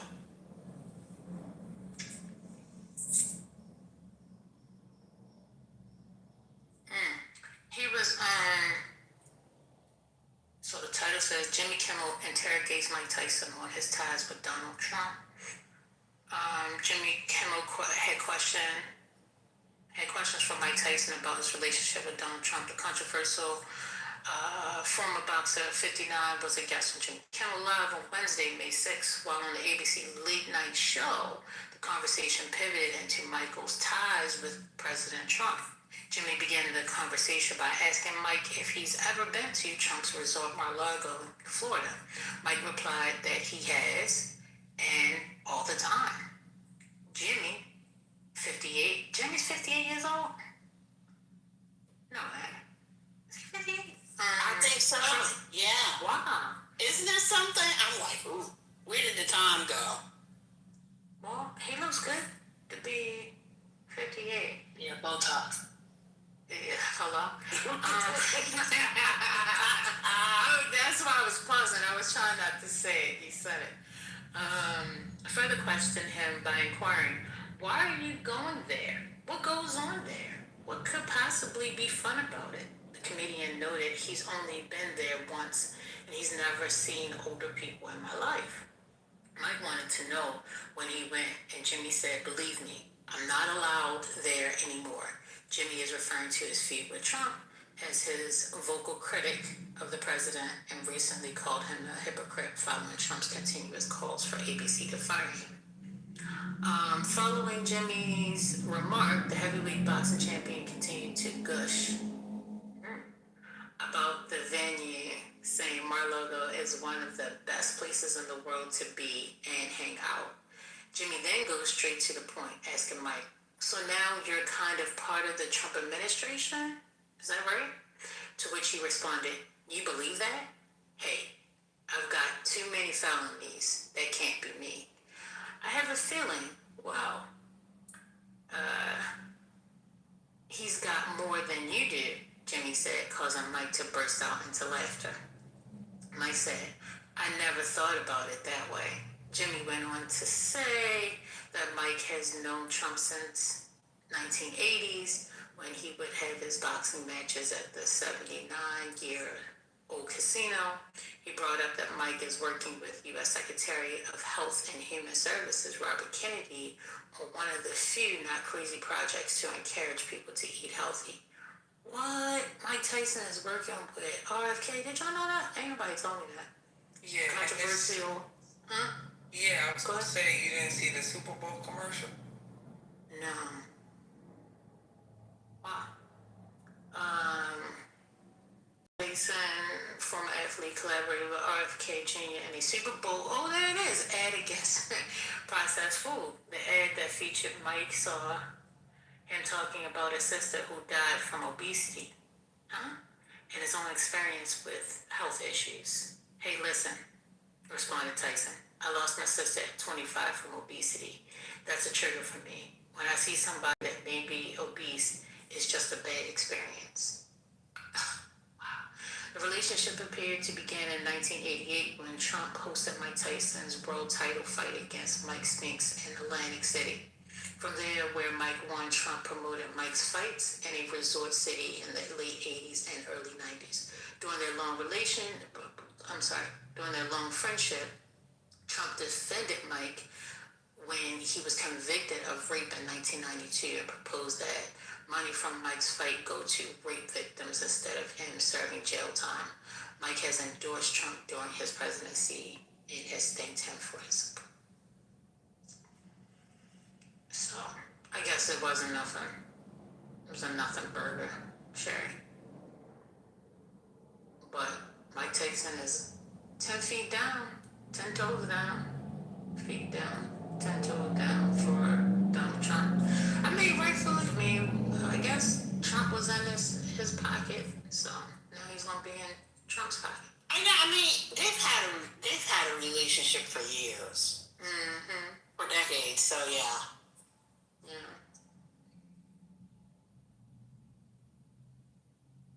They say Randy Jackson, like a double take. Is he okay? Wait, He Randy returned to Jackson, American the Idol. bass guitar player? Yes, he returned to American Idol. Was he gone because of illness or something? No, he went on to do what was that? That show something about you do it at 5 notes or less. It was some kind of show where they would play a note and the person had to guess what the song was, kind of thing. He was on that. He did a few other things, I believe. But I guess now he looks extremely smaller than he did years before. So those that may not have followed him may not know how thin he got. So, I don't know. Yeah, that's all I have. Divine hasn't come in today. Did he come in today? I didn't see him today. So I don't have any other news other than that.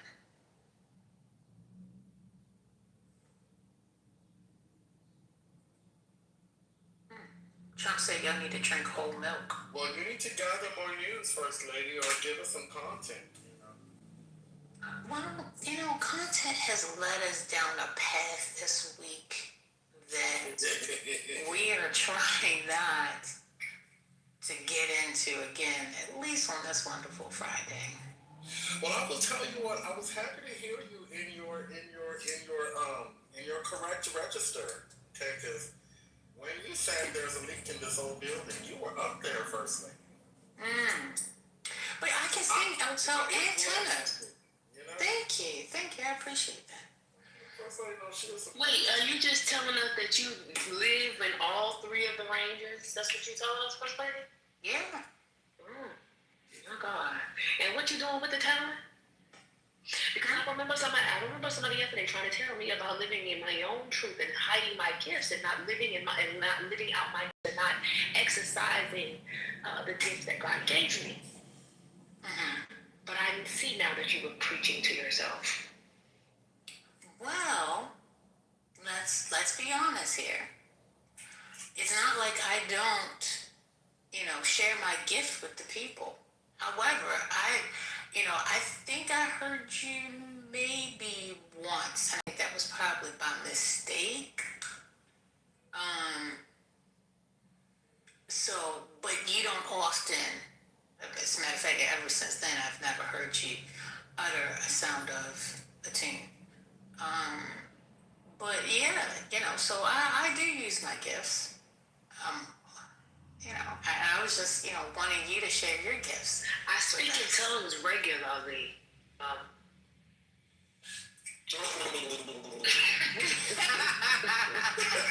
Who did that? Oh, exactly.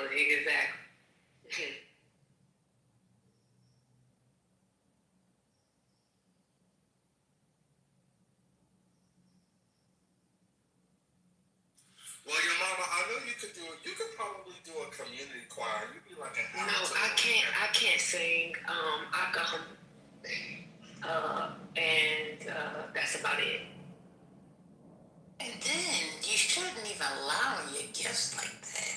You know what I mean? Like, if you can do a thing, just accept the fact that you can do a thing. You just don't care to share the thing that you can do.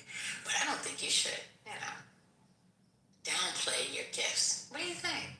You think you should do that? I don't think you should. I think that I hum. That's what I think. Yeah. Well, if you can hum, you can sing. Exactly. Sherry.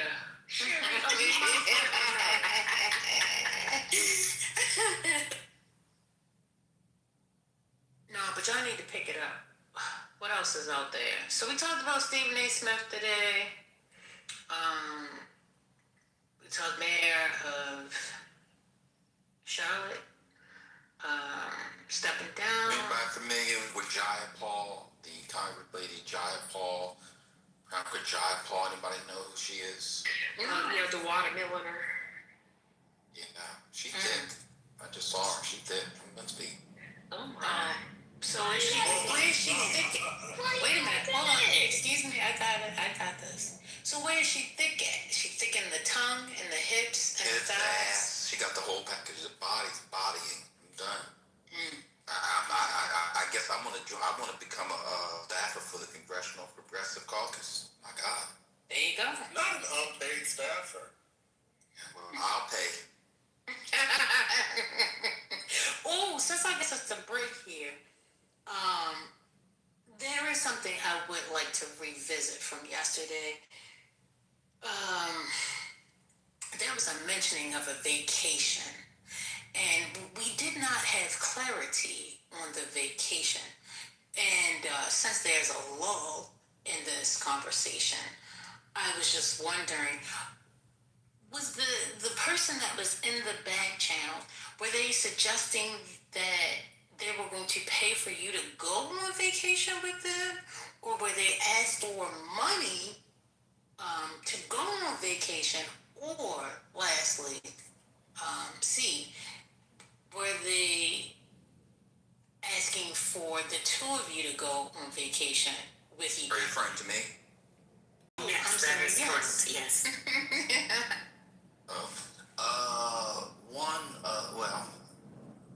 There's been several.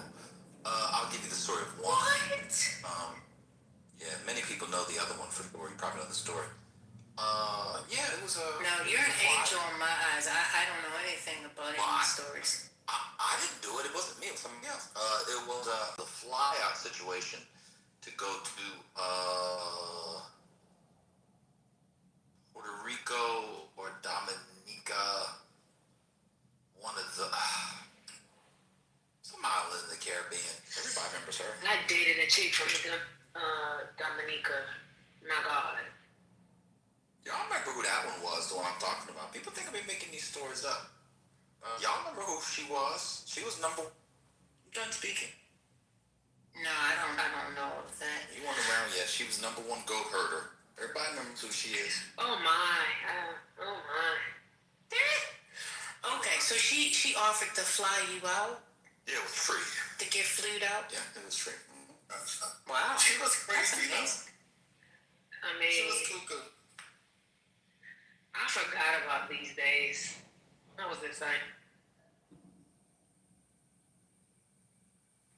But the answer That's for you nasty. That's nasty. to date, to lecture, to fuck.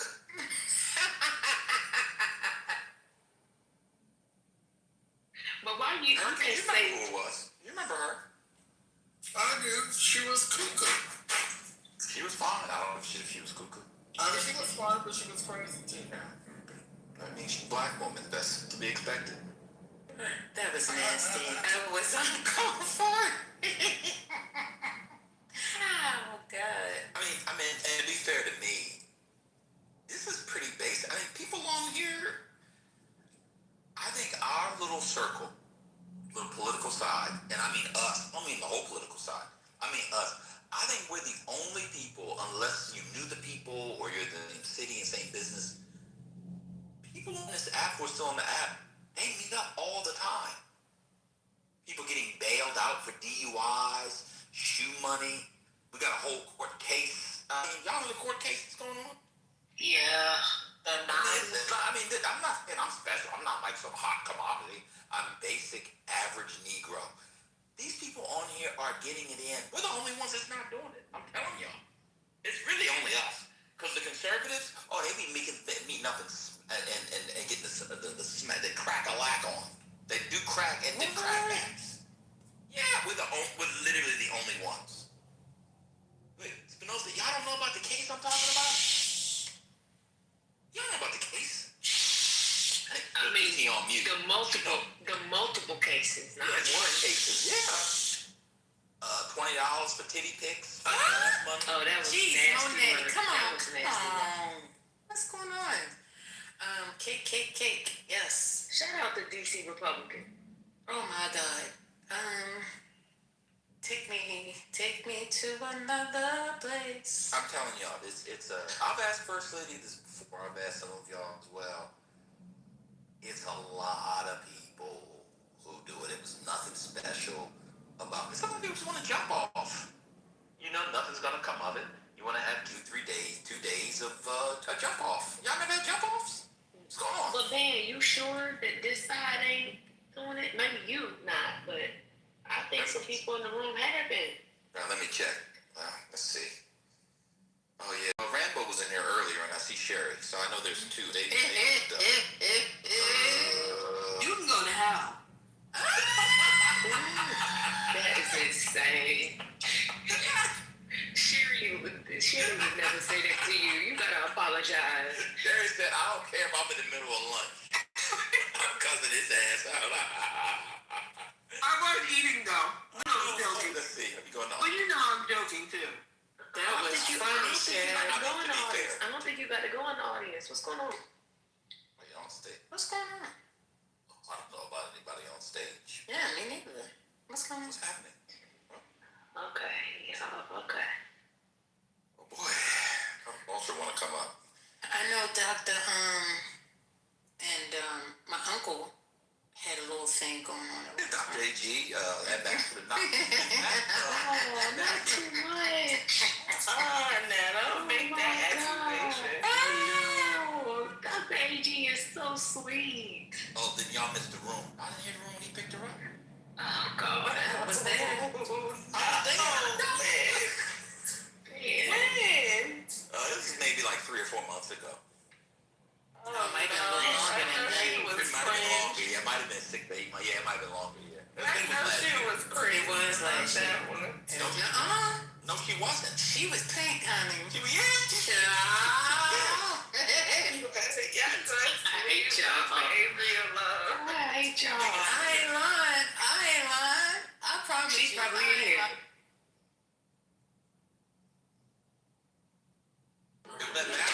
Happy Friday, everyone, and praise Him, and have a blessed day, enchanted day. Did that nigga say Shava? Yes. Yay. Yeah. Ultra, are you there? This is Van. Hello, Van. How are you? There. Ultra, are you there? don't be my brother. Yeah. This is the first time I've ever wanted to talk to you, so enjoy it. What do you say? Listen, yesterday I was driving, or 2 days ago I was driving, and somebody cut me off. You know what I said? You say anything about a bitch? That's exactly what I said. Thank you for that. It's all love. Anytime, y'all. Anytime, you know? Anything about a bitch? He cut me off. I think it's about a bitch. No, that boy cut me off. You can say the different speeds. Ain't that about a bitch? Or ain't that about a bitch? Like real fast. No, the real fast one is the one that hit. Ain't that about a bitch? Where you get bad in this. But anyway. Yeah. You said what? No, I said when you say it real fast, that's the one that did it. But yeah, people be like, what did you just say to me? Yeah, you said it real fast in a work meeting. Well, I don't have a job on my welfare. But for those of you who had a job not on food stamps, you can say it in a meeting. Ain't that about it? Or you can say, ain't that about a glitch? You know, just change bitch to glitch. In the Matrix. I've been it. And then it goes a step further. We say, ain't it? Like that you said, ain't that about a bitch? Ain't it? Oh, sorry, this food stamps go at Whole Foods, man. You should know.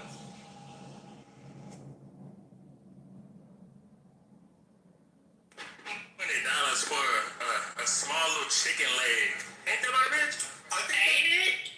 They go really far in Brooklyn. They go really far. I'm gonna be like, follow instructions. Although try follow I'm sure instructions. you that now. Enough is enough. He gave you a segment. I'm gonna be like the male version of Oprah. Talking about, ain't that about a bitch? Ain't it? The whole audience saying, ain't it? Okay. Enough is enough. Wow, we like it. Okay, praise him. He only gets 5. Won't he do it? That nigga boy. You that nigga. Was that Ben who was on talking? You just told him to mute up. Yeah, I mean, right up to it. I flashback to like, you know, so shit, my auntie said, yeah, that was class. I mean, I know what you said it to.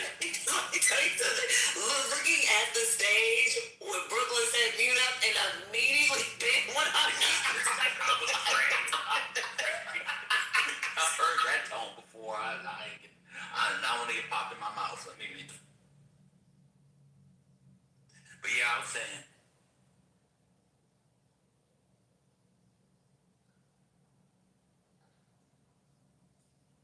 What was you saying?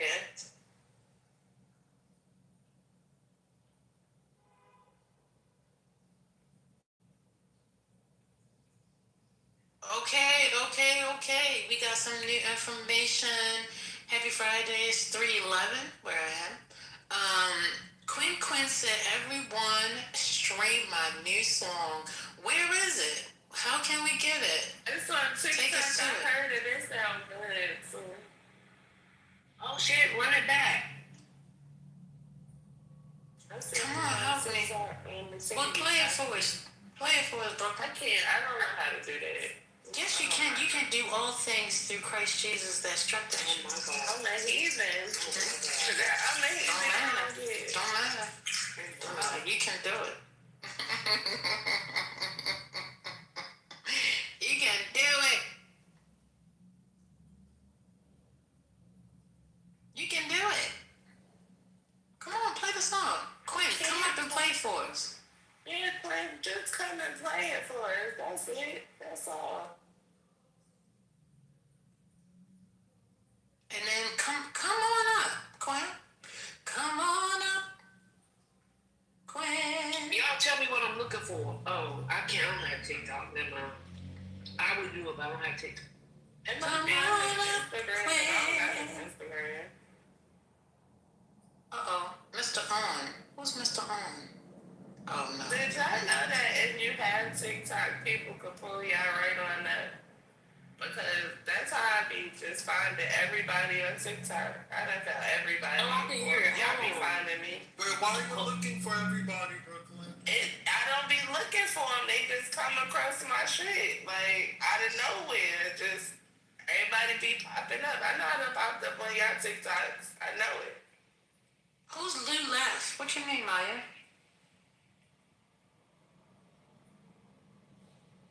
Well, Mister, we cannot help you here. We don't sell that. Oh, I think she's talking about delicacy. Oh yeah. I heard him say that the other day.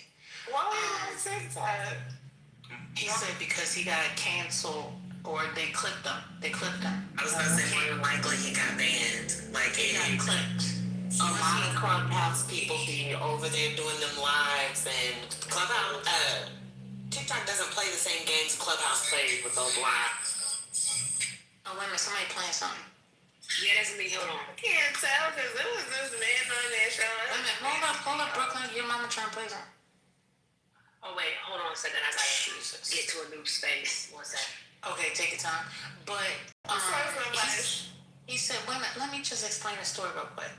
He said that you got, in order to get a certain dollar amount or to get all the money or something of the sort, you got to get to 2,500 followers or 25K, something like that. Well, he had just got there, and once he got there, you got it, your mama? You can't say words like killed. You gotta say unalive. You can't say a bunch of different things. Like you can't say he avoided the guidelines. All right, y'all ready? It is. Yes, ma'am. I'm ready. Okay.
Let's play, y'all. Yay! That was good, Quinn.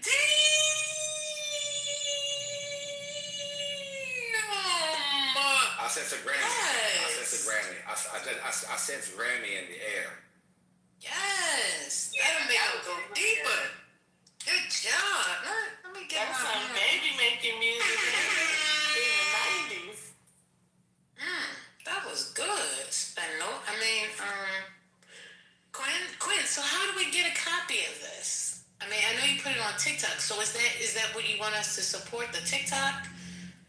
Not Applebee's. What? Cherry. What's going on? Oh, I'm sorry, the music. I just downloaded it. Okay. I don't have Apple. Okay. Is it?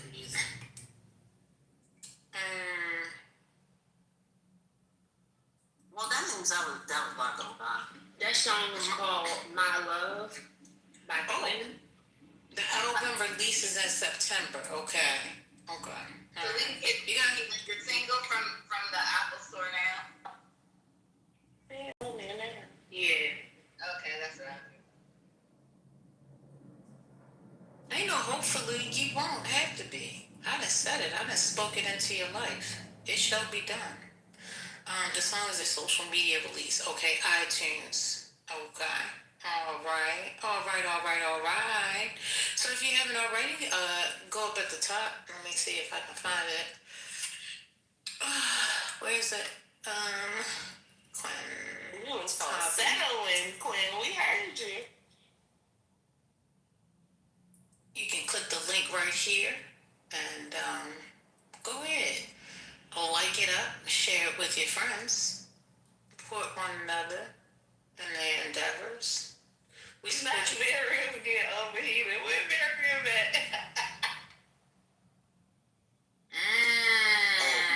Miriam is definitely sweating profusely. She wants spice? Miriam stay getting hot, child. She wants spice. Got it. She said Quinn is good looking. Go ahead, Quinn. Hey, y'all can't blame Miriam because Miriam lives in Iowa, so you know. No. It's different in Iowa, okay? She come to Clubhouse to see other black people. Poor baby. Miriam can't even find an Arab in Iowa. Okay? She gotta do this. Don't sleep. There's an AME church, St. Paul's AME Church is in Des Moines. Does she live in Des Moines? Yeah, she does. She lives in Polk County. Yeah, but she be going to the There's Negroes there. There's Negroes there. the Muslims and stuff. I guess she needs to go to AME, but she's not Christian anymore, you know. She be doing nothing. Listen, I respect the AME, you know. I may know a thing or two about the AME. Where do you think AOL got that AIM name from? They stole it from the black folks. Don't ask me anymore how I know about AME. I'm going to Oh, gosh. Miriam said them black men are married. She been there. Okay. See, yeah, they probably are too. That one that's didn't fair. hit. That joke didn't hit. AOL AIM. Oh, gosh.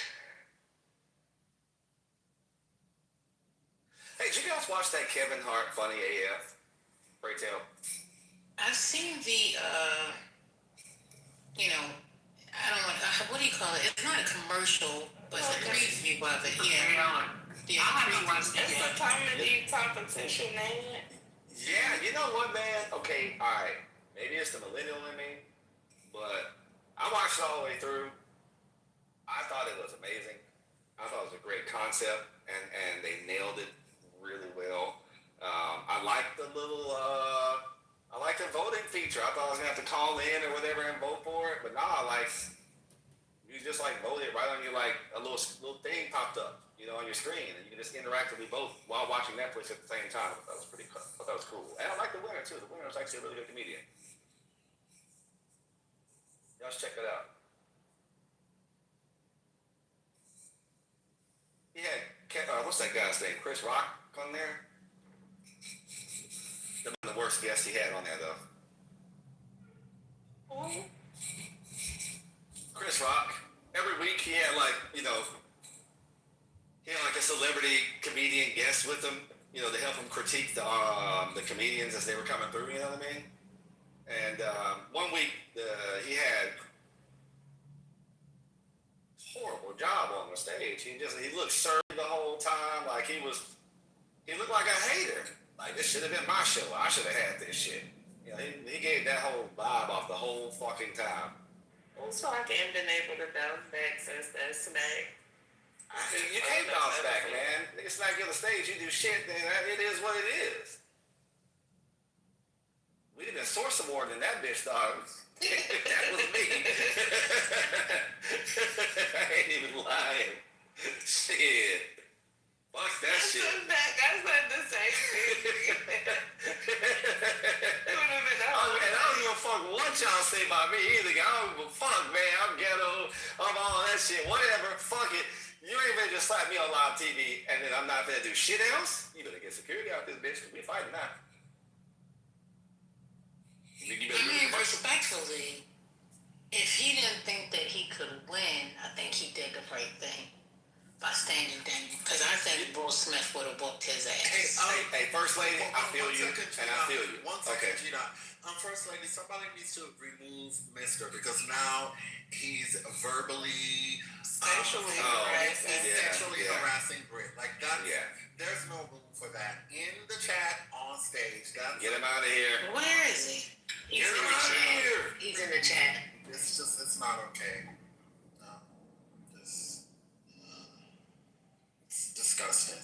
He probably left when you said that. Yeah, but he. No, his shit just went away on the chat. So I mean, somebody got him. Okay. I did. Yeah, there you go.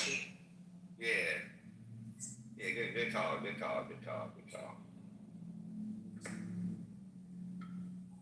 But yeah, look, I feel you, First Lady. I really do. I feel that. Right? And I see exactly where you're coming from. But comes a time, man, where you just gotta like, if I gotta get my ass whooped, I just gotta get my ass whooped. I'm sorry, but you ain't gonna call me no bitch, and you ain't gonna make me a bitch on live TV. Like, and nigga got his ass whooped, then he got some hands, so he did stand up for himself. It's gonna be something, goddamn. I don't give a fuck, man. Hell no. I mean, so you think? I think accepting the smack and moving forward kind of makes you look like the bigger man versus trying to fight back and then getting your ass whooped further. You know what? It's 6 in one hand, half a dozen in the other, and in that case, I'm looking to hold the half a dozen in the other. I'm fine with that. That's for my soul. That's for my soul right there. Like I don't. Man that made millions on TV. You know what I'm saying? He's set for life. He good. He gonna be straight regardless. That's just you know, I gotta sleep at night. You know what I'm saying? I'm with G-Dot, First Lady. At the very least, Chris Rock should have thrown a punch or two, and then at the least let you know, and then let the chips fall. You feel me, dog? You feel me? See that? You know what? Listen, I'm not gonna argue with. Go down fighting, baby. Listen, I'm not gonna argue with the men. You look like a bitch. Like a bitch, right? Hey, listen, men, you are right. You are right because you know you guys have your ego and that macho thing. So I get it. I understand. That goes beyond ego. You put your hands on me. You said now that you have dominion over my body. Hell no. Q said that smack was worth the rest. Imagine Chris Rock hitting him with the shoulder roll, missing the fucking swing.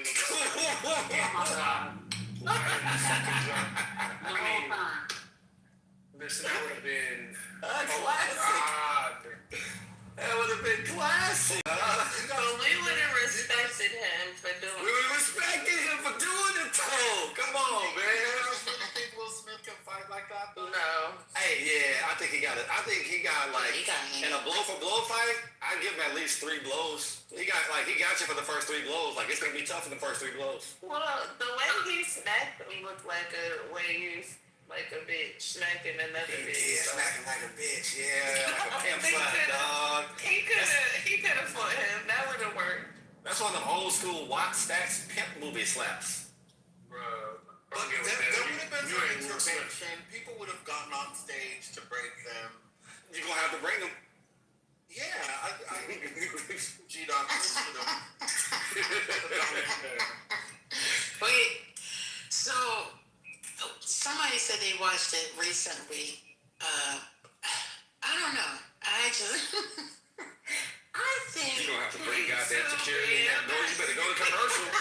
you better cue somebody else up. Go to commercial, goddammit. But I mean, so y'all would have been okay. Let me just say, so y'all would have been okay if you could just start a windmilling? Yeah. Hell yeah. I'm fine with whatever. Y'all crazy. No. Hell yeah. No. Windmill on that motherfucker, dog. Do something. Kick him or something. God damn, nigga. You know what? I don't. Hey, pick up flip the mic stand or something. I don't know. Hey, give me give me something, dog. Throw the mic at him. Give me something. God damn. I don't think the shock would allow him to fight back, to be honest. Hey, but you know what? See that nigga in the backstage, though. You gotta give me something. You can't let him leave that facility without something. All right, but I got you in the backstage. Yeah. But what about reflexes? Like with me, if somebody hit me automatically, I'm hitting them back. It's just my reflexes work like that. G wanna come back like reflexes didn't come into. He didn't use his reflexes. That would have been an automatic smack back. Well, yeah. Smack Well, me. well, people are different, and also the circumstances probably played a part. I mean, maybe he's just not as violent as you are. You know, maybe there's that. It's not about being violent. It's like naturally my reflexes is going to hit you back. I don't know. Brooklyn, that's natural for you. That's not natural. Like some people just flinch. Some people don't do anything. Like that's a developed based on, I don't know. And like, my startle reflex is fighting stance. He couldn't breathe, y'all. He couldn't breathe. He was just like, you know, all his mouth was open. He was smiling. He's like, Will Smith just smacked me, y'all. He was out of breath. I mean, it just completely came out of. Hey, personally, actually, he said Will Smith just smacked the shit out of me. Yeah. He didn't say just smacked me. Like he acknowledged that it was beyond. Right? He's from Bedford Stuyvesant. Like how the fuck? A nigga from Bedford Stuyvesant just get beat up on TV and ain't do nothing about it. That's the worst part. That's for the hood too, man. You let the hood down with that one, man. One thing about Eddie Murphy from Brownsville, he would never. Eddie Murphy would never let that shit go. Never. Shout out Charlie Murphy. Shout out to Charlie Murphy. Okay, let's say he wasn't shocked. What's going on? Let's say he wasn't shocked, right? He wasn't shocked. Will Smith walked away like he just beat Carl Lewis in the 200 in 1988. He did, though. He had a George Jefferson. I went back and watched it and analyzed it. It was George Jefferson walk-off, wasn't it? It was George Jefferson. And then the shock had worn off. He didn't respond. He said, "Keep my wife's name out your motherfucking mouth." Chris Rock's response was, and I quote, "Okay." Well, yeah. No. He couldn't have said, "Fuck you." Nah. Well, shut the fuck up. He could have said anything. His security was ready. Like, he could have even honored security at that point. It's worse than that. It's actually, that was not the I quote. What did he say? He said, "I'm going to." I'm going to. That's right. I'm going to. So you know what? I think when he turned around like that, I think that would have been the opportunity to push his ass. I'm just saying. He could have pushed him. He definitely got pushed up. With me. That's exactly right. I'll give you a cheap shot. I'll give you a pushing down. You gotta do something, dog. You gotta do something. That's a whole. And then look, I get you with the shock thing. He was in shock, but again, bro, that award ceremony lasts like 3 hours, man. They're gonna be in the backstage. Like, there's a time. You know what I'm saying? You see that? It was, you know what I'm saying? Okay, so quick question. What if after hearing Will Smith say, keep my wife's name out of your mouth, Chris Rock dragged him? Would that have been okay? Or do you guys think that Chris Rock better? It would have been much better. It was even better. Yeah, much better. Because I mean, Chris Rock. What was Hurricane's suggestion? He should have been able to drag him. What was your He suggestion? could have dragged Will Smith once he sat back down. Yeah. Just drag Much his better. ass. And, much better. You got Red Table. You got what's the guy that Jada had a thing with? I mean, there's just so much material. Well, he scared him shitless. He didn't want to make a comeback. I'm just saying he could have dragged him at least if he didn't He want is to scared of Will Smith is the funniest verbally pummel his ass. Something. Yeah, and security was there, so Will Smith wouldn't have got to him by that point. Like, he could have done you lucky that, he could have done anything. But, I mean, when the stories came out that he was trying to sleep with Jada Pinkett the whole time, that made it worse. Yeah, it made it worse. It made it look like a real I'm gonna tell you why it made it monster. worse. It made it worse because, and I'm not trying to disrespect Jada Pinkett, but she she seems like she's down for the get down. Okay, that's He not seemed bad. to be the only nigga in Hollywood with insight and money who couldn't get the get down. That's what made it worse to me. It seemed like he was the one that couldn't hit. And he was the most successful of all. Right. She's smashing August Osina. He ain't got money for 2 glizzies at the Sonic. Can I get $5 so I can get a blueberry slushy at the Sonic? She gave him the pussy. She's worth $50 million, couldn't get the pussy. That's what made it worse. Baltimore down bad. I'm sorry, Sherry. You shouldn't have heard the P word up. Wait a minute. I just told you to go to hell. No, I don't like to use those vulgarities in front of you. I apologize. Watch it, Sherry. Because I follow Sherry and I follow each other on Instagram. And I know what her algorithm is. Someone with that algorithm should not have to get the pussy. Well, I don't have an algorithm at all, so I shouldn't hear it either. Man, what's your algorithm? I don't have anyone to follow. Oh, well, then you can hear it. Sherry's algorithm is so I found rare footage of David Ruffin and Aretha Franklin singing a duet on an outtake of Sesame Street with Big Bird. It's like holding a Negro. Oh, that's Sherry. That's very Sherry. Yeah, that's what I'm saying. Yeah. Oh, There's opera on there too. I know, but I'm just saying. Exactly, even worse. And so I'll be looking at some almost certainly AI girl from South Africa with green eyes, very dark skin, and a fake features, almost certainly AI, and then a Sherry video will come up. And I'm like, why am I looking at this? Because it brings you back to earth. Then I go into the closet like Reverend Shillingsworth in Scarlet Letter, take out a cat of 9 tails, and whip myself saying the following: mea culpa, mea maxima culpa, the negmatio maxima culpa. And I mea culpa myself 40 times, all because of Sherry's algorithm. God bless Sherry. God bless Sherry, yeah. Dominus tuus terratum, mea culpa, mea culpa. So back to Chris. You know, I think he did the honorable thing. I understand the male ego and the macho that needs to be satisfied. But at the end of the day, he has a career, and Where is that career? Where is his career? He has a career.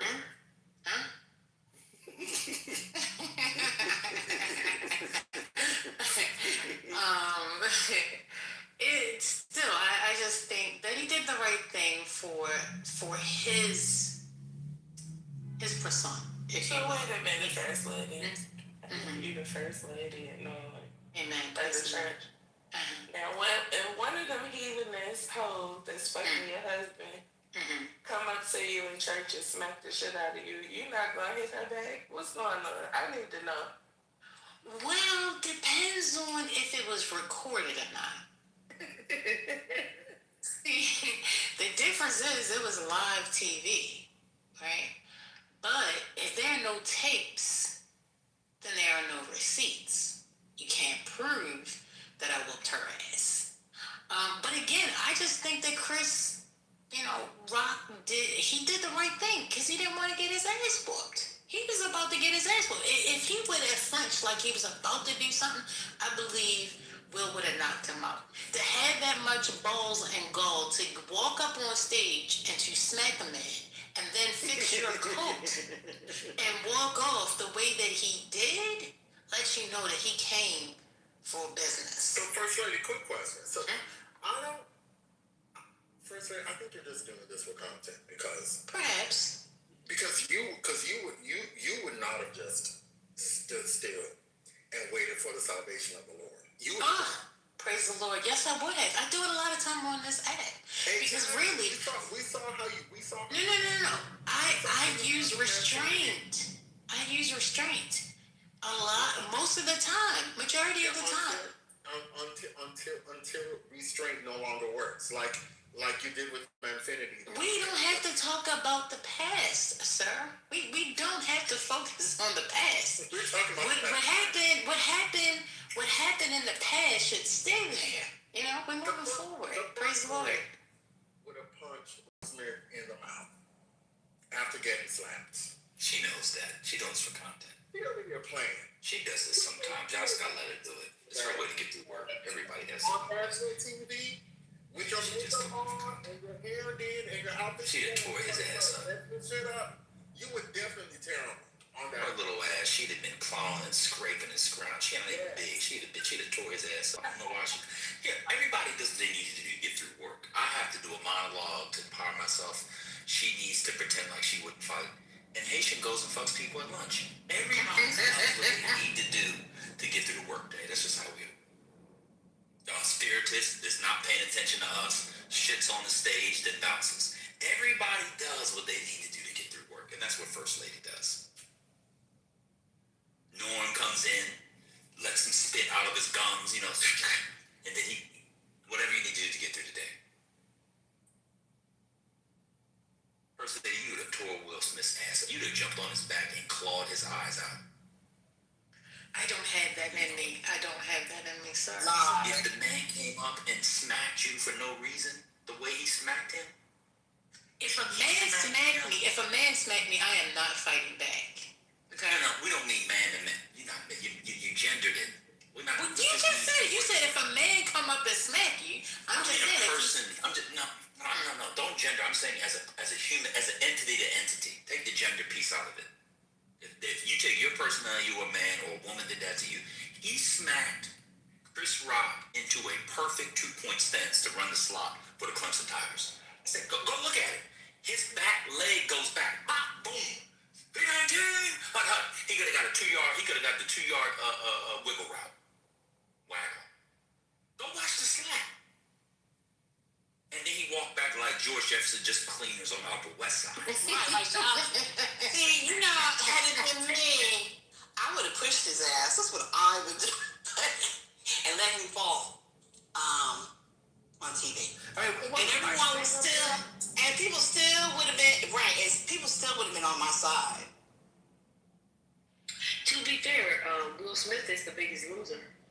Yes, he was. Because he lost money. He got a little, he used to be like his persona in Hollywood, I think, was like the crossover actor. And now when you go to TikTok or wherever the people go, it's about him smashing young boys. He got on it. He's the biggest loser. I don't know. I don't know about that last part. I'm not on the TikTok to that, but I know that nigga from Philly. And he did the Philly thing that time. He did the Philly thing. And he can go anywhere in Philly right now and be good. Still. I think Will Smith he in a better position than Chris Rock is. Nobody respects Chris Rock. Like nobody. I thought it was. I thought it was more liberatory than anything Malcolm X did before 1964. This is a troll.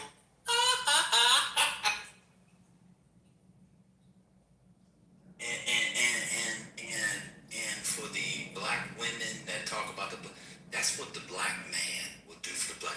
They weren't even together. No, they were not. Why was Chris Rock making fun of her alopecia? I don't know. Because he deserved to be smacked in his face. That's what I don't like about Chris Rock, because remember, this came out, I think, after go ahead, Louis C.K., say nigga. Go ahead, Louis C.K. Go ahead. Remember he was egging on Louis C.K. And sat right there. Jerry Seinfeld and another person. Sat there and said nothing. Yeah, who was the other? No. He was encouraging them to say. Yes, that's right. Jerry Seinfeld was the one that said don't say it. It was Seinfeld, Rock, Louis C.K. Who was the other? It was a white guy. I can't remember. Oh, Chris Rock was encouraging him to say that? Yes. Yeah, I told you he a bitch. See, told y'all he was a bitch. I mean, you ever heard probably brought him on that show because the nigga needed an extra 5 G's in his pocket. But he always was. When did we not know this? Well, I think that unless you were a pro-blacker or had taken the right Africana studies classes, shout out to Narrative, you knew this from the nigga black person joke. That's exactly right. I like black people. I don't like niggas. That's exactly right. It is. Always a problem. I'm glad people see that now. It was problematic when I saw that special. When I saw that, I said, oh, I'm not watching your ass ever again. Hold on, and y'all like Will Smith though? I don't particularly care about Will Smith, to be honest with you. He ain't no bitch. He's fucking little boys. What's going on? When they say that? I've never heard that. The young man from Empire that was on Empire. Wait a second. Just because y'all ain't heard it, don't mean it didn't happen. Like y'all are straight. There's a lot that y'all don't hear and don't know. Weird. About well, break it down. If you never heard it. I'd rather go join my class. And I literally never heard that though. I'm not. Well, there had been rumors about. It had been rumors about how he went both ways. That was always there, always around. But no one ever questioned it. No one ever said anything about it. That was the whole premise of Red Table Talk. The reason why they broke it off. But y'all didn't watch the Facebook TV show? Hell no, they watch that shit. Well, you know what? I didn't always watch it, but I knew that they were not together. That I did know, and I did know that from all the different people they was inviting into the relationship. Like this is, I don't know. I mean, I don't know. I'm not pro Will Smith in this instance. I mean, they did say something about them having. But no, I ain't gotta get to a link. There's a thing called Google, sir. Don't start this. It was a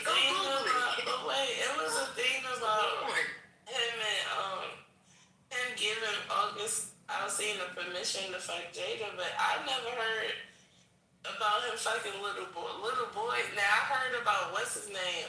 He was a Tisha teenager.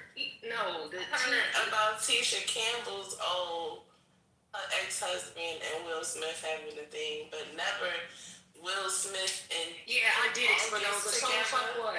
What you gonna do about it? Why not fighting Mr. Spinoza? It's for sheer Gray. That's who it was. Yeah. He did the same thing that Diddy did with Usher and whatever, quote unquote mentoring teenagers. Yeah. I mean, it's Jesus Christ. You know you can't attack their favorites, child. Already. Nobody. First lady. These Andre Crouch. No.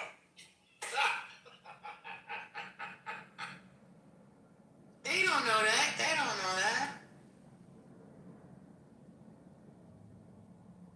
Me don't know why. My favorite old school gospel song that you sang in Politically Correct is "Take Me Back." Take me back. See, told y'all. Take me back, dear Lord. No, but guess what? I can't remember the song. But yesterday, I started singing and was like, dang, Hurricane ain't like that one. And I came back to the screen and I was kicked out.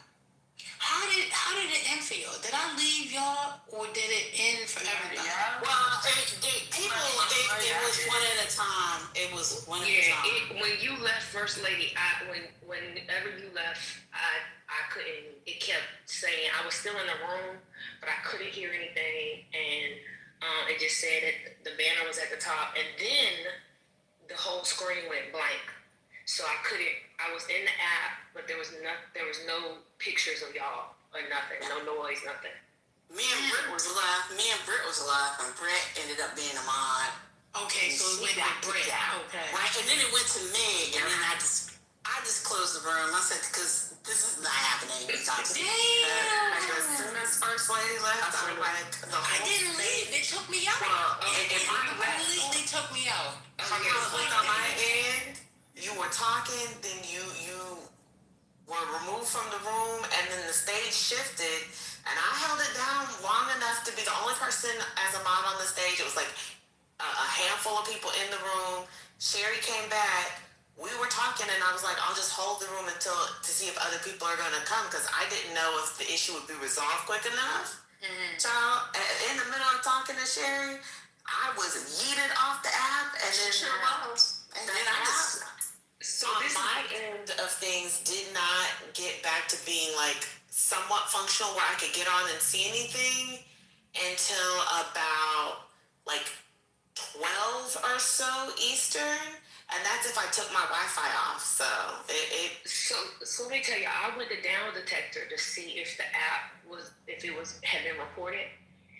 This app is so small that down detector didn't even like recognize it. But I could see all of these other apps, FanDuel, Coinbase had been like reported, so that's how I knew it was something bigger than just the app. That was a crazy part because I could only find one website that showed that it had been reported 140 times that it was something wrong with Clubhouse.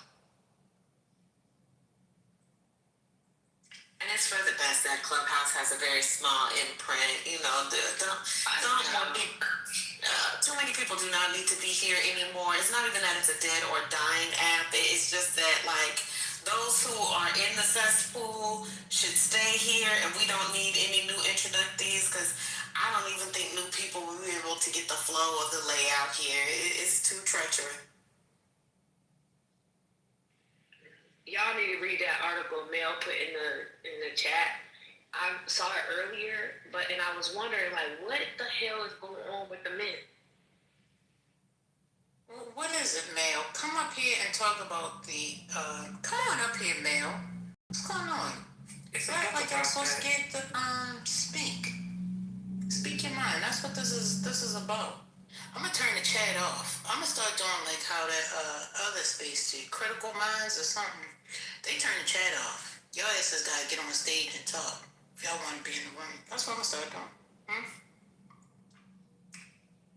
What's funny is I want to do it like Kim Cut. Well, pay to turn the chat back on. Well, I mean, listen, they gotta pay for the content, pay to have the chat back on. Okay. Y'all gotta leave them people alone. Y'all gotta stop saying names. I don't know what's wrong with y'all. You gotta pay to go to a private behind the wall. Y'all gotta stop. I mean, I'm just telling y'all what as the mods, you know, if y'all want to get on the Clubhouse Industrial Banking Complex, you know, I won't even ask for a cut. I'll tell y'all all of the things I remember that people used to make money on this joker. Nope. I ain't playing with it. So yeah, no, I was just saying like mine's. They shut the chat off, and somebody's let you on stage either. So I don't know. I never asked to go on their stage, but I do know when you go in there is no chat. I think I've seen your mama on stage talking in there before. Yeah. Your mom, I mean, First Lady, why you gonna do your mom? Y'all know I wouldn't do that. Huh? Y'all know I wouldn't do that. I don't even go on stages nowhere else. It's the only place I go on a stage. No, I have definitely heard your voice in that space before. Or was it the deep? What's it called? The deep. No, what's that thing? First Lady, I don't be on them stages. The deep. What's it called? The deep. What they call that thing? Deep State Patriots. Yeah. Now y'all know better than that. See, they saw it too. Yeah, they lying. Good afternoon. Oh, hey man. Hey How man, are you? what's up, brother? Hey guys, how you doing? Yo mama, could you break down your religious revival comment? Well, before she does that, can you just give us an update on progress? Oh, it's going good. Oh, that's awesome. Yeah, it's going well. That's beautiful. Good to hear, brother. I did not do what band told me to do, but it's going well. Great. Then how's it going good? Well, I mean, I'm still keeping up with him and his relations with Yes. Yes, I'm certain what Mel means is that even though it's not exclusive, things are on track to go down that route, right? See, this is why it's on retainer for me, I really appreciate it, but exactly, we're on our way. Period. Okay. All right. Well, go ahead, Mel. You have a question for your mom? What the minute Mel, you got a girl? Yes, child. Everybody is invested in his relationship. It's so cute. Is she what? No, she's not. She has They're color. invested because she's black. That's why they so invested. This is good for you, man. And she's educated. She's educated. I appreciate it. We're very excited. He came on stage with a deep voice. Y'all heard him? Mm-hmm. Yeah. My voice is not that deep. Yeah, he came on the stage. Mel, are you there? It's today. I'm here, Don. What's up? I need to say something to you. Go ahead. Are you familiar with Ryan, Michelle, and Sterling K. Brown? I am. Sterling K. Brown gave a commencement speech, right? Okay. But he's the actor, and his wife is Yes. the actor. Do you know where they met? They met on campus, I think. At Ooch. Let that be your guide. Were you in Ooch? No, you were in Reigns. No, I was in New Jersey. You were in EV? I did not go to EV that much. Okay. Let them be your guide. I was just looking at them from some reunion stuff yesterday, and I said, this could be Mel and that girl. Let them be your guide. The black love. Yes, and here's the thing. They actually broke up. Wait, did you know this girl at school? No, I didn't know her. Oh, okay. They actually, is she older or younger? She's older. Oh, even better for you. They broke up for 3.5 years. Is there a better black couple in America than Sterling K. Brown and Ryan Michelle Babbitt? Can somebody name a better black couple? Obama and Michelle. No. I said couple. No. But they're not together. This is the prototype. Shout out to Andre 3000. Come on, this is what you need to do. You gotta lock it down by the end of the month. It's true. Waiting. Are you getting a prenup, Mel? They just mad. Like, what's No, they didn't. No, they haven't. No, this We're not going on a grand situation, Yeah. Mel, not to dissuade you from what Brother Ben said in the. Farm people gonna tell us. No. Go ahead. Thank you. Thank you. I was just gonna say. This is farm business. And listen, in the matter of expediency. Because when he didn't listen to you the first time, in the matter of expediency, you have till the end of summer. That's a firm deadline. That's the firmest deadline you got. No. I mean, listen, you gotta have till the end of summer. By the time fall gets here, you need to start. Cuffing season is right then. That's a good point, but Well, vacation is right now. Exactly. So he needs to, get to Y'all planning. be vacationing together and getting ready to start a family. You need some KPIs so that you can hit that deadline. oh my God. You need some KPIs. Yes, let's You get it don't together. came to talk to your mama about Exactly. I'm trying to help you, Mel. Let me get it back. All right, ladies and gentlemen. Sorry to derail. I did ask Brother Mel to join us on stage. He wanted to speak to your mama, so we're going to turn this back over to Mel so that he and your mama can have a conversation. Oh, I think she left. Darn. Gotta set your mama away. See, we're talking about, if this was, what you call dick and pussy content.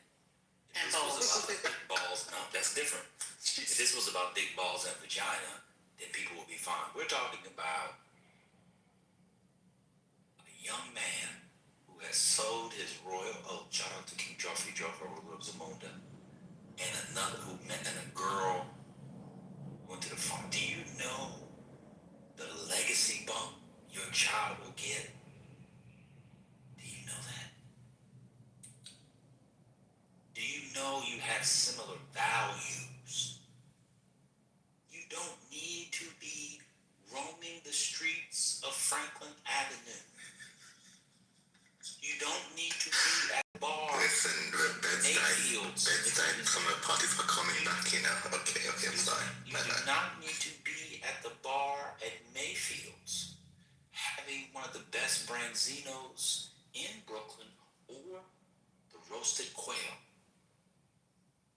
Picking up patchouli scented, bootied, sun-dressed herbalists who you know you're not going to be with long term. You've done that already.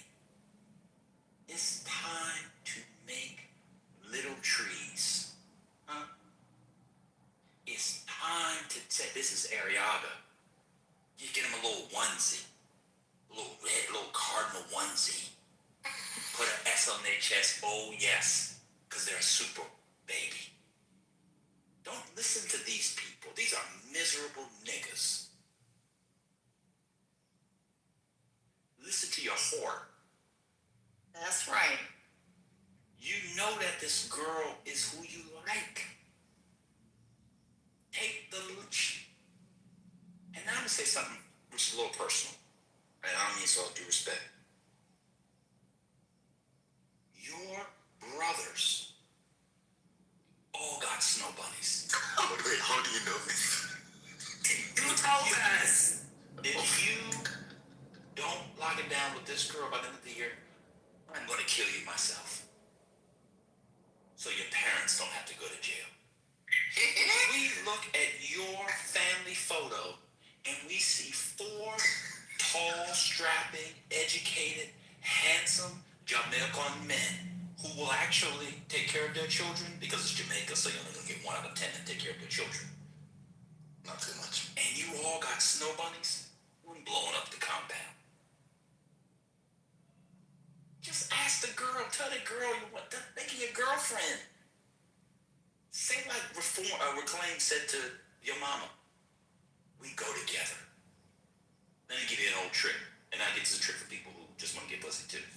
Put an old picture, an old piece of paper. Yes, no, maybe. By the way, if you slide that to a girl at the bar, she'll smash the same night. Happens all the time. Thanks for the discussion. Just, come on, just do it. Do it. Everybody. Do it. Do the Urkel dance. Do the Urkel. Urkel. We are Urkels. We're dorks. Nerd. You're only going to procreate with similar dorks. Nerds. You found one from the farm. We have Rodins at the farm. You can take the girl to y'all can go walk around the farm. They have literal Rodins that Rodin burnt and cast at the museum that has a wonderful burger.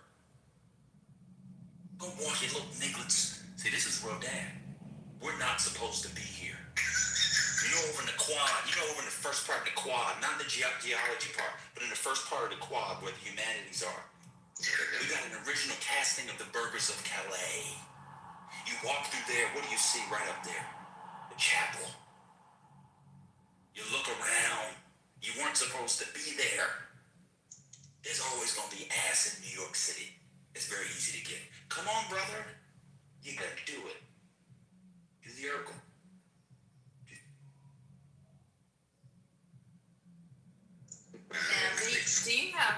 Do you in your peer group, how many of the people are how many of your male friends are married?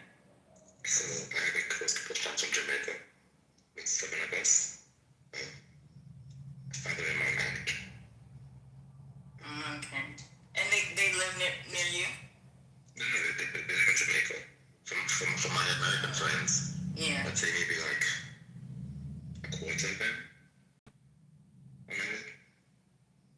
Do you hang out with them? Because that's an easy way to lock it down. always want everybody to be married. I'm just trying to give you some KPIs. Are you mid-30s? Are you mid-30s? No, I'm not. You still in your 20s? Yes, ma'am. Oh, yeah, take your time. You don't take. I don't know. Yeah, take your time. No, you gotta listen to Sunny. I'm just saying, y'all are like really good. I'm all for black love. I'm all for black love, and I hope it works out. But he's getting a lot of pressure. No, ma'am, go get some more bread, man. The way you go get the more bread, you listen to man. You know I'm right. You know I'm right. You know you're gonna get at a minimum a spot bonus. At a minimum. For getting married? Yeah. Yeah, that's still happens in industries when you're in management. Yeah, that still happens. And she almost slipped away before to an Asian man. So we just want to make sure we lock this in. You guys weren't a part of this session. Yeah. First lady. This was a session. So First lady. And you really like her? It's not a maybe. Technically, with this young lady, it's still a possible. You know. It really makes sense to not lock it down because I'm in my 20s. Makes just sense. No, I'm not saying don't lock it down. I'm not absolutely not saying that. Okay. I haven't been part of the other conversations, and you just didn't give me the level of excitement that everybody else did. But maybe I'm just reading wrong. I wasn't part of the other conversation. That's okay, so I know. Now, a question now about your peers, man. Oh, go ahead, yo. I was just like real quick, Mel. I'm not saying that Dan is it's aggressive with his plan is quite aggressive. I think it could be a little bit more subtle and get the same result. not with this young lady. So, Mel, do you believe that you've had enough fun already? Yeah, so I think I had a whole face fun. And then I kind of, went into hibernation a bit and stopped seeing as many people. Mm-hmm. And I think I'm good. Well, you should put your best physical years to good use. And when I say good use, I mean you should spend them in a more cautious way. And so it makes sense to follow the advice that you've received from people like Britt and your mama and Bang. You don't want to end up being 40, 45 and still trying down. Nature might not be as kind to you as it has been to some of us, so. That's true. You're straight. You guys expire early. And you want to get top 30 or 30, right? So you want to run your whole group. That's what you want. Now, Mel, when you say a quarter of your American friends are married, are the other 3/4 single? I'd say maybe like maybe single. So here's the thing. I don't think we had the right people in this conversation. So I'm going to end it because the doors of the church is open. You have already come down and you have made progress. I'm glad you had the progress. We'll close this session off to those that are more likely to steer you in the correct way. And we'll just work on you behind the scenes. Did you want to get back to the brother? Them eyes of yours, I tell you. They said you had green eyes. My eyes are green. 'Cause they need a lot of vegetables. You're not gonna let Messi weigh in? Come on. You're Jamaican with green eyes? Messi No. He's talking about brother. Correct. Brother is a green eye bandit. So, That's why you're so diabolical, brother. with curly hair. Y'all gotta stop. He's I just beautiful. got back. I Well, then you should have got back and not said nothing. But you had to say something with them eyes. You had to say something with them eyes. So anyway, I just want my brother Mel to be able to have the conversation with your mama. Your mama? Oh, I didn't think I was a quit. Mel, don't take no. Listen. No. Not about that. That was my fault because I derailed it. He came on stage to have a conversation with you. Remember, you guys were talking about the article. So we done got like 20 minutes in the wrong direction. Let's rewind and go forward. I just want to have one. I just want to make one. I just want to say one thing about what I said before. Listen to nothing I say. I have no idea what I'm talking about. I'm unmarried. And don't listen to me. Okay, carry on.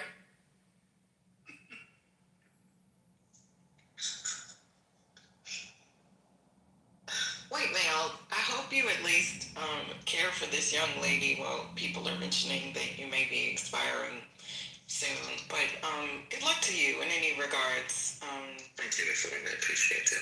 I never said you was expiring soon. That would suggest that I'm saying. Oh Lord! I did not mean literally. We shouldn't go back. We shouldn't go back. I just wanted to say I don't know what I'm talking about. Don't listen to nothing. In fact, listen to nothing I say on the No, your mama. Let's just go forward. Come on now. It's important to note that the male body does begin to deteriorate after a while. I mean, men start to lose their. You just cannot turn off the finger wagging and the preaching. So it's important. You just can't help yourself. It's important for men to understand that the advice he's received from people like Britt and your mama and Ban is good advice, and he shouldn't waste his best years. He still wants to be able to, keep it up and do what needs to be done so that they can make a lot of, beautiful ashy babies that they can take back to the farm and where else? To Jamaica and Oh so my on. God, the ashy is crazy. I mean, they're black, so they're gonna be ashy. Mel, you just had to shut this thing down. I'm gonna boom it. I'm just gonna boom it. Mel, you had a question? Mel did not get a chance to have the conversation that he came to have. Well, Mel, I comment to you, Mel. My sister and her, the beautiful people, right? That's what I call them. They all went to UT or Rice or a couple of those schools, Baylor or whatever. So they all got married super early. So by 26, 27, 28, they were married. They are uber educated, very pro-black. I will say that all of them are probably more than multimillionaires. Like, they reached that status very early. Homeowners, business owners, the same 9 yards. So just, everyone, I'm not giving him advice. I'm just giving him a reference. We're old. He's not going to listen to us. So yeah, now their kids are in, $1,000 a month daycares and completely thriving. So I'm just going to say, from what I've interacted with you, although we've had our battles, it seems like the young lady would definitely be lucky to have you, as I'm sure you would be lucky to have her. So I just wish you well, whatever happens. And consider a prenup. That's all I'll say. So unsolicited Auntie Vice shutting down because people are freaking out that we have been told to continue the conversation in another regard. But the decline in male employment has actually been happening for decades. There was a really good article in Marie Claire probably about 10 years ago that started to identify this. Have y'all also been looking at the numbers of young people that are staying at home and not moving out into the workplace at earlier ages? I don't know if that's a good thing necessarily, because grandparents are retiring or maybe there's more money at home. But it's an interesting phenomenon. So Is that what Mel came to talk about? Nope. Oh. The unemployment? He put in the chat the article. Yeah, that's asking. That's literally the article he put in the chat. Yes. Why do I get in trouble because I can read? I'm just. Nobody said you were in trouble. I just asked the question. Is that what he came to talk about? Yes. So the answer was yes. Yes, that was the article. Yes, it is. But I'm just gonna go back one step back. When I see it like that. You gotta fix your mic. You gotta fix Get your mic now. Oh, sorry. I was asking, do you guys get a prenup? Of course not.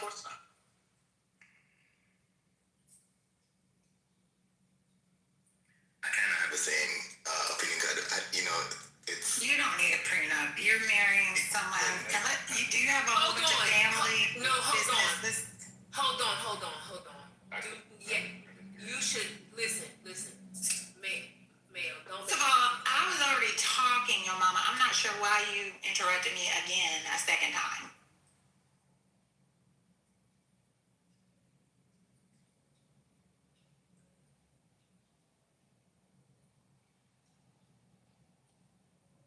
Everyone's giving their opinion. Nobody is absolutely right. Like, I should be allowed to give my opinion just like everybody else. Oh, it's okay. So I think it just both came off mic at the same time. I don't think it was intentional or anything. Exactly. Like, my God, I wouldn't. Whatever.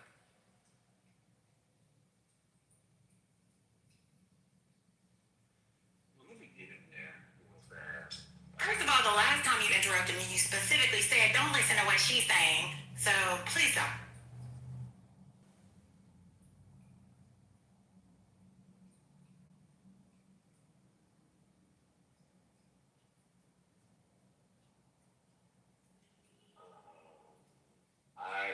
We do not have prenup. We were broke as hell.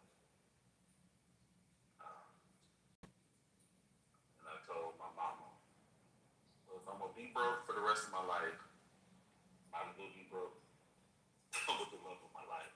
And thankfully, that turned out well for us. That's sweet. Few of my friends got prenups.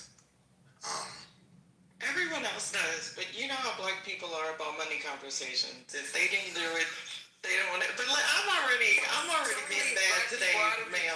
So let's leave Clubhouse out of it. I'm sorry, Mel. I'm just, I'm sorry. I'm in the mood today. But shout out to not being passive aggressive. Christina, I need to be in my room and have my usual handlers. Everyone else can make comments about black people and websites and things, but I cannot. I'm too light-skinned for this conversation, so I'm going to go back on mute. But Mel, whatever you do, It has nothing to do with it. I will go back on mute. It does. She's too light-skinned. No, it doesn't. I am definitely too light-skinned. I don't have weave or anything. I'm definitely too light-skinned. He said she's too light-skinned. Too light-skinned with curly hair. I'm going to go on mute. What does that have to do with anything? Don't Joking. Oh my God. The patriarchy. Jesus. If I was a man, it would be fine. God damn. Don't worry about it. Jesus. We just joked about somebody having green eyes and curly hair, but I forgot. I'm not a man. I'm sorry. Jesus. I just said, I am not trolling Hannah. I just said prenup. Jesus Christ. I'm sorry, Ashley. I'm sorry. I'm actually in a good mood. That's the great part. I don't know.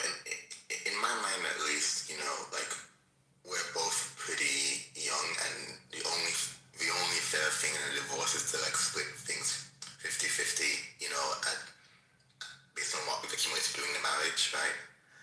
And so, a prenup right now on assets that I have right now is pretty inconsequential compared to, any asset go over the next 15-20 years. So that's just how I think about it. Why is prenup going to fuck it up? I mean, love lasts forever, but legal documents don't. I'm not giving you any professional advice, but if you've acquired assets, actually by the time that most people get married, she will probably have her own assets as well.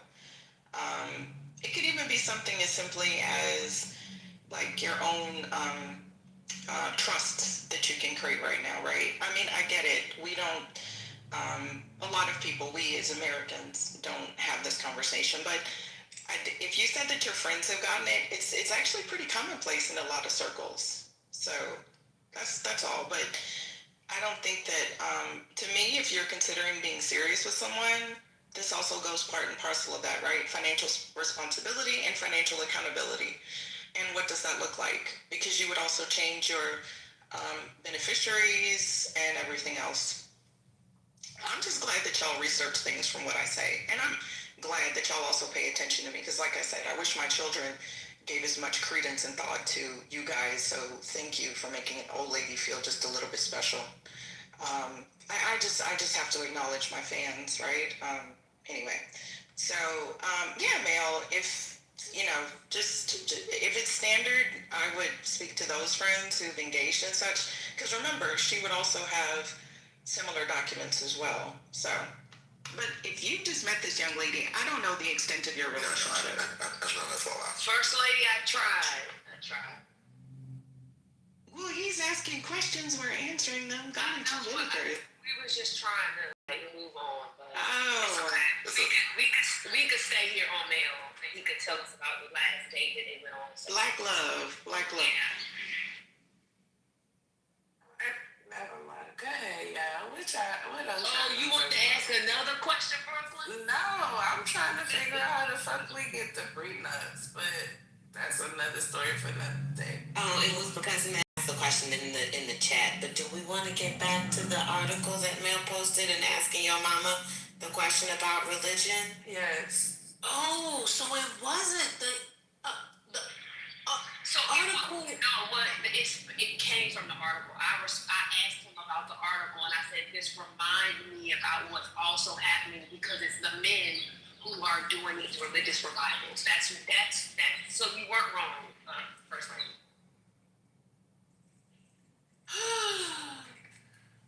I'm telling you, if I didn't smoke, if I didn't drink, I promise you, y'all would send me to drinking and smoking and screwing. God darn, Jesus. Mel, did you get a chance to talk to your mama? Or was that it? Oh yeah, I just wanted her to, if you wanted her to break down how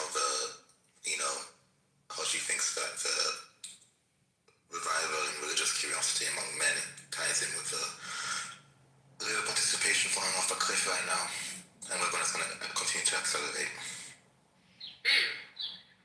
I don't care to talk about it, but That's okay, your mama. It's all good. it's just so you know, it's just there are a lot of men that are doing these religious revivals. Young white boys,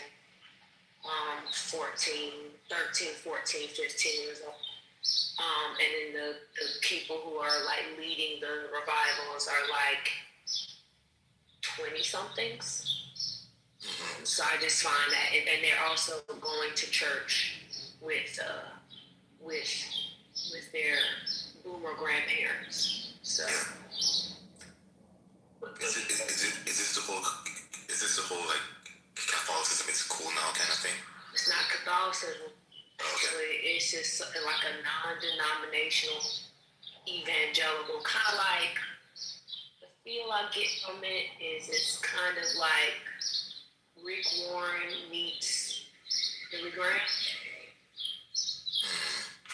Hey, yo, mama, you saying they're going to church with their grandparents, though? I see what you're saying with, like, the nominational piece, but from what I feel like I've observed, it's most amongst peers. Like, I don't see the, like, So generational.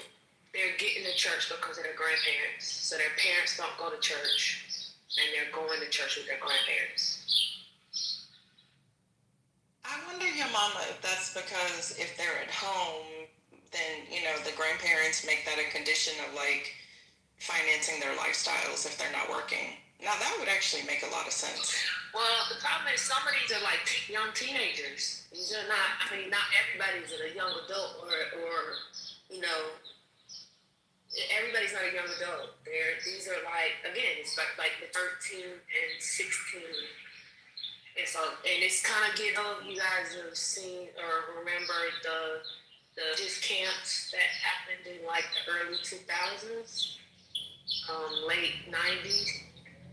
It's given that feel. That's why I say it's not like it may be non-denominational, but very evangelical. Hey, to your mama's point, because I'm raising a generation alpha, like 13, 12 years old. A lot of those, that generation, they want to tap into the past, right? You know, they talk about church a lot, and they're conservative as fuck. You know what I mean? To be honest with you, you know, so I think your mom is on to something. You know, it is that generation, those young Gen Alphas that they want to tap into. How was it in the 90s, right? How was it in 1980? You know, a lot of those people are looking back, and they kind of hate, you know, the new age of a lot of social media. But yeah, but that's a whole other story. But y'all got it. But I have a question. So what makes that conservative? I'm not saying it's a bad or good thing, but I just think a lot of them want to tap into what maybe their grandparents were doing, or maybe, you know, the generation before, yeah. Well, it's conservative because they, you know, being very much like, you know, they want traditional young girls, wanting to be, like, there's a whole purity movement, young evangelical women. That feels very conservative. No one also, just going back to, and this is the last thing I think I can't really talk, but the last thing I was saying was just kind of back to the article. When I saw the article this morning, I didn't read it in full because I got distracted. But the part that I read just reminded me of like how there's something happening with these younger men in particular. Because it didn't seem to me that these were older men with families necessarily. Some of them were, but it seemed to me that these were younger men. And they're getting drawn into something else. Like I don't know what they're doing with their lives or why they're quitting their jobs, but it seems like there's something else that is sort of like calling them to attention. And I don't know what. That's the thing that like I've talked about this before about how this religious movement is like bothering me because I don't think people understand and haven't seen it. It is. I mean, I went to one of these revivals. I have never been so scared in my life. That's the honest truth. And it was because it was such a zeal in these people's eyes. They really, really were committed to this thing. And I'm not really sure they understand what they're committed to. That's the thing.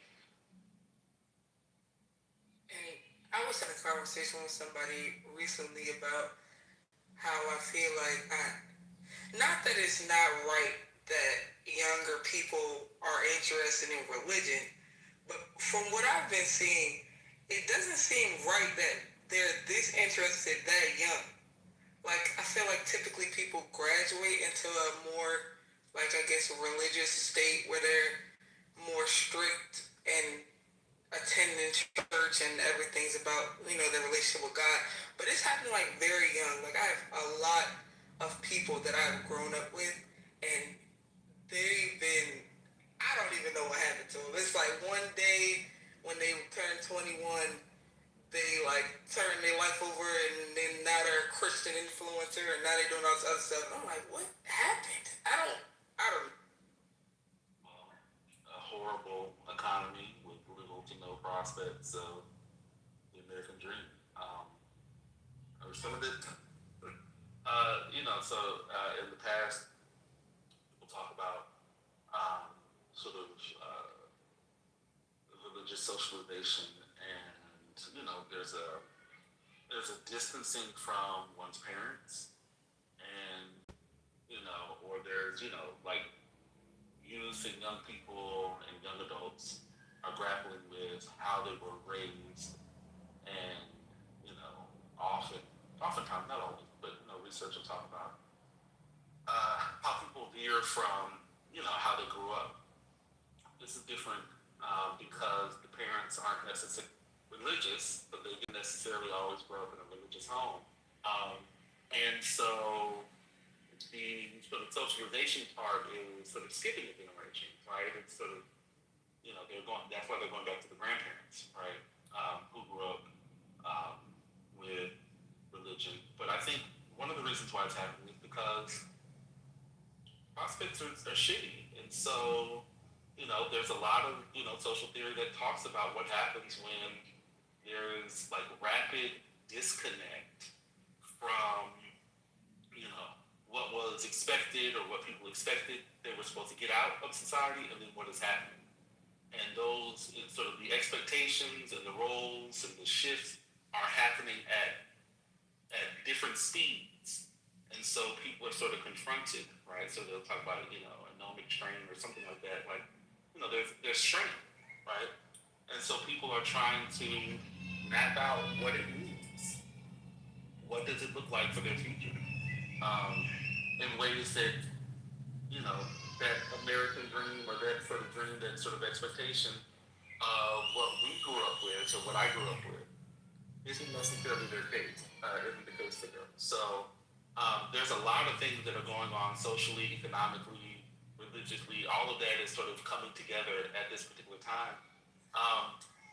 But it's also born out of the reality that the generation right before them is struggling economically. Their marriage rates are slowing down. So what does that mean for men? What does that mean for boys? What does that mean for family structures, right? All of these sort of expectations that haven't necessarily changed, even though men and women's realities have definitely changed over time, right? And so people are working that out. We see this on a massive level. It's not just sort of one region, but it's happening. This is a generalizable pattern that we can, it's a phenomenon. Anyway, I'm here.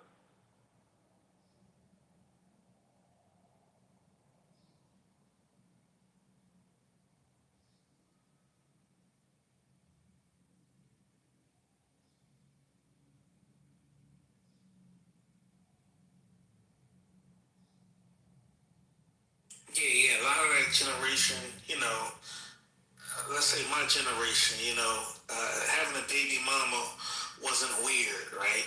It wasn't a weird thing, right? But and that, like the alphas, they think that shit is weird. Like, when you have a child wedlock and stuff, they're like, if you listen to a lot of those young girls and boys, they say, look, man, I ain't trying to be no baby daddy or no baby mama. So I think it's a cultural change, to your point, Brother Messi. And I think it's a beautiful thing. What a time to be alive. Huh? I don't know. Wait, what? I'm just saying, man. I'm tapped in, man. I'm tapped in. I don't know about that. I'm talking about Generation Alpha. I'm not saying, let me get the context. Generation Alpha. Hold on. Generation hold on, Hurricane. Hurricane, hold on, Hurricane, hold on. We're not talking about the 20 years olds. I know y'all looking at them. Like your mama said, we're talking about 15s and unders. Right? That crew, 16 and under. We're not talking about the people, you work with. We're not talking about that. We're talking about a younger group of folks. That's what I'm saying. Go ahead, you got it. Wait, Omar, we were talking about, your mama was citing that the people that she see at these events or... Yeah, she said they were younger, and I agree with her. A lot of them are younger, teenagers. And including people above that, so the 16-year-olds, the teenagers, the 20-year-olds, and the 30-year-olds, like the whole... Yeah, but I'm not talking about the 30 years old. They already washed up. I'm talking about these young alphas, these young Generation Alpha. If you need to Google it, Google it. Generation Alpha. Your mama is on to something. I'm adding on to her point. I'm not talking about a nigga that's 30. I'm not talking about somebody that's 29. I'm talking about a specific time area, 16 and unders. I'm talking about that group. Right, but I think part of, I don't know, I think you're framing it as something that's beautiful.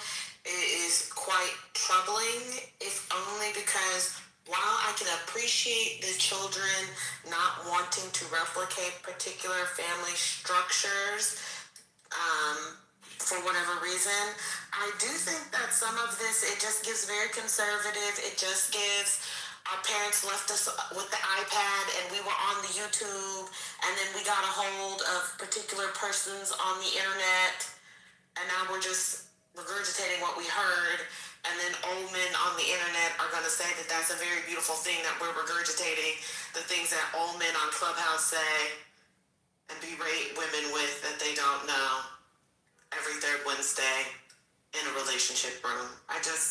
It's very troubling when you hear young people saying what old people on this app say, if I'm very honest.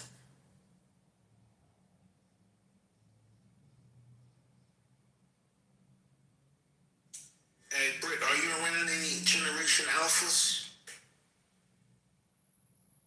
What's the age group for Gen Alpha? I think that's like what, maybe what, 14 and under, 15 and under? It's like 10 and under. Yeah, so No, it's not. It's not. I'm generally confused right now. I thought the conversation was about, young men of essentially being. Yeah, but I was adding on, Mel. You can compartmentalize. I was adding on, okay? You don't get confused. My bad, Omar, my bad. So Mel, do you want to direct back to what you were originally talking about? Sure.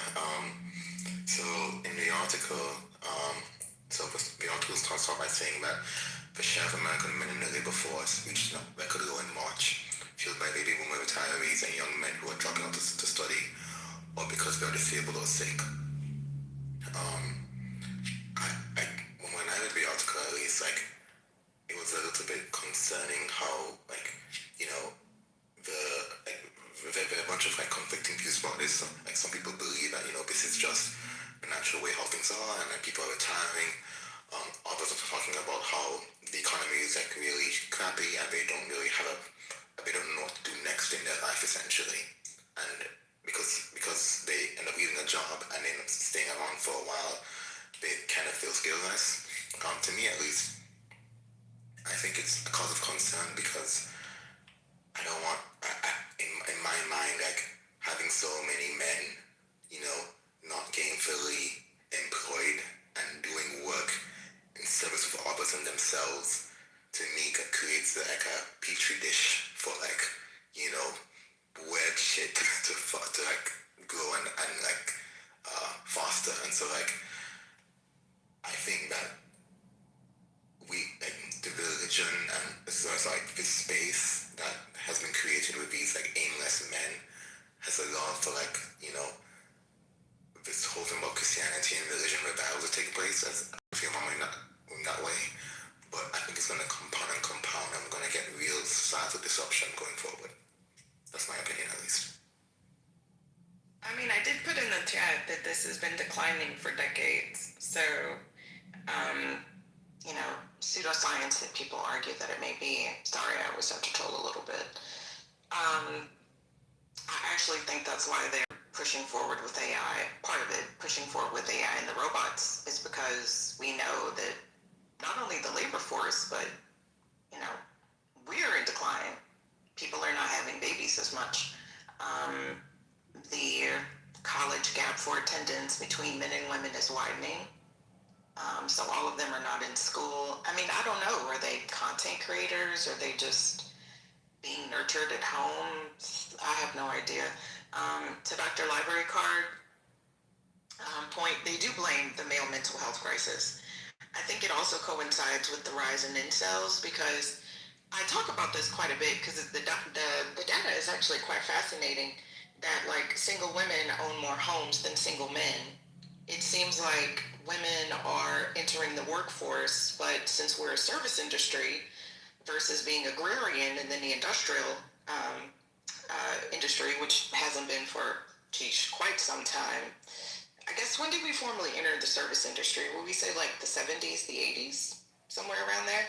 A lot of these men used to do the quote unquote macho jobs, right? They would go to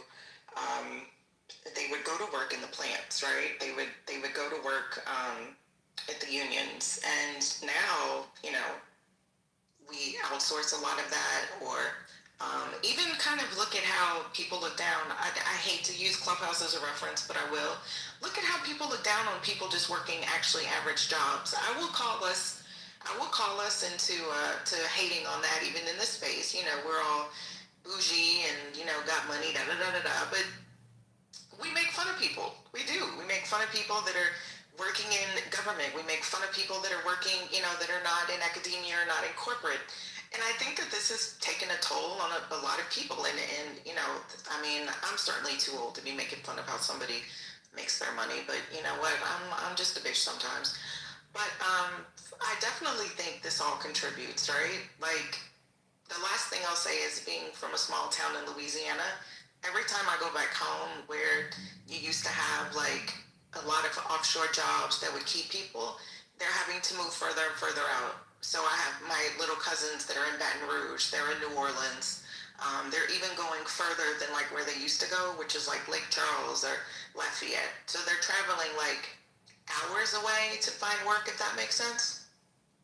So I think that this is something that's going to continue, and we're going to see the rise of people like Mamiya in this regard, and the incels, because this is definitely hurting young men more in the mental space than it is young women. The data is showing that young women are actually thriving and moving forward, whereas young men are falling backward, which is kind of a weird dynamic if you think about it.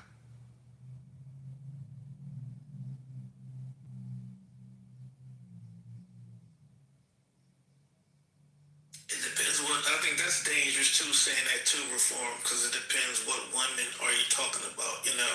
I know a lot of times we hear the narrative that, you know, black women are doing X, Y, Z, but the data doesn't say, and I think it's very harmful when we say that, you know, that the women are doing these astonishing things and the numbers actually doesn't show that. But another story. The data doesn't say what. Like you spoke there. Like when they say, oh, black women are the most educated women in the United States. That is actually not true. You know, and people run with that on the stages. I done heard Sonny say that 1,000 times. That's not true. Black women are not the most educated people of women in this country. We gotta stop saying that. It's dangerous. It's harmful. Omar, you have never heard It's very dangerous. Omar, like there's nothing wrong with you saying it's not true, but don't say it's true. It's not true. Hold on, Let's not say that. But can I finish my sentence? I've never said it. No, but Reform just said it was true. But she's speaking falsehoods on stage. When have you heard me say that? I said reform, Sonny, reform. You said Sonny. I'm sorry, I meant to say reform. I meant to say reform. I'm sorry, I misspoke. I meant to say reform. Lord. Omar, to be clear, Omar, you don't think, sorry, you do know that like women outperform men and are outperforming men when it comes to educational achievement, right? In general. You know what I'm saying? How they frame it, they say, well, you know, black women are the most educated group in the country. That's a false statement, you know, that we run with. That's what I'm saying. Ignoring that, like, there is a real problem about male underperformance in key avenues of attainment.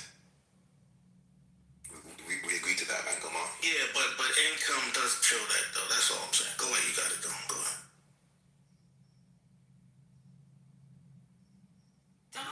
Did you disagree with me, Mel? No, you disagree with me on the income part? Do you disagree with me on that? Sorry, when you say like men and more than women? Absolutely, men. We're not going to do that. Are we going to do that on this stage, really? Come on. I'm sure that's true in other industries in general across the board, but I'm sure it's going to keep closing as, you know, society progresses. But I think that's the danger we say when we say women are outperforming this and that.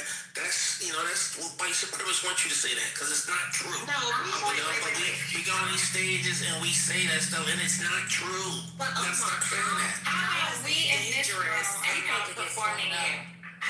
How is it dangerous and how is it white supremacist when Mel just said, yes, I agree that men currently out-earn, but if things are holding currently with women gains in education and entering into the workforce where they're closing the gap on some of these things, that can change in the future. How is that then being framed as white supremacist rhetoric? And that's what the white supremacists want you to say.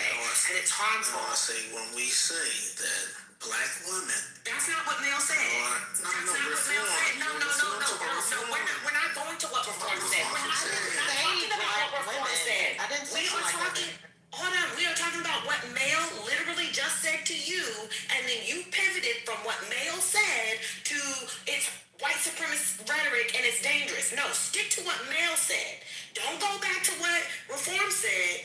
Mel said something specific. You dismissed it as white supremacist. Yeah, you need to go back. It was about reform. But what Mel said was not about reform. Yeah, but he agreed with you and something different. He's talking about speculative gains. I can't speak. I'm not Miss Cleo. I can't speak on the future. She's just saying if the I can't speak on speculative stuff. I can't. You know.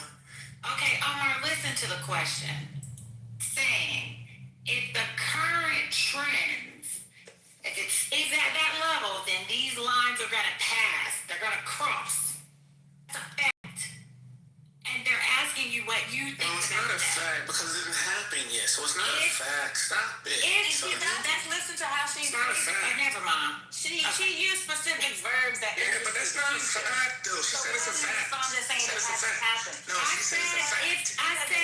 If it goes in the current trends, they will cross. And you know how lines that aren't parallel, at some point they cross, right? Only parallel lines don't ever cross. Yeah, but you can't. We're not saying when. Never mind. Okay. Lord. Oh my God. You just get really, really. Y'all Miss Cleo, y'all predict the future. I'm not expecting to you. I can't predict the future. You know how to be proactive. You know how to be proactive. You have to look at trends so that you can mitigate and be proactive. It's the same thing. Listen. It's in the future. Just say you don't want to. I'm just saying reform gotta stop spilling false stuff. That's all I'm saying. Spilling false stuff. It's dangerous. That's all. It's very dangerous. 2 seconds. You keep reform. So I'm not with the bullshit when I have these kinds of conversations. I am going to put links in the chat to substantiate what I say. So I did not say black women, but the stat actually gets misstated. It's true that within the demographic, other demographic, black women out-educate black men, or more educated than black men. That is within the demographic. So that data is actually true. People just leave off within the demographic. It does not mean that black women are the most educated, but it means when you compare men to women, white men to white women, Asian men to Asian women, or at least it was, what is that, a couple of years old? I don't track that every day, like I do other things, right? Then black women at that time, when that data was extracted, within the demographics, yes, black women are the most educated in terms of comparisons of other races. Jesus Christ. That's not true. Now compare it to the Asian one. True. Compare it to the white woman. Compare it to the white woman. More educated. Y'all got it. She just gave. Don't you have free? Because you guys do stuff that's wrong. That's not right. Shit is wrong. You're not listening. She literally said a specific sample group, and then you said that's not true, and then added a different sample group. That changes the whole equation. What's wrong with you? He left because he was trolling y'all. I don't know why y'all let him get y'all. He wasn't trolling. He gets very triggered when those conversations come up. It's not true. I remember I'm sorry, Sonny. I remember even looking that up when that was saying, because we all remember when that went around, right? It did the rooms on Clubhouse or whatever little like blackmillionaire.com webpage came out with it, and I looked into it, and that's what it said. Like, maybe it was higher education, maybe it was in college, but that's what I came. So I don't go around saying that, to be perfectly honest, because I can't really substantiate it. But anyway. Y'all say people in the chat saying he was trolling. What was he trolling about? I didn't hear any troll. What was he trolling about? Yeah, that's all he does is troll. No, he's dead ass serious. No, he was not. That was person and the loss of comprehension. Yeah, he gets very triggered about anything that makes it seem like black women are outperforming anything black men. I don't even like when the conversation goes black women versus black men, because it always devolves. Did I even say black women for him? I don't remember. I really don't. The conversation was about. Yeah, I didn't even say black women. Yeah, the conversation wasn't about that at all. He just brought it up because he felt like it. He is not trolling. He's not trolling. He's very serious about it. He believes it. He does. He said it's dangerous. Yeah, he said it's dangerous. They didn't say it was white supremacy, but anywho, Lending Tree Analysis of U.S. Census Bureau data, which this gap is getting bigger. 8.42 million approximately single men own their homes versus 11.14 million homes for single women. I would love to break down the demographics because, of course, I'm black, so I look at black data. But that's a huge gap, especially when you consider that women, we make less. Yeah, it's confounding. We tend to be the primary caregiver, and we are typically the single parents. Like 2/3 of single parents are women, 1/3 are men. So, I mean, shout out to women. If you're triggered by that statement, then do better. But shout out to women because that's a damn good number. Just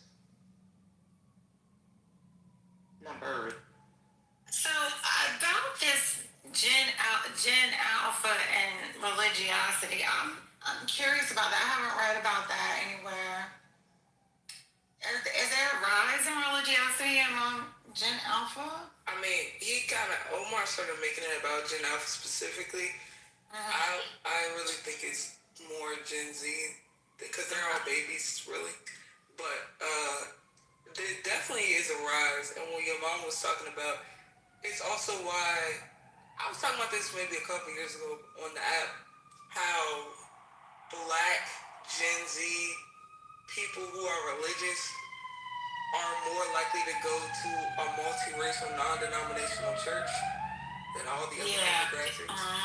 It's like this weird new religious movement where it's very unstructured. Like the dudes that be coming in here talking about the Bible. It's like a very unstructured, online, strict, traditional religious movement where they talk a lot about purity, virginity, marriage, those being kind of the pillars of what they do. Like they don't want to have sex until they're married. It's a lot going on. Oh, I mean, it is. I mean, yeah, they are having less sex, right? And they are also, I've noticed this, they do a lot of moralizing as well, to Dr. Library's point. I think it's really more of a kind of generational rebuttal to women's sexual empowerment, I guess is the term people would use. So when you look at like the way these men, I'm just gonna use that dude who came here the other day. The way that they automatically in their mind fixate on quote unquote Jezebel spirits. Yeah, and like the women. Are you talking about Cypher with the wayward shit? Yes. Yeah, I mean that conversation yesterday, but I also go to it. I do agree with what Brother Messi was talking about in terms of there are less options for them as well. I think it does come down to that, and also this identity about who are they, right? Who are they not only as individuals, but who are they in society, and where do they belong? I think all of that is a part of it, if that makes sense. You can disagree with me, that's fine. Well, we kind of touched on that when we was talking about the Manosphere documentary, how it's bringing the males, that population of males, the religion, that's playing a part in their being obsessed with religion. Well, then you have to ask the question, why are they obsessed with religion, right? What is going on personally, culturally, societally, that they feel this way? Because that's a question. What I need from Brother Messi is Oh, sorry, Sherry. I thought. Oh no! I'm finished. I'm sorry. You go ahead. Is Brother Messi still here? Oh no, he's not. No, he had to leave. Yeah. Oh, okay, I was gonna ask him a specific question, so y'all could go ahead. I'm sorry. Well, let me just say, just because somebody puts the title religion out there doesn't mean that it's a religion that you know. I've heard quite a few people profess, Christianity, they love Jesus and so on this app. And they said Jesus didn't even know about the scriptures. So, I'm just going to say, I don't know what type of religion is going on these days and what type of teaching is happening, but it is not from the good book. It's not from the Bible that I grew up on. A lot of people are, pulling scriptures here, scriptures there, and then concluding with what they think is right. There was a gentleman in here this week, the one that kept calling women Jezebels and so on and whatever. When we started asking him questions in regards to the Bible, he knew nothing about. But he knows everything about a Jezebel and the Jezebel spirit. It's insane to me. So those type of people, I just choose not to have a conversation with because I don't. If I'm not making a difference, or if I can't make a difference, then what's the need for the conversation? And most of them won't even sit and actually listen, even from a male. He thought it was funny when he thought Bam was dragging the women, but then once he pulled out his flaws, he got upset. So this religion thing that people are following, it is not of God. It just isn't. I'll say from my POV, my point of view. So that's my 3 cents. Your mama, though, you know what? It just made me. It came to my mind just as you were talking, and the First Lady was talking. But remember when we were reading Khalil, that he would be. I mean, it's a book of fiction. It's a work of fiction, but that will be an example of what we see is happening in society, right? This idea of what happens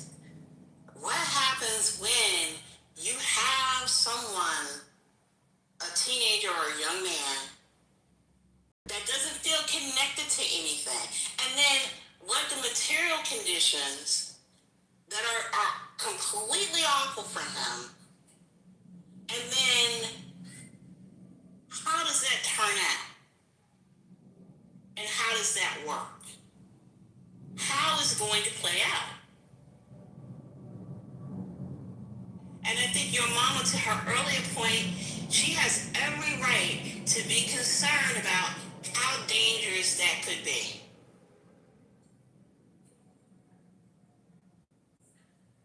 They're always able to quote a scripture to justify the way that they feel, especially towards women. So I don't see how it's not religious.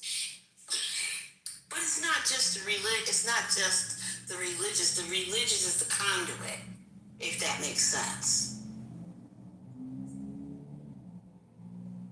What brings them to that point is a question. How did they get there?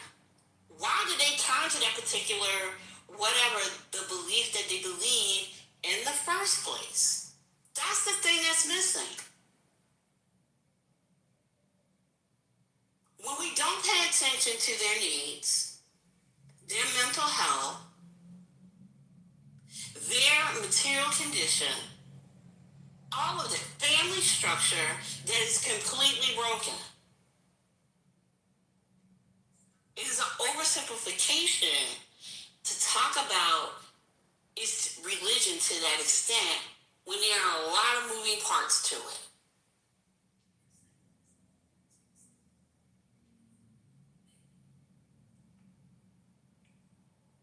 Okay, I'm done. Well, I think they get there by ordering Uber Eats every day. And then I'm going home to cook it. I'm just saying. They can't afford Uber Eats, First Lady. They're the ones that are doing Uber Eats.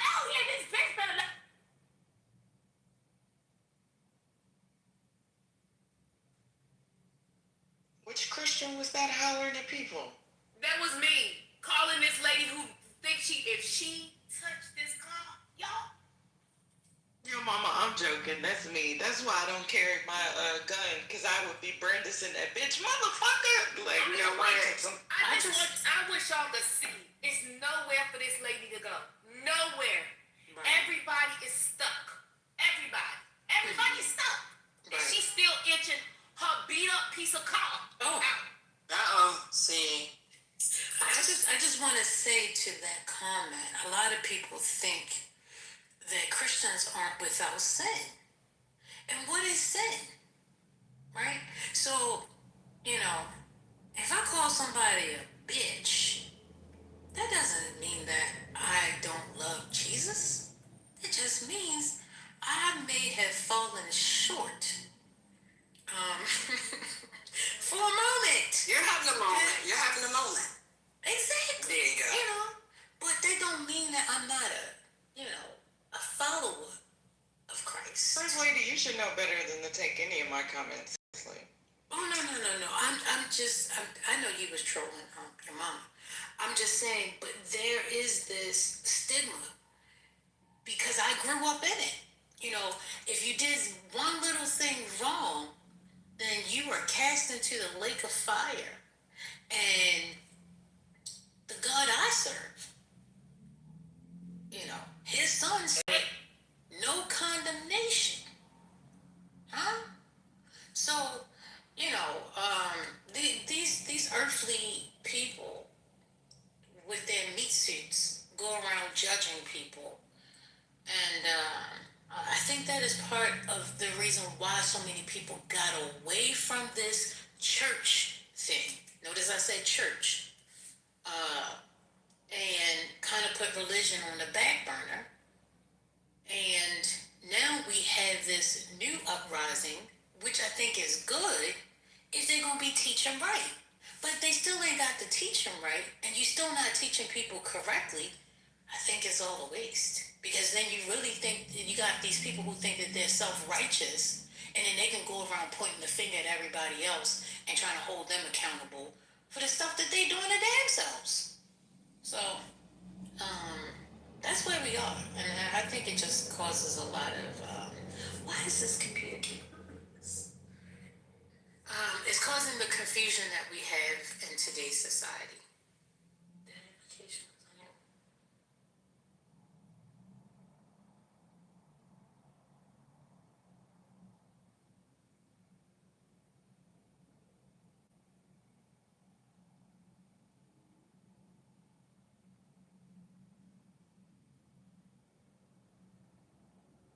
I'm alright. I used to argue a lot about scripture when I was a little girl. Because I remember, the story of Job is actually terrifying. The story of Sodom and Gomorrah, my God, the angels wanted to the men of the town wanted to have relations with the angels, and he gave them his virgin daughter. And I was like, what in the fuck is that? But anyway, that Old Testament, I was like, hell no. Do y'all remember that story? Because one of those creatures that had to read the Bible from cover to cover when I was probably a child, the Bible is horrific. I guess if you're not seasoned in the word. You reading from a children's Bible? Oh, hell no. They couldn't tell me no. I read Roots when I was 9. So I was like, holy shit. So there is a story in the Bible about, there's a whore, and they cut up her body and send a part of her body to each of the tribes of Israel. Has anybody read that? Are you talking about Judges 19? What the fuck is that? Is that correct? I don't even remember what it is, Miss Sherry, because I was just like, you know what? This shit is scary. When the ladies had their cycles, they had to sit outside the temple. I was like, fuck that. So, I was questioning everybody. Are we really having a piece of Christ? How does Christ know my thoughts? They were like, please just go to catechism and leave us alone. I I can't believe, like, at your school, y'all were reading the stories from that adult. Oh no, this wasn't at school. This was a child that was left with her great grandparents in the country that let me do whatever the fuck I want. So, Spinoza, the tribe of Benjamin. Yes, like what did she do? Why did they cut her body up? No, actually, it's not about gay people, but it's. And then when you think the name is sodomy, I was like, oh shit, Sodom and gonorrhea. I also went to Catholic school, y'all. So you know, we were some bad kids. We used to call it sodomy and gonorrhea. Did anybody else do that? No. Okay. Send your kids to Catholic school. I'm warning you. That shit is crazy. Exactly. We were the biggest heathens. I'm just saying. No, listen to her. They're not. Maybe it was those nuns, but I'm just telling y'all that is what we used to call it. Anyway.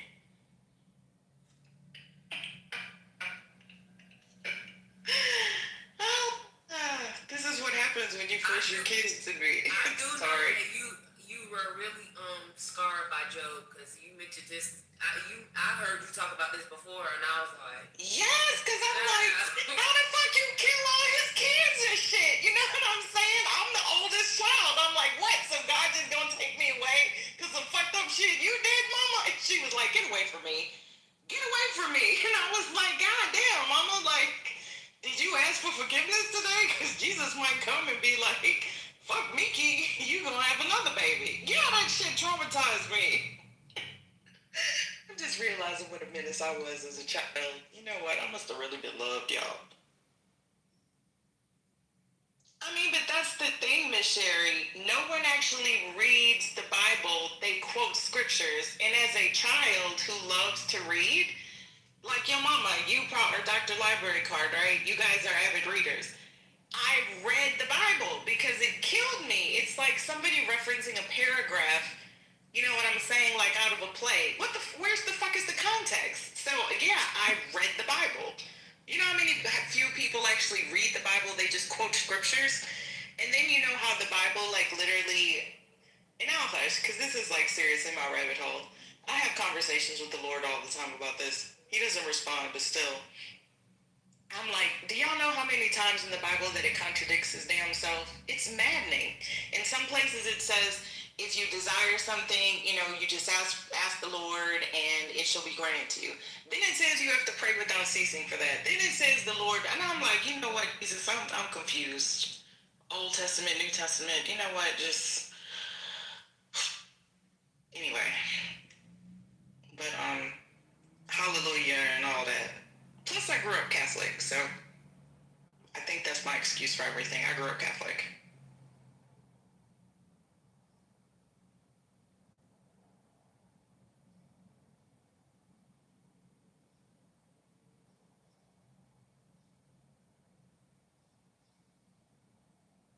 Glenn, really? Yeah, Mr. Spinoza. I'm gonna look that up again because that seriously traumatized me. I was like, plus women were not really treated well in the Bible, like especially the Old or the New Testament. And I was like, what? Really? Bride of Christ? What? Whatever.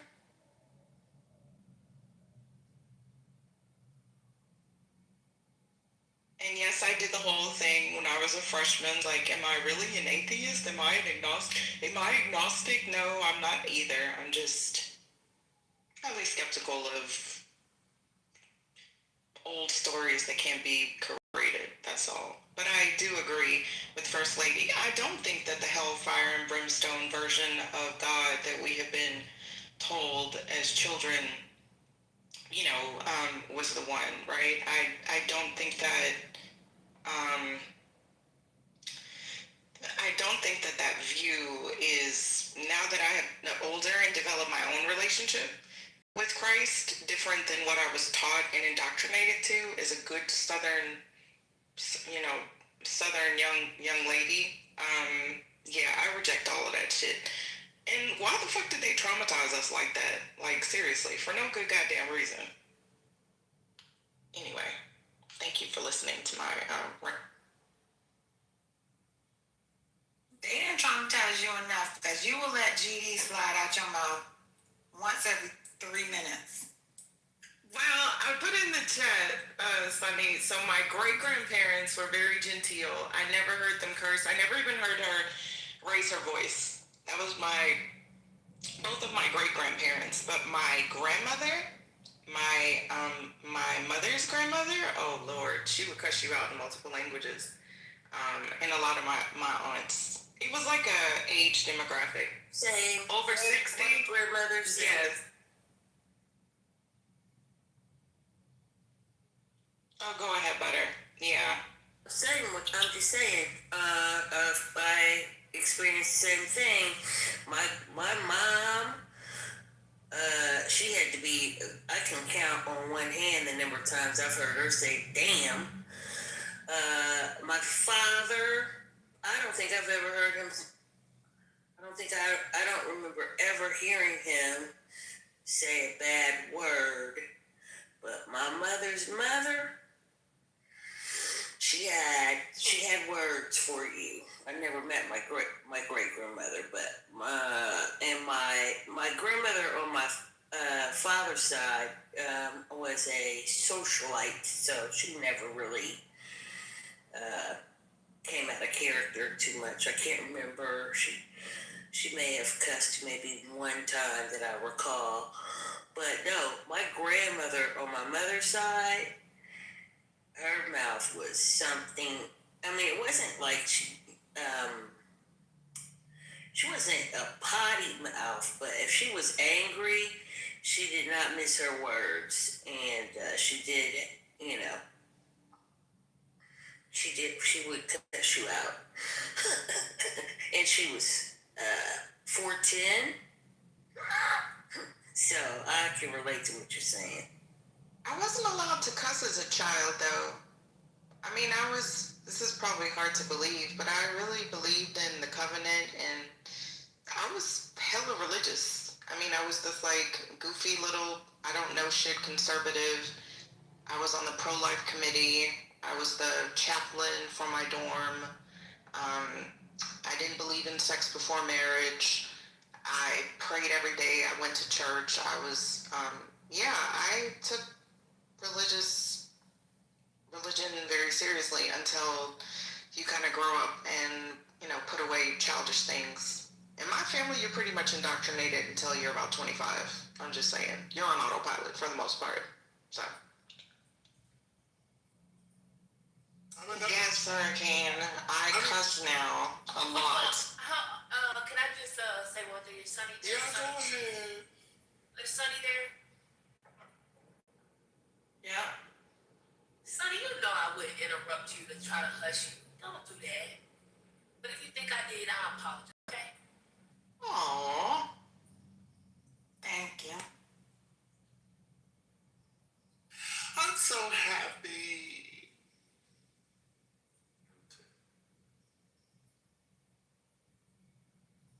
Wait, that was the wrong emoji. I was just gonna say, we're all indoctrinated as children. There's nothing special about it. We all get that stuff. We're told a bunch of things, and then when we become older, we decide to do our own things. What happens? Oh, I know. I'm just saying, like. Did you have sex before marriage? You know she did. No, I don't. That she got married young, didn't you, the first time? No. I was engaged, though, and I was 18, or almost literally days away from being 18, and I was engaged. I had a little Walmart diamond ring on my finger. So when you married your first husband, not first husband, when you married your husband, that was the only person you were with? Oh, no. I got over that quickly in college. I mean, when y'all got married. Oh, you didn't, that's not who you married. No. That was my high school sweetheart. Yes. No, that was my high school sweetheart. And then his family was uber religious. This is funny, but I'm always telling my business. His family was uber religious, so when I was married, I was the perfect little, so what was it? I went to a Kojic church for the first time. Oh, Lord Jesus. Imagine being Catholic all your life and then going to a Kojic church in your mid-20s with your husband and your children. You raised your boys in the church? Yeah. Not as much as I was, but they had their little Bibles, and we did, catechism, and summer daycare was the church's daycare, and then they would go to church. Yeah, it was a culture shock. Spinoza, I didn't know what the fuck Kojic meant. I never even heard. Now I can say it. Church of God in Christ. Church of God, yeah. Church of God in Christ. Yeah.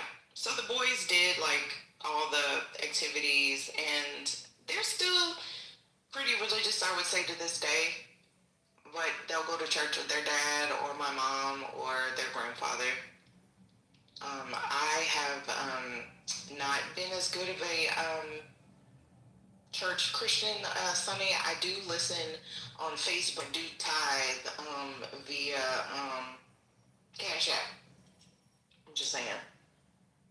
Shout out to Facebook Lives. Shout out to COVID for us learning about listening to church services in your bed in your pajamas. I read something recently about the way in which online platforms have transformed the way in which we church. I thought it was interesting. Can you send it to me, your mama? So it's in a book that costs. I mean, it's in a book. It's an article in a book. So I can give you the name of the book if you want. Okay, thank you. It's just interesting because I don't put too much stock into the way social media platforms condition us to socialize, because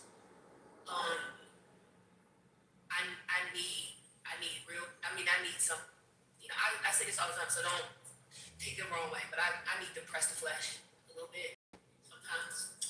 And so I don't take too much stock into like how people talk about the changing of the behavior. But online platforms have really changed the behavior. The way in which previously people had to go to a place, a location to gather. People, and particularly as in COVID, conditioned a lot of people to do this, to not do that. So now you don't even have to tune in on Sunday or whenever your services were. You could tune in, 2 days later and still hear the same thing that people heard on Sunday. And also, I think it's changed the way in which we think about like service, how we give of ourselves to the community, because we're not always, not everybody, but a lot of people feel like they don't, because they're not going to the place, they don't really have to do the service part of being of having a belief system that requires you to tend to the least of these. So I think it's just interesting, and so you bring up an interesting point about how you can feel like you're still doing the same thing. I don't know if it's the same. I think it's different. I think it's a different experience. Somebody from the Matrix. Is that your mom still talking? Sorry. No, I was just gonna say, it's interesting. I've been studying this trend or this space probably since like 2010, and seeing the evolution of like worship and outreach and growing, using online and digital tools to bring people in the house, and then how that changed. And when we first went into COVID, I was already the online ministry leader for my church. I've been the online ministry leader for my church for like 5 years, something like that. And because of what we were able to do during that time period, prior to, we were best set up to figure out what to do when the churches went in lockdown and couldn't bring people into the actual building. And a lot of churches that were not ready reached out to my pastor at the time, and we kind of had to like put together a little kit, little task force that helped these churches. And so I kind of monitor them from afar now, and like the worship service has changed, the amount of money that they put into like staging, lighting, and things like that. Not for the people that are coming to the church, so that it looks a certain way online. And how they have specific ministries now just for their long distance virtual members. Like, I mean, every aspect they had to think about. Well, what does that look like online? What does that look like if you're not here in the city limits or whatever? You know, like even from a giving standpoint, from a tithe standpoint, from a communion standpoint, like they've had to figure all of this out. And which is more important, having butts in the pews or having viewership, and what percentage of the viewership, like businesses spawned up during that COVID period trying to help churches figure it out. So it's a very interesting space. Yeah, it's definitely different, and I do appreciate it because I mean, y'all, I'm in Houston, so you also have like who is that man? Joel Osteen. I have never liked the prosperity preachers. Now, my mother will listen to. My mother listens to. Oh shoot, what is his name? He's in Dallas. Not. Are you a child, my Pepe? Ma'am, I'm trying to get 25 those. TD Jakes, girl. No, not TD Jakes. The other one. French. He did dry bones. Oh. He has the like the Afro fro. Oh, the brother. Dry Bones in the Valley. He did the Dry Bones in the Valley. Oh man, it'll come to me. But you name that other one, Penny. Do you know your mama who I'm talking about? I don't. Creflo. No, not Creflo. I hate Creflo. Not Creflo. My mother used to listen to Creflo. The one who left his church out of suddenly recently.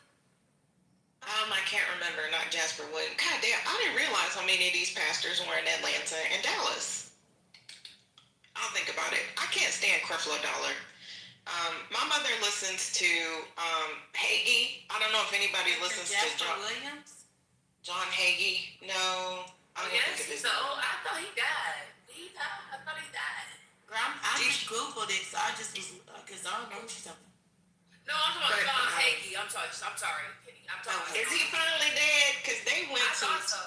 They would go to San Antonio to listen to Hagee, and I was like, Mama. So, my mother is a YouTube. She listens to this really popular Asian preacher too. I also listen to what is her name? Joyce Meyer. I forgot my original point. Oh, I was gonna say, what's his name? Joel Osteen. I've never liked Joel Osteen. There's either like the prosperity preachers like Creflo Dollar that tell everybody that you're gonna be a millionaire, or there's the ones that just tell you that Jesus loves you and he wants what's best for you. Have a beautiful day. Like Joel Osteen, right? I can't listen to that. I need some hellfire and brimstone. I need to hear that I'm gonna go to hell every once in a while. I thought you didn't like Sodomy and Gomorrah. I don't, but I need it, because you see how mean I am, your mama. I've been asking Jesus to help me my whole life. My sister says, I'm surprised ain't nobody beat your ass. That's an interesting observation. How your relationship and introduction to Christianity, faith, Jesus, and the Bible, that is very similar to your interactions on Clubhouse. You saying that what you need and how violent that was. I think there's some type of through line there. No? Oh yeah, no, I am fully indoctrinated. Like, I am kind. I'm not nice, if that makes sense. Oh, I've done all the therapy and all that. But yeah, I'm not like a sociopath or a psychopath. Did anybody else wonder that when they were a teenager? Just me? But what I meant was, I'm just saying, like my relationship and memories with the church experience is different. Like it wasn't fear that to force me to do things. Like so, I don't know.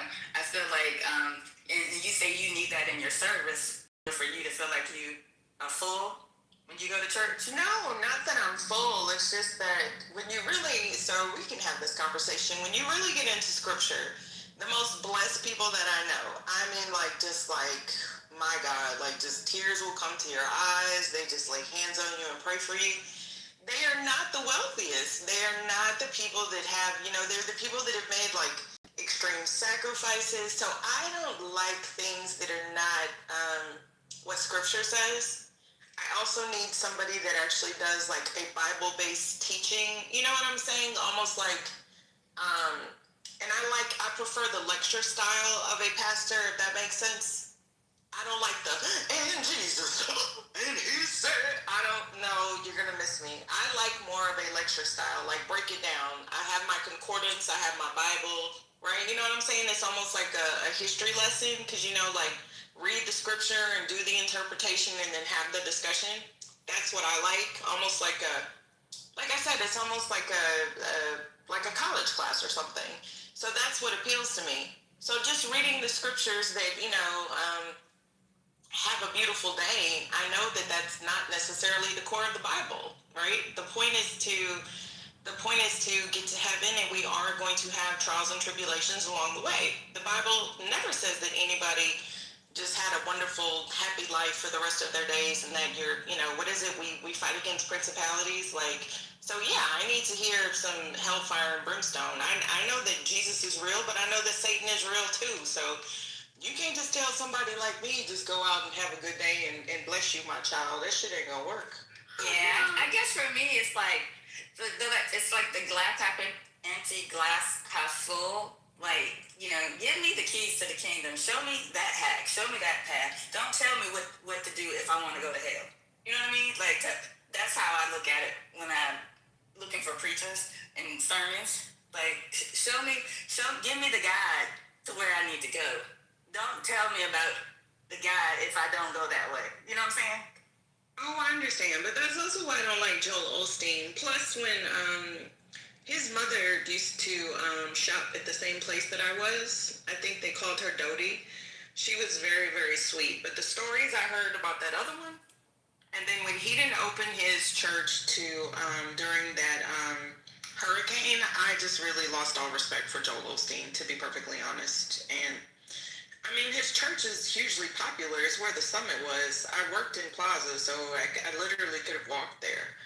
But, or compact, whatever they call it now. But yeah, that just kind of, I just don't like pastors. I call them motivational speakers. Like a Joel Osteen. I don't know, I just, I'd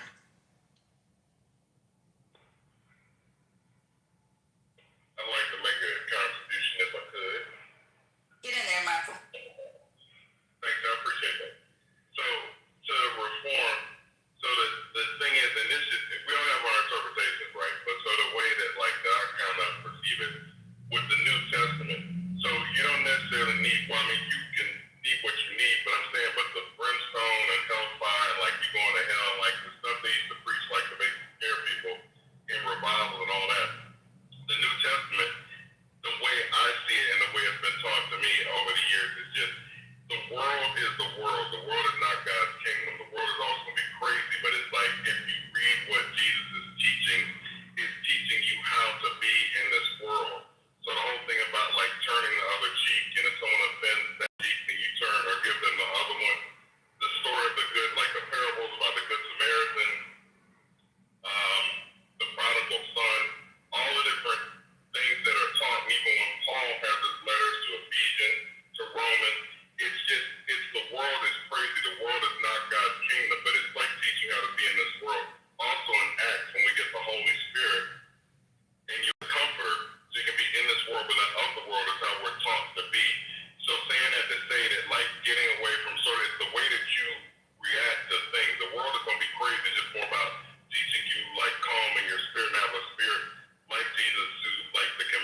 for this, right? I feel like it's not necessarily fear, but we are taught to fear our parents. So when we look at like the etymology of that word, what does that mean, right? Because we are taught to fear the Lord, right? We're taught to praise God, but we're also taught to fear Him, right? So I think it's like, what does that mean of the manifestation of that fear? Like, how does that come to fruition? So I don't think that it's scaring people to show them the reality, because you also have to remember, Michael, I mean, and I would love to hear how everyone else worships, because I'm not the best example. But I am a very logical creature. I have been since birth. So it has to make sense to me, right? And a lot of people actually learn about the church that way. There are a lot of practical people that were not indoctrinated into the church or into God or to Christ that actually reject religion because it just doesn't make sense to them. And I don't think that organized religion makes sense to a lot of people because it's organized religion, right? I remember as a little girl going to my first Baptist church in Houston, because I grew up Catholic, everybody was Catholic. We went to Baptist churches, but just for like vacation Bible school or if somebody got married or something, or if I was like spending the night with a cousin or a friend. And I remember there, I've said this before on this app, but there was a chair that looked like a king's chair because I love to read and I knew what that was. I remember it was just, perched up on the dais, and there were two nurses on the side of him in all white uniforms with their little caps. These were black women, but they were fanning him. And I remember they did a altar call. Well, they didn't call it an altar, call for the children because it was like August or something and school was about to start. And I was probably like 9 or 10, 11, 12, I don't know. But my mom was trying to pinch me to go up there because we were visiting with somebody. And they were looking at me like, oh, go up there and get blessed. And I was like, no, mama. Like, he's got nurses. He's literally sitting on a fucking throne. Like, I rejected that shit at an early age because I was like, there ain't nothing in the Bible that says that this man should be sitting on no goddamn altar, like on a throne. It literally looked like a damn throne. And I was like, yeah, you're not going to bless me. So, anywho. So let me say that. So if like teaching and his ministry, it's just they live like paupers. The Pharisees were doing the stuff that you see, all this like close the door or like before I get my tithe or like come up and give me love offering. Like Jesus, they didn't do any of that. If you just sort of follow, and I'm not saying for anybody, I'm not trying to convert anybody, I'm just saying just from a logical standpoint, if you look at the teachings of Jesus, they're pretty much straightforward. It's not a lot of like hullabaloo and all kind of like all this stuff combined with that. I was going to say the fear portion, I think in Romans at some point it talks about that who should you fear more, essentially someone that can take your body or someone that basically is going to have your soul. So there's always a fear of God because what we do, like if this, I believe that we're spiritual beings, right? Like somebody said meat sacks earlier. I don't know if that was you, Mickey, or not. But I'm just saying the fact that we're literally spirits that inhabit like what we're in right now. And if you see somebody that's passed, like a relative, and you feel that connection to them when they're alive, when you see them and they're past, there's nothing there. Like the what was there, the essence of them has gone and exited. Saying all that to say that is the fear. Like basically for this life, we put too much in this life. So if the people like in the Epstein regime or whatever, the way they're behaving in all this life, so they just do whatever they do in this life. But I'm saying if there's something after this life, then and if they're judged for that, then that's gonna be it's not gonna be a good outcome for them. If you think about like the spirit living eternally, or if it's reincarnation or whatever it might be. But karmically, you're putting down stuff that you're gonna get back at some point. Yeah, but see, when you're little, you can tell people that for every, like I used to believe in God so much as a child that I said if I ever uttered like a curse word out loud, then God would punish me with a sibling. And I swear to goodness, at least the way I remember it, that I stubbed my toe or something and I said, damn, and then my mom called and said I was having a baby brother. So that's how much that I had a healthy knowledge of God, but it was based on, I was a child. It had never been tested, you know. I went to church, I was coddled, I was privileged, I was just, you know, this little happy-go-lucky playing little person out in the meadow with my cousins. I didn't know whatever. So, I mean, I don't know, but I learned very early that, you know, that whole, like, the wicked shall be punished, like, that's some bullshit, Michael. Like, come on. What is punishment exactly? So, and I, like I said, I used to, yeah, like, what does that even mean? Like, and I honestly think, just to pivot away from me, that is why we're losing so many people to the church, because you cannot just throw empty scriptures at people that don't really reference their reality and their current framework. People are suffering. They don't want to hear no shit about you're going to get your gold in heaven later. Ain't nobody want to hear that. They want food on the table. They want a job. They want to be able to take care of their families. They don't want to hear, you know, your heaven will come. No. I'm not necessarily saying that. I'm more or less talking about like your eternal. So if you believe that your spirit is gonna go on and you just decide to be black when we all die, it's just gonna be nothing. Saying that to say that like when the whole thing about the 40 days, 40 nights, like the whole thing where the devil, Jesus, if you, and again, we're just talking about it's stuff, right? So if you believe, you believe. If you don't, you don't. You have to walk by faith, not by sight. All that, but just saying the story in the Bible about where the devil took Jesus out, trying to tempt him, took him up on a mountaintop. Said all these kingdoms of the world can be yours if you just bow down before me.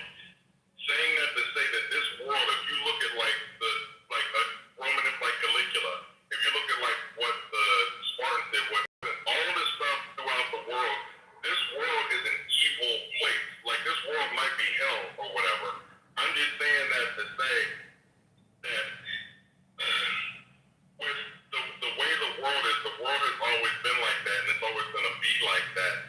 It's just, but what faith in God or faith in something that gives you the ability to treat people, to love each other. You still got to go out here and get your money, but it's like you don't have to get your money. It's like where you're hurting people. Like you don't have to be like a healthcare company where it's like you insure the people, you have the doctors, you have the pharmacy, and you have your stockholders, and you're like, so you're profiting off of people getting sick.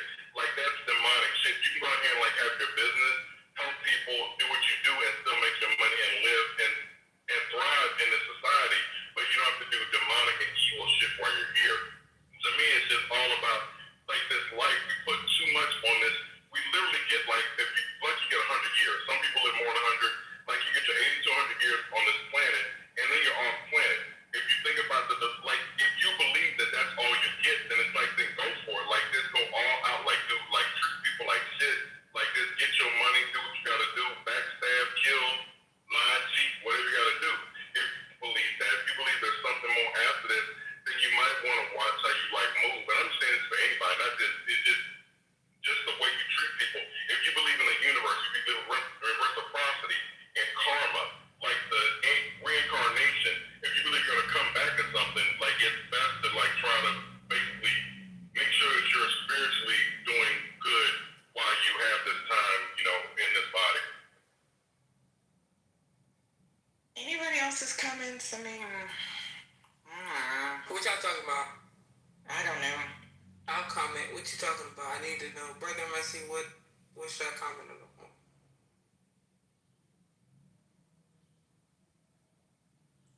I got a comment. I couldn't get back to my phone. I'm just gonna say I am sorry. Sorry to cut you off for that. Blaming me. I've gotten back channels. Hold on a second, brother. 1 second. I'm getting back channels. I mean, people in the goo.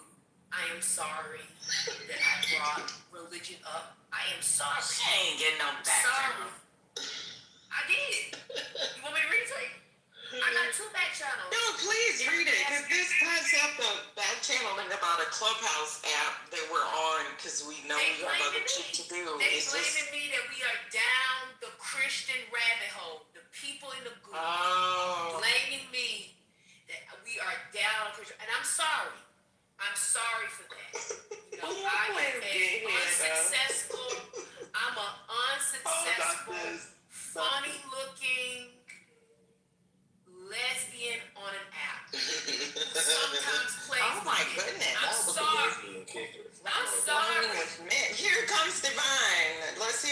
Brian's testimony.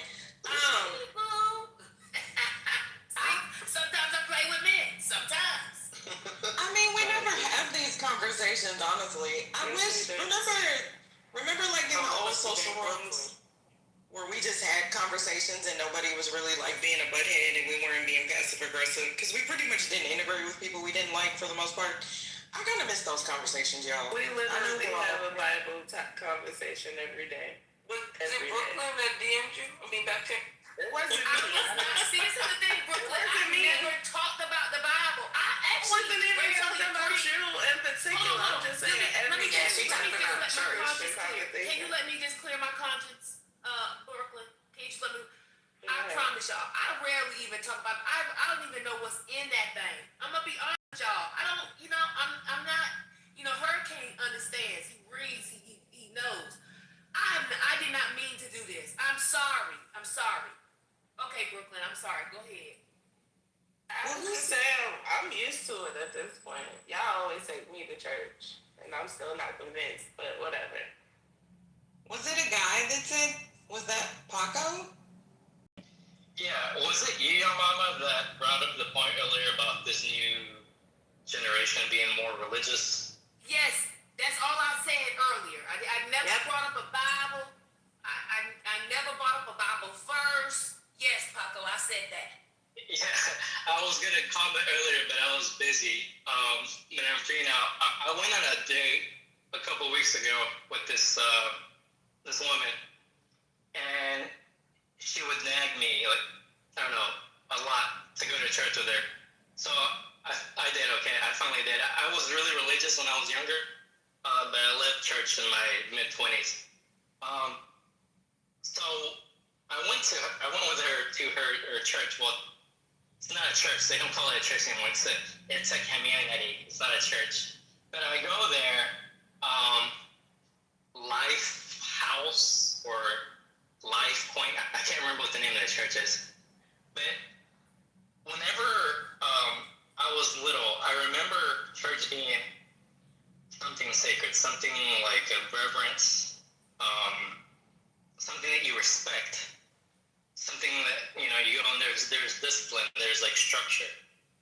But this church, and if this is what they mean by religious, like this new generation, then we're cooked, because that shit is fake. The kids that were going there, because it's mostly like Gen Z and Gen Alpha, I mean, they show up in fucking gym clothes with flip-flops, tank tops.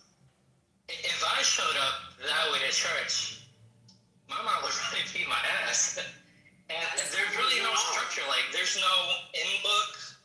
There is no, like, morning service to study the devotional, the weekly Sabbath school that you're supposed to have, right? You're supposed to study this through the week, and then in the morning, you're supposed to go over this devotional.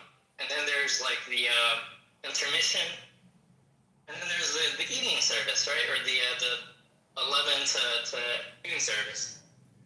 There's none of that there. They show up. It's a rock concert because they get up there with like these guitars and band instruments, and they listen to music for like 40 minutes. And then this guy comes up, he's probably my age or younger, and he's wearing tennis shoes. This is the pastor. He goes up and he reads one verse. I remember it was Joshua, was it 24, where he says, "As for me and my house, we will serve the Lord." And then that's the only verse he reads. He doesn't give an exegesis at all. There's no like inductive Bible study. He doesn't explain the verse. He gives no concept at all. He just starts talking about his life and just his life stories, like anecdotes. And then that's it. But whenever they're there and they're standing and they're listening to the music, some of them are crying, like they have their hands up and they're waving. But it's like, it's so fake, it's so superficial. So if this is the new generation and they're super religious, well, it's fake. Because they're like that kid that came in, the young man that came in yesterday. When Ben asked him a really simple question, there's 12 minor prophets, and he couldn't name 4. Because they know nothing. They don't actually study the Bible. But yeah, that's my comment.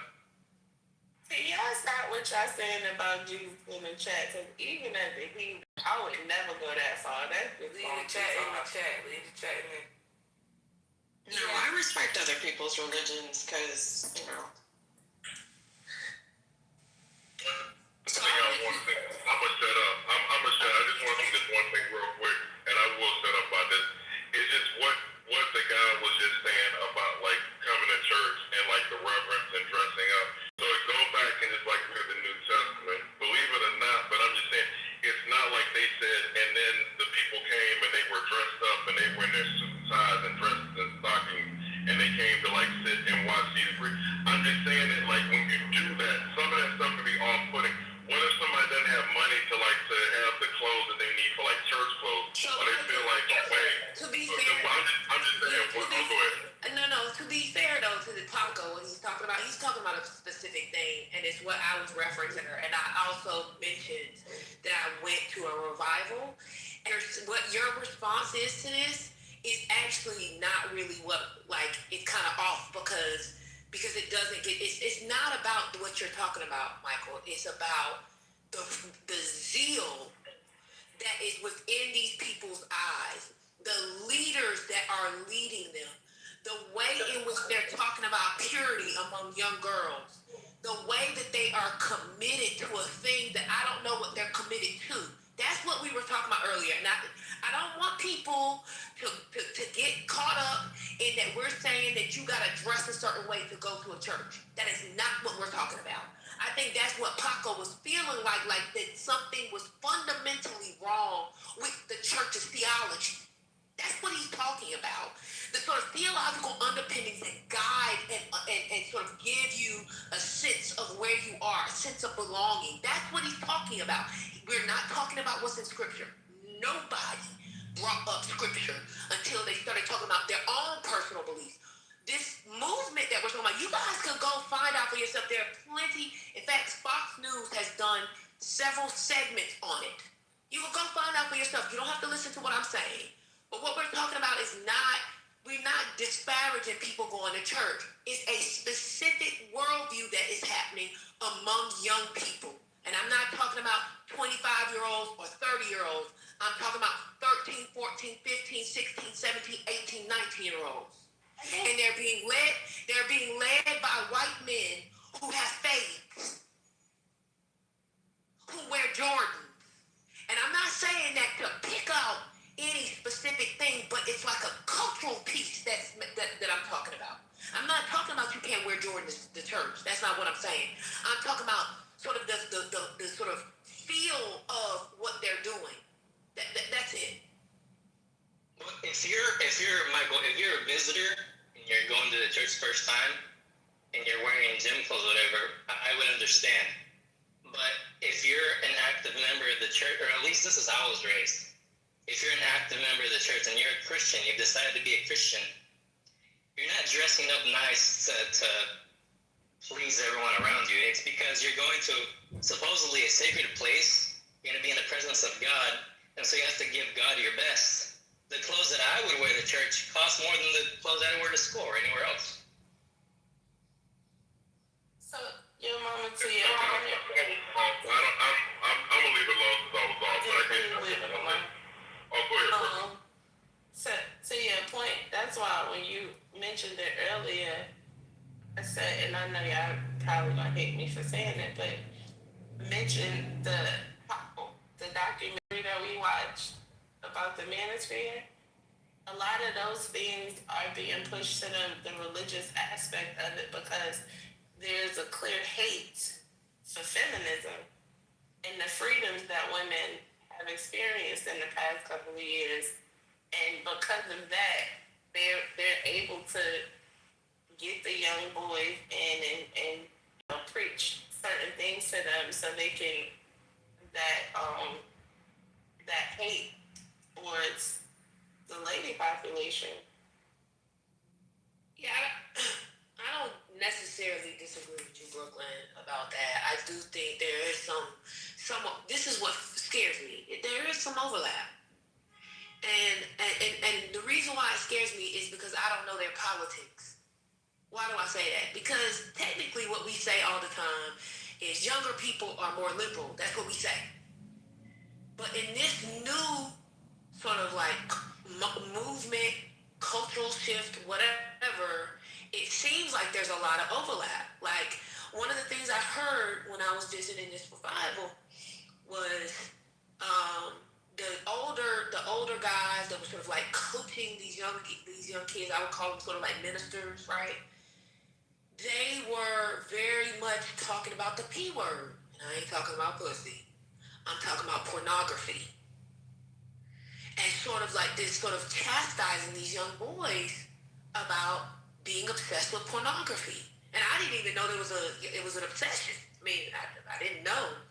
So I'm just saying, what I see a lot of the things that we see politically, and what the conversations that we're hearing politically, I'm seeing that in these younger people, and they're being shaped, and I'm gonna say groomed, and I don't mean it in a sexual way, by people who I believe might be what Brooklyn is talking about. I don't know. That's the fear, right? I mean, if you go, you'll feel like, oh my God, these kids. At first, I was like, well, oh my God, how many kids are there? This is absolutely amazing. And then when they started standing up and like throwing up their hands, I was wanting to duck because it made me nervous. So I mean, I don't know. This ain't about nobody reading no Bible, okay? Yeah, I'm just talking about. Yeah, I see what you mean, though. I see it as a lot of people Bible quote and it's for the shame. It's for the shame specifically towards women. And somehow they've been able to like pull certain scriptures to justify the hate towards these women and blaming them. Eve.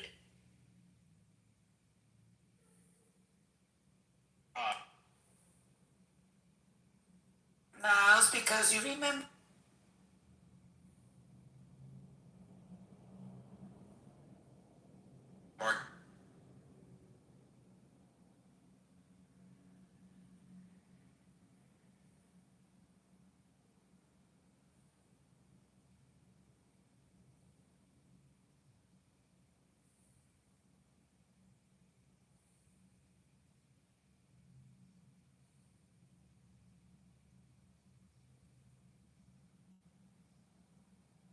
Substitute.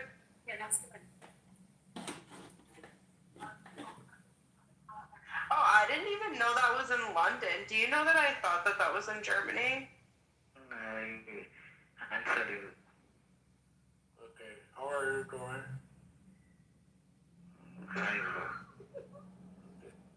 Iranian. If you shut your mic, Why would I shut my mic? This is not Tehran. You're not the IRGC. Why would I shut my mic? Yes, because you're a piece of shit Zionist. That's why you. Well, what does Zionism have to do with this? This is all about. This is about Islamic genocide. What is that? We haven't even discussed Zionism. What does Zion? But the Palestinians are still alive. No, you are a fucking genocide. How am I genocide? Just another idea. But we're talking about your lack of electricity in the It's a lack of humanity on the fucking genocide of Israeli fucking. So I think you have a. No, I think you guys slaughter your own people. We don't slaughter our own people. We don't have Hezbollah.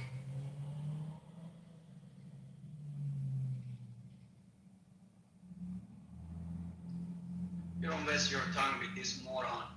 This is a fucking genocidal person that obviously come on up. I read it. So I study to see this guy is an alien as you go. Yeah, he's a fucking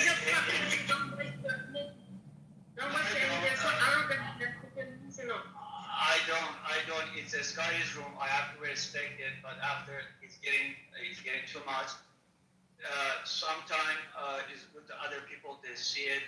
He shows his true face. We all know. I know. We all know. I've already chased him away once, and he did. Yeah, I hope you're okay. I learned something in Farsi.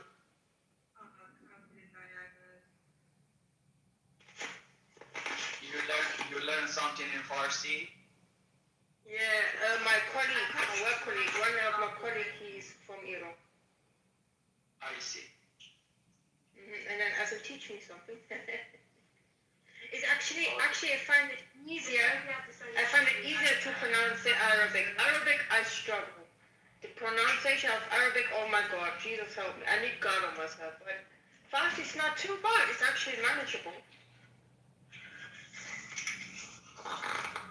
Yeah, what was the word that you learned? Dos estaram. Oh.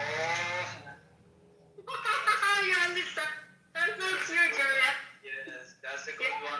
You pronounce it perfectly. Hey, Sky, welcome in, brother. Hi, Sky.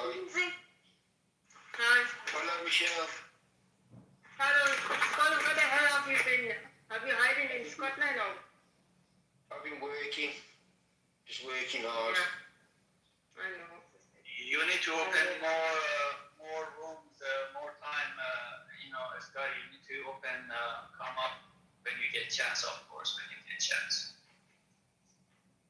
Yeah, I've got a bit more time on my hands now, so coming back on a bit more regular, so I will do that.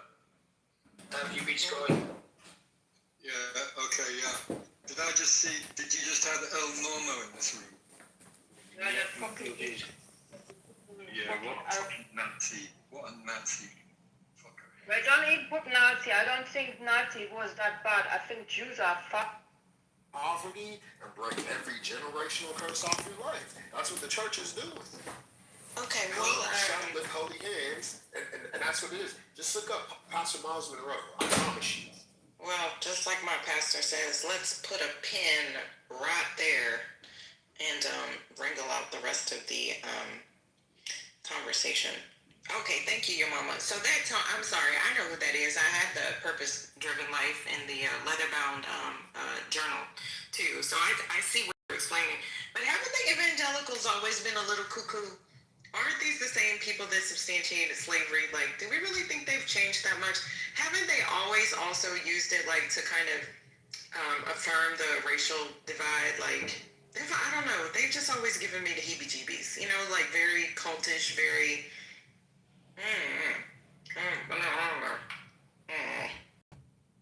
But getting young people in, I think that this is an interesting phenomenon.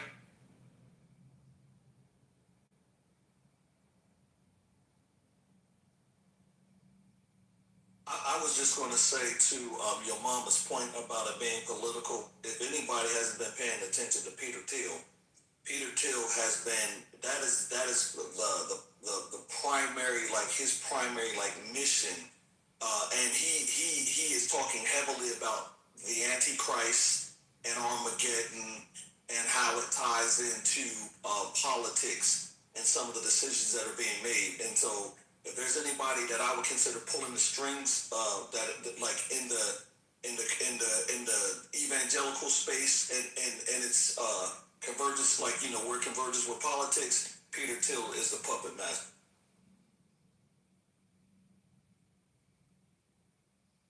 I mean, I'm still gonna say I don't think religion and politics have ever really parted. I know Scripture says, you know, render unto Caesar the things that are Caesar's, but I mean, wasn't religion responsible for, I guess, the quote-unquote pseudo-moral aspects of the country?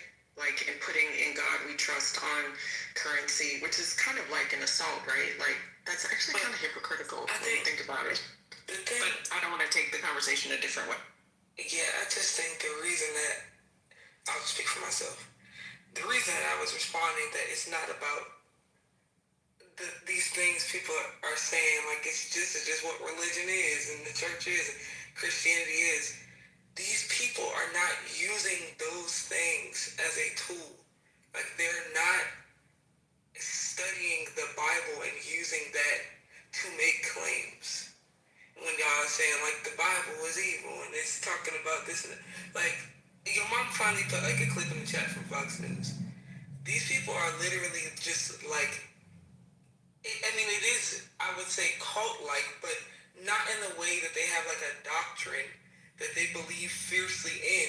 It's more so just, like, an incredible amount of excitement that they have to be. I would describe it as kind of like a parasocial relationship to the church without any real religion in it. But it's like, because it's so parasocial, when you see these like revival ceremonies, or when you see them go to the like non-denominational multicultural church, it's not rooted in any real values other than purity. Like, there's no real scripture or any of these things y'all are bringing up and saying this is how it's always been. It's none of that is in it. Yeah, it's like a swell of enthusiasm, and if you're around it, it almost like for them it becomes contagious. You see all these people in this trance, and then like if you're in it long enough, you're now entranced by what you feel around you. So is it your mama? I guess I just have to listen to it. It sounds like it is like revival, because you know how like revival was different from regular service. Like, is it more like Pentecostal It's revival? not like see. I think the problem is, in order for you all to try to visualize it, you want to associate it with something from that you've experienced in your own religious encounters, and that's what's making it hard for you to see that it's different. But if you could think of like the energy, I'm giving examples of the energy in like large spaces. So put the religion to the side. If you've ever been to like a rally, and the energy that when the crowd kind of gets before the speaker comes out, maybe at a concert, like, because it's like the draw is the experience, like having it feeling like a ride or a rush or something. That's a great way of putting it, Janice. That's exactly what it is. Yeah, it's like that's what I'm saying. It's like you're in a concert hall and you see somebody doing the wave. It has nothing to do with the Bible, Corinthians, blah blah blah. That's all a facade. It's just like they're like pulling at your emotions, and that's how they're pulling you in. Okay, Reform. The last clip is a little bit longer, and it shows the crowd. Take a look at that. Okay. Is it something you think we should play so we can all be on the? Because this is fascinating. Then if Mom, you just take a minute just to watch a little bit of it, and then you determine what you want. All right, I'll watch it.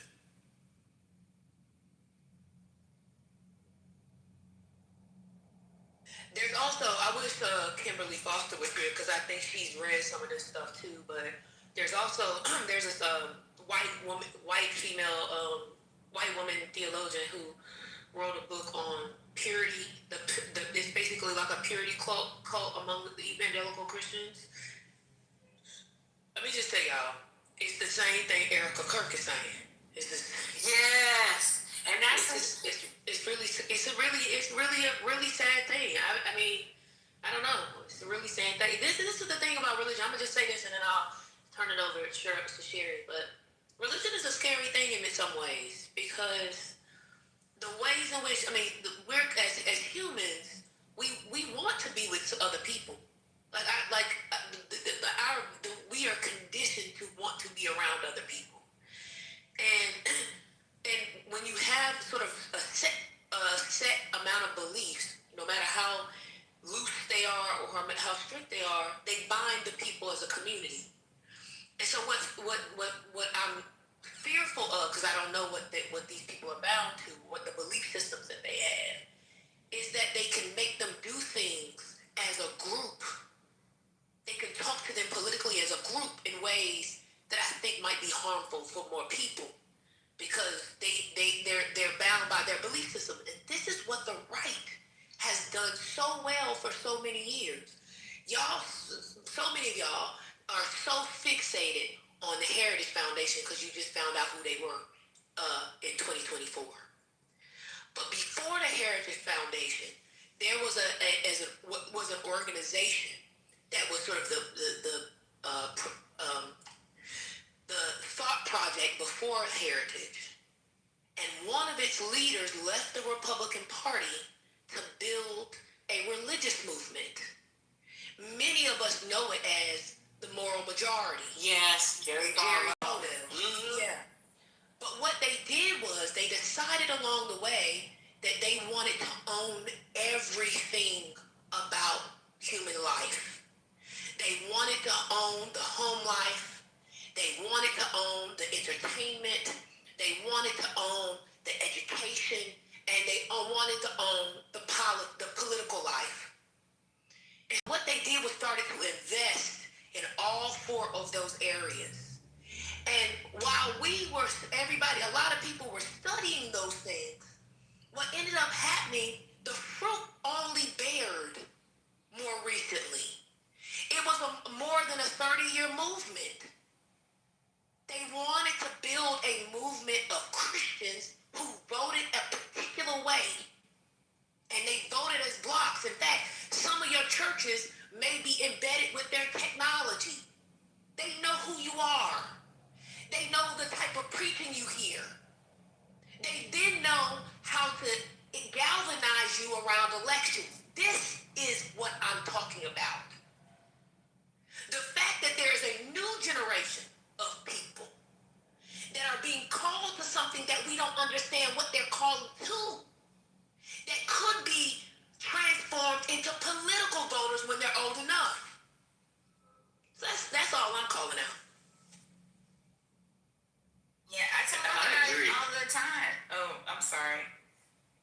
No, go ahead. I agree, because that church that I went to was really heavily right-wing coded, what that guy was saying. Yeah, I talk about it all the time. You probably heard me say this documentary 1,000 times, The People You May Know.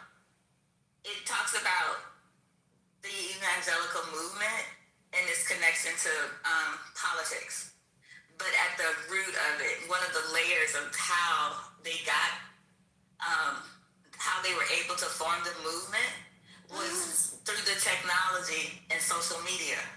Because they would go to the churches and sell the churches on the technology.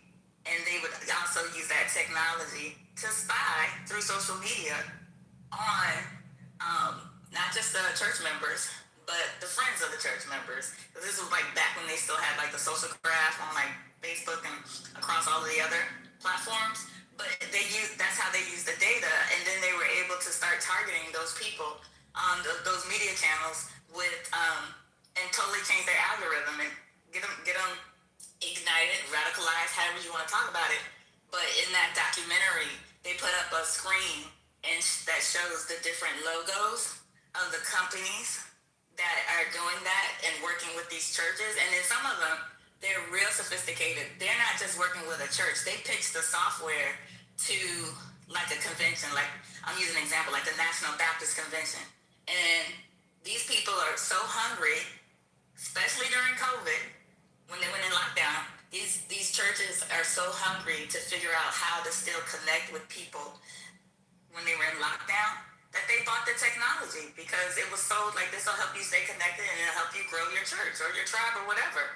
And it was somewhat nefarious because you could look at the logos if you research the companies that they put on that screen.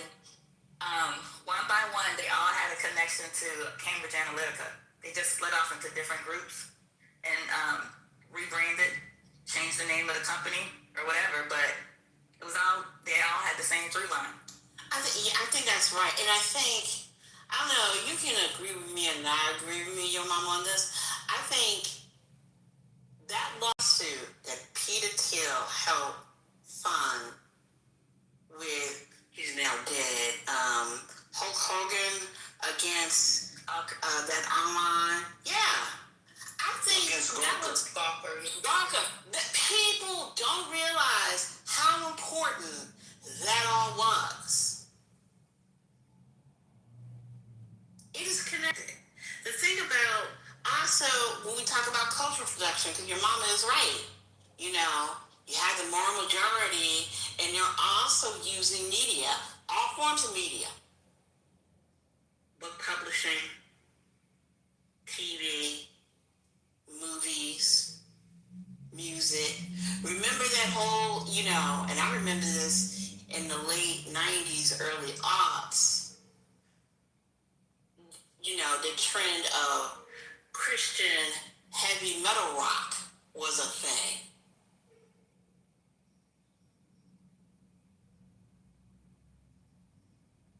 They got drill rap now, Sherry. So one thing I just want to mention, I mentioned the guy who like had a group that sort of like was the pre-thinker before Heritage. His name is Paul Weyrich. For folks who want to look up, because I know earlier I was routed by some people in the chat for not sharing sources. So his name is Paul Weyrich, Weyrich. The other thing I just wanted to say really quickly is that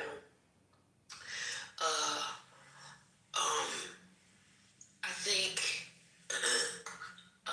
I don't want to get too far down the track, but I think that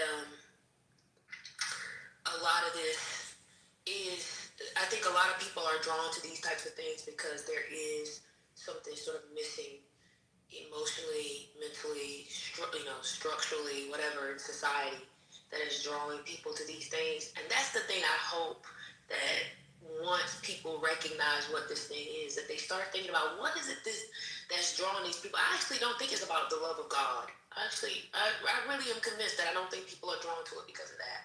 And I think, maybe there's a social scientist in the room who might want to think through, who studies religion, and who might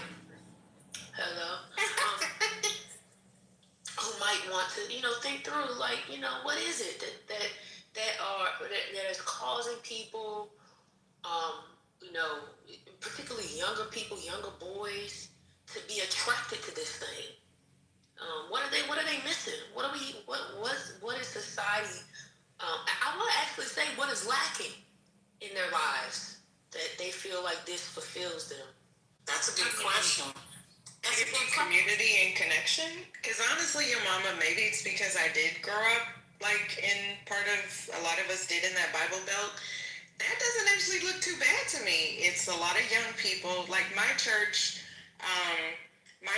actually has a separate building, not as big as this one, but the youth church is actually a separate church, and it's for the under 30s. So they have their own servants, they have their own pastors, they have their own activities.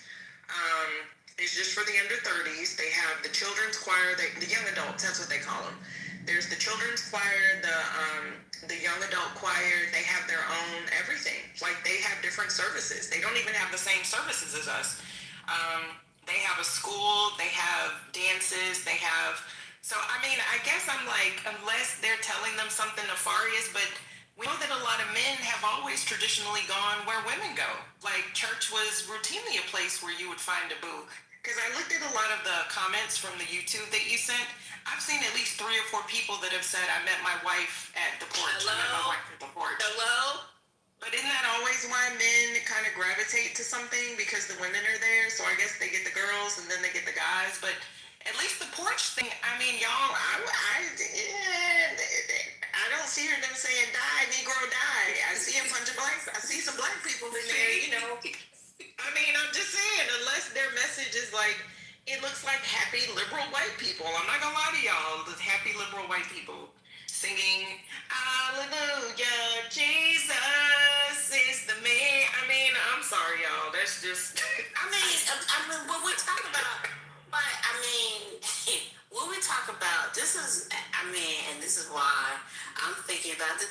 That's why culture is important, right? And also, when I think they are lacking, there's isolation that's happening, right? They're isolated. Why are they isolated? Alienation. These parasocial relationships that have been created. There's something in them that's unfulfilled.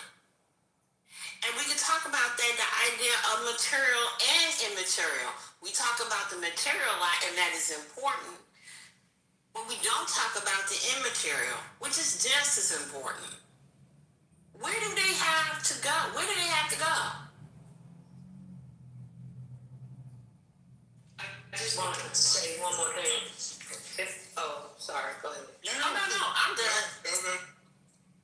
I just want to say one more name for y'all. There's a pastor. I have talked about this a lot, so if you've heard it before from me, I apologize. There's a pastor in Moscow, Idaho, named Doug Wilson. He is the pastor of the Secretary of Defense, Pete Hegseth. He has a number of interviews about his sort of like his theology. In fact, when you listen to it, try to listen to it without the lens that he's associated with Pete Hegseth. Think about it as, oh, I'm listening to this white man talk. He sounds so reasonable. But he is advocating to going back to the 1950s. This is who is training. He not only does he have a church in Moscow, Idaho, he has a church in Washington, D.C.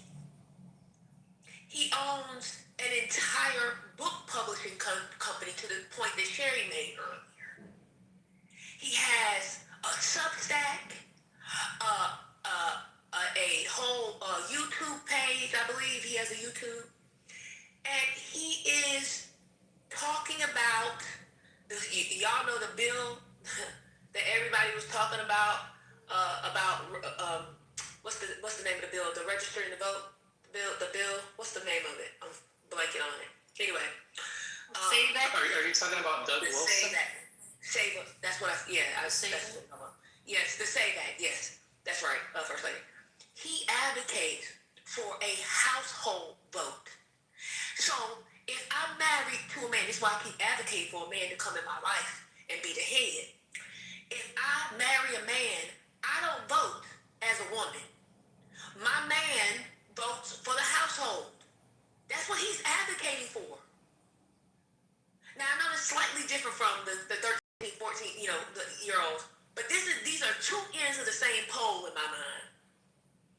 The one that is bringing the younger generation in and getting them committed to this thing in a way that's so zealous that we've probably never seen anything quite like it. And on the other end, advocating for a theocracy in a way that not only is it being shaped by his ability to reach so many people, but because he has so many relationships in the positions of power. That's what makes me nervous. Yes, that part. That part of it, yeah. I think you're right. But this is the COVID generation for the young people. So when we say that honestly people are begging for connection and community, COVID really did a number on the youth, right?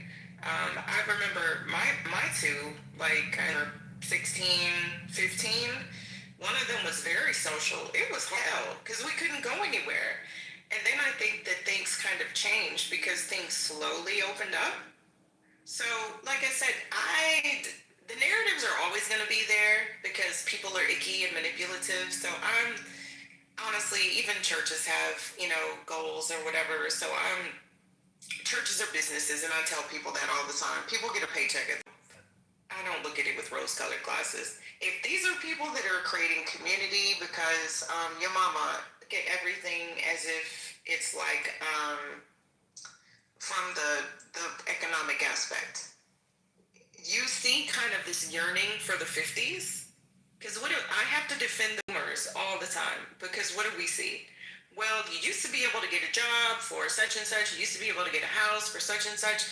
And yes, a lot of women too were like, have you seen some of the rhetoric from some of the, I don't know what you call them, not the trad wives, like are just like la la la in my little dress and taking care of my kids and the cows.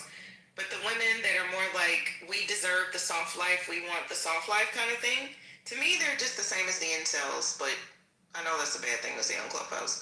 So it's kind of like you have women and men yearning for that time, if that makes sense. I wonder if that contributes to it as well. Kind of like life is lifing too much. Do you kind of see that hashtag? Like, we've gone through too much. We kind of want to go to simpler times. They really romanticize the past in that regard, and I don't know where the hell that comes from. Well, it comes from what's missing in their lives, right? And also when we look and see, who's talking?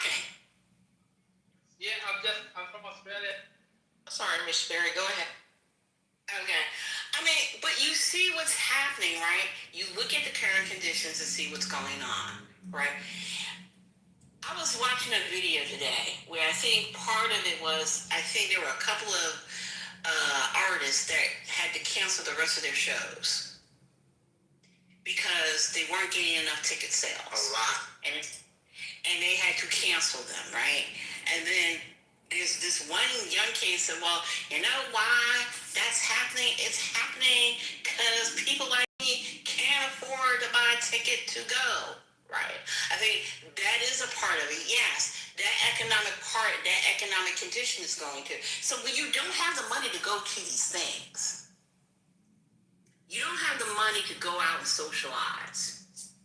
Bars are out of the question. Going to a club is out of the question. And I'm just giving these as examples. People aren't socializing the way they used to. And it's having an effect on younger people.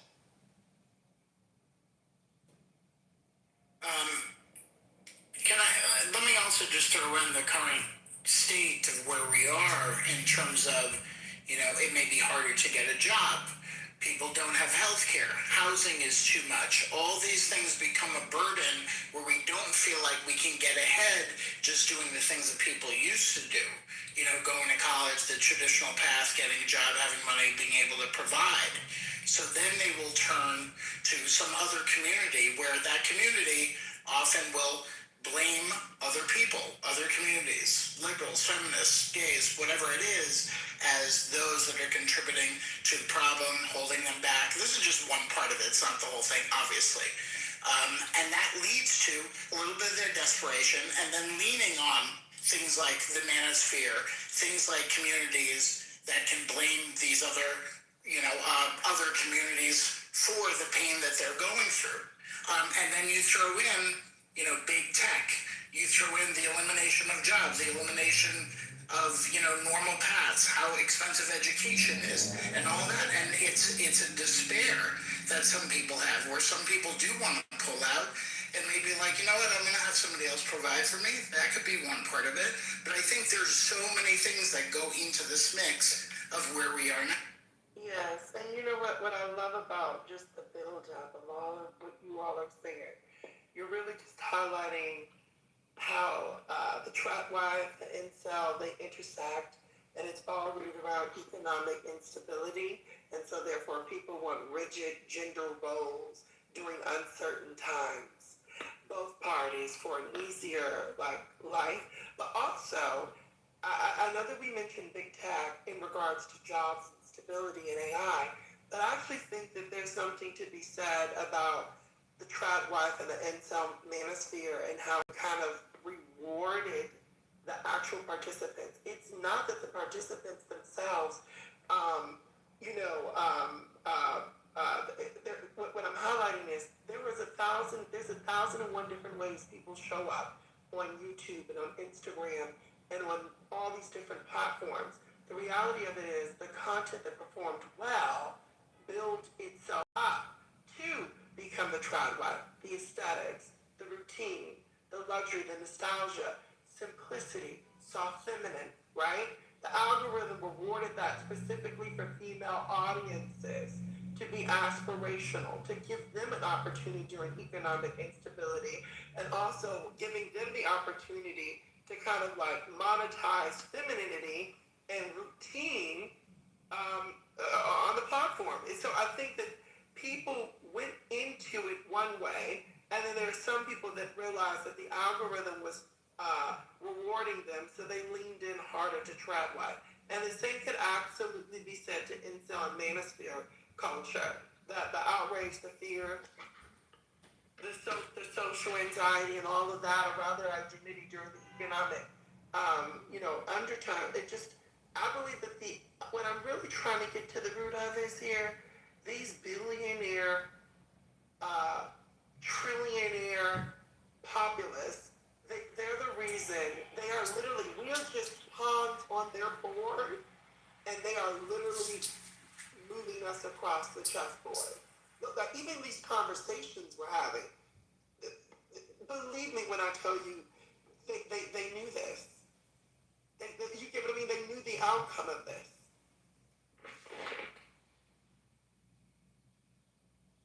And remember, church is also free, right? So you don't have to pay anything to go to church. They feed you.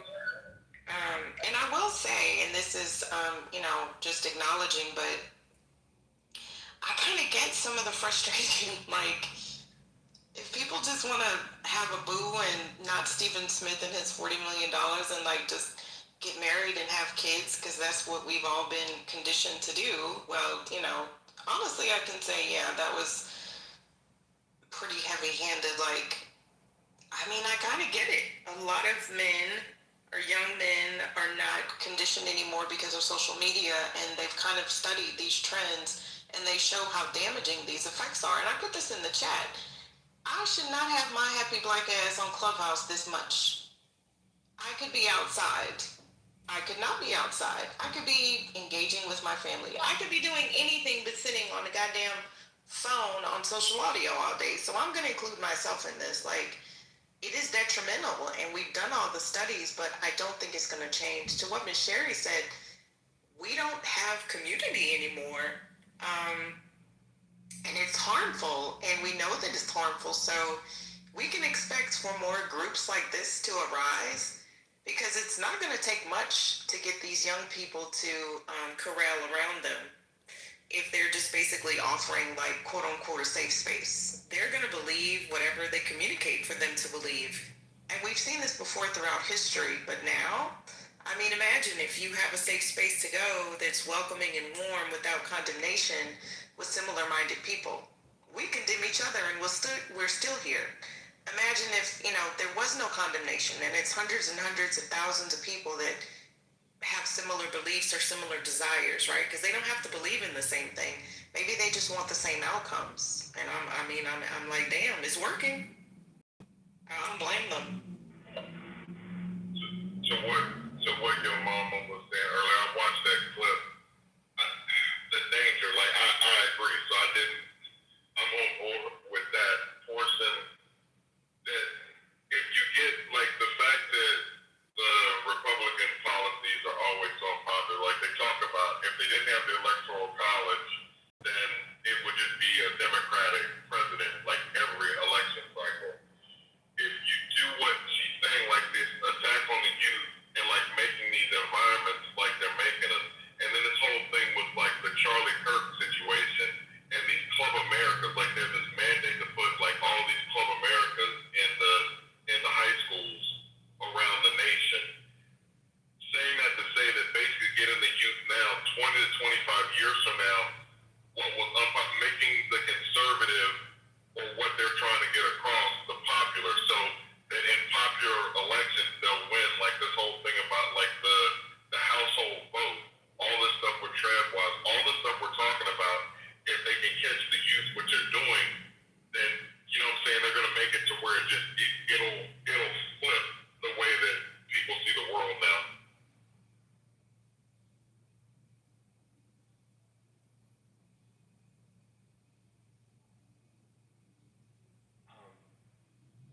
So I say this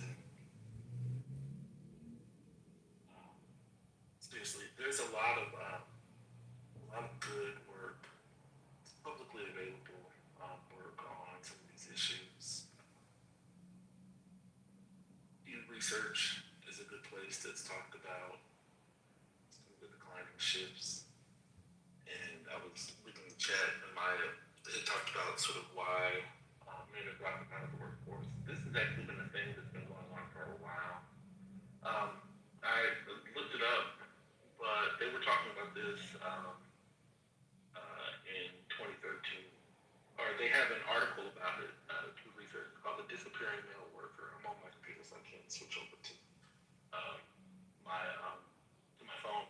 But it's a really good read in terms of looking at like I said, publicly available sort of research on this. Judy was really good at making the data accessible, so you don't have to anything about statistics. But yeah, they do a really good breakdown.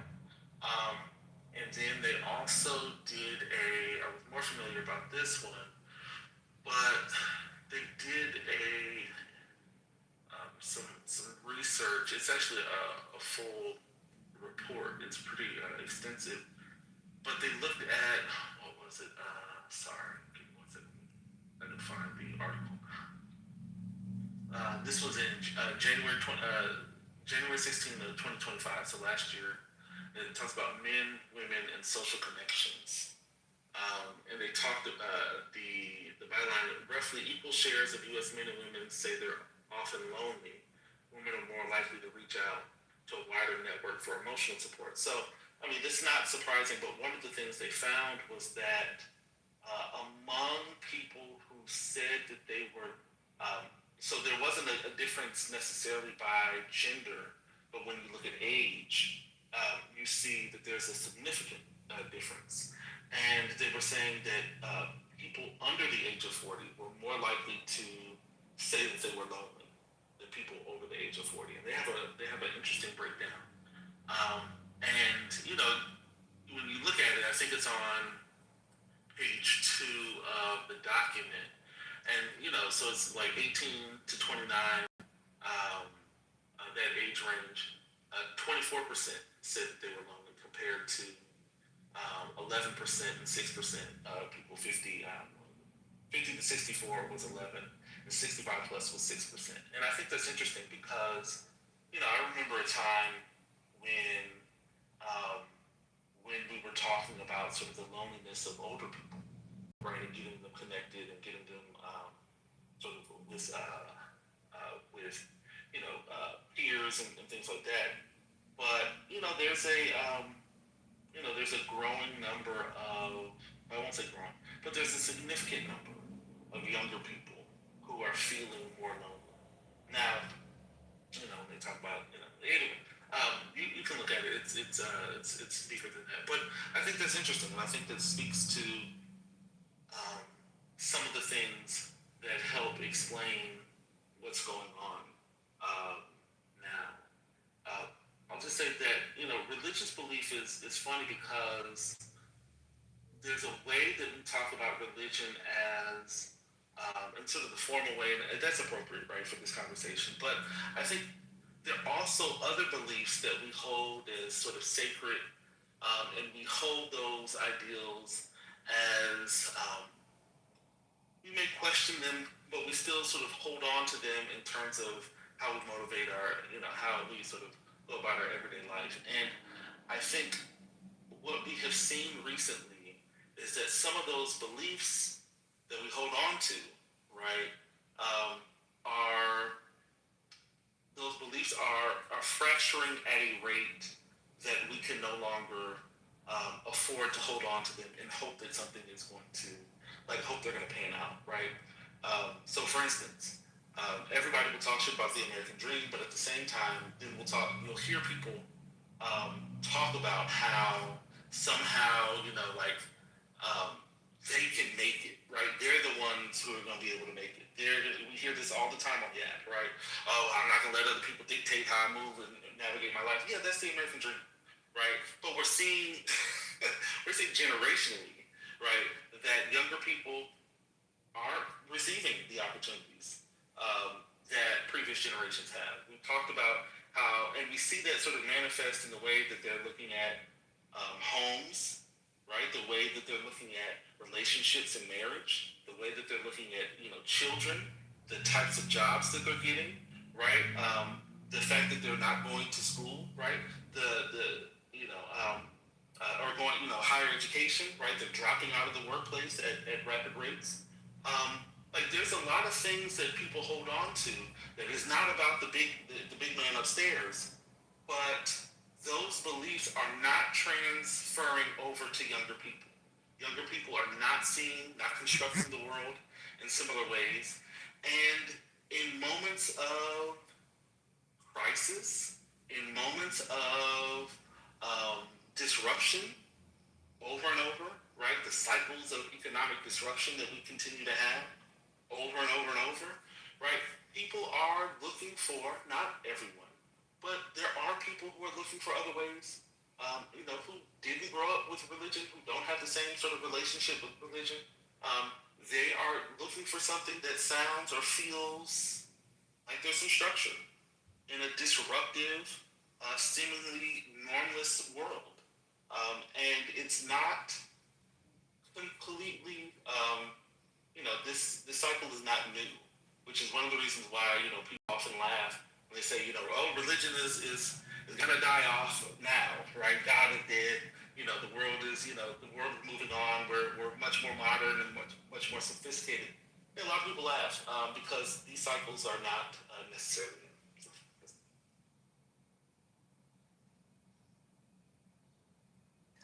I just want to mention one thing, brother.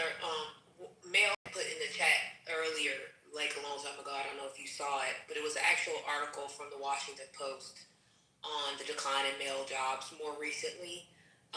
And the thing that stuck out to me in the article was the researcher from the University of Michigan said that it's not all retirement and education. There are guys just dropping off the planet. They're not looking after their kids. They're not in school. They're not in the labor force. Across the board, when we look at men, we see challenges that they face that leave too many men disconnected. That's one of the reasons why I brought up the sort of religious piece and sort of the revival that I was talking about and put in the chat, the Porch church in I think it's in Texas. Because that quote from Betsy Stevenson, who was a professor of economics at the University of Michigan, made me think that's what I was seeing in the eyes when I went to the revival several months ago now. I went to this revival, and I'm calling it revival. It was a 3-night little service, but it scared me so bad I didn't go back after the first night.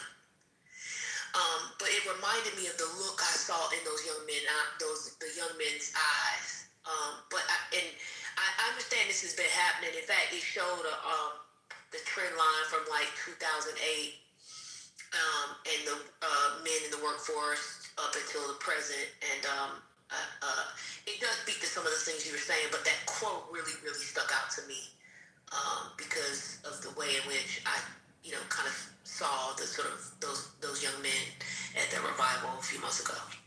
Yeah, no, I agree with that, and I apologize. I wasn't. I was reading the article as you all were talking, and so I didn't mean to sort of speak against that article. I actually agree. I was sort of trying to talk about some of the other things that I've heard in the conversation, but I agree with it. I mean, I know I'm not trying to start a gender war or anything like that, but like we have talked about on this app, we've heard in other rooms, the conversations around sort of gender and people's, sort of the constructed quote-unquote roles around gender and expectations and all those things. And at some point, those are, right, gender is an organizing principle, right?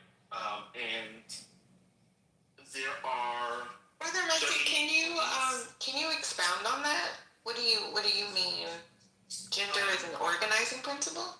So gender, one of the ways that we sort of organize identity, responsibility, norms, right? Sort of the expectations about what we expect from certain people, right? How we socialize kids is around gender. Like there are certain expectations, and I'm not saying every single individual down to a T has this, but we can generally talk about sort of all of us, even if we don't sort of ascribe to them, what are quote unquote and I'm using air quotes. I'm just gonna say it. I'll just deal with it. But we generally have an understanding of what society understands as a man, a boy, a girl, right? And so those are, when I say sort of gender is an organizing principle, it sort of organizes and constructs the way that we expect others to behave, what sort of assumptions we have placed on ourselves. We have a certain expectation of how people are supposed to talk, behave, look, dress, engage.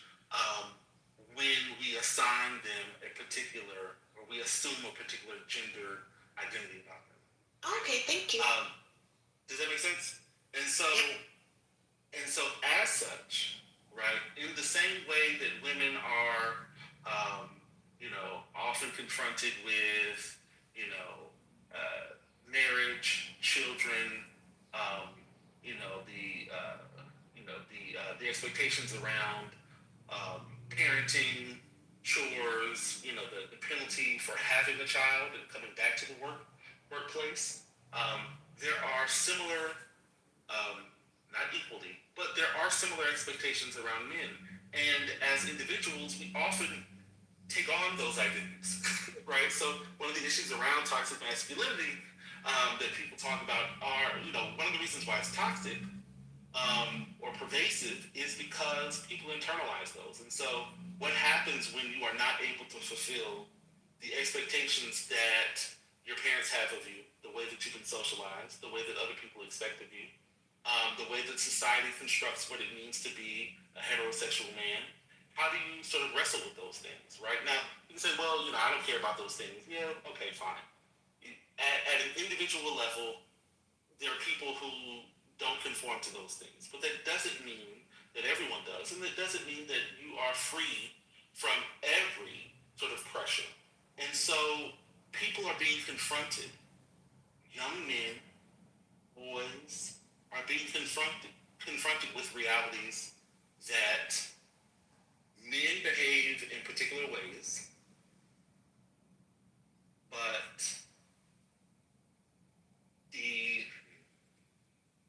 the economic circumstances that are befalling all of us don't necessarily make that a reality, right? Women have entered the workforce. They've been entering the workforce. They are economically independent of men. In the past, we've done a lot in our society, right, to construct the dependence of women to men, right? Like, that's just a fact. You can read the accounts of all the ways, Charlotte Perkins Gilman, talked about all the ways that, that society was set up to construct the dependence of women on men, right? So now that we've moved away from some of those sort of forced ways that women are dependent, what are men to do in a society that still expects them to behold or uphold traditional aspects of masculinity, maleness, malehood, but not have those realities? They're not entering, they're not in college, right? The jobs that they have, because we have a real and true division, a gender division of labor, what happens when male work leaves the society, right? Starts dwindling, right? What happens when, I was just reading another article that talked about all the sort of ways, so you got declining health and disability, you have a skilled mismatch and educational gaps, you have technological disruption and automation, stagnant wages and low status, right? Like the ways that we have formed the jobs that have been successful for men with the declining, I'm all over the place. We have a diminishing and dwindling middle class, right? What does that mean for the jobs that have traditionally been a part of that middle class, lifestyle, right? All of these things sort of are connected, right? But we don't have, as a society, we still have the expectations, right, on men and women to perform tasks that go far beyond the realities that we live in right now, right? And so we have disruption. We have men who are finding ways to deal with their realities, right? And I'm not excusing people's violent and aggressive and antagonistic behaviors. I'm just trying to give a larger context, right? This is, and so what I mean by this has happened before, and I'll end here and I'll shut up and I will not speak for a few hours. But this is consistent with, I'll just say this is sort of traditional sociology. Traditional sociology has talked about sort of the rapid increase or the shifts, right, in sort of the norms, values, and expectations, and then the larger sort of societal and structural changes that are taking place. And when one moves faster than the other, you have disruption. It's called, Durkheim talked about normlessness. Merton talked about, anomie, right, the strain between what individuals are facing and what what the expectations are, and the realization that they can't meet those expectations that society has for them for whatever reason. All right, I'm done. Sorry. We was waiting for vapor. We was waiting for the vapor drop. Yes. You done ran through the whole thing. We got one-on-one, and we got one-on-one in a 30-minute lecture. I mean, let's go.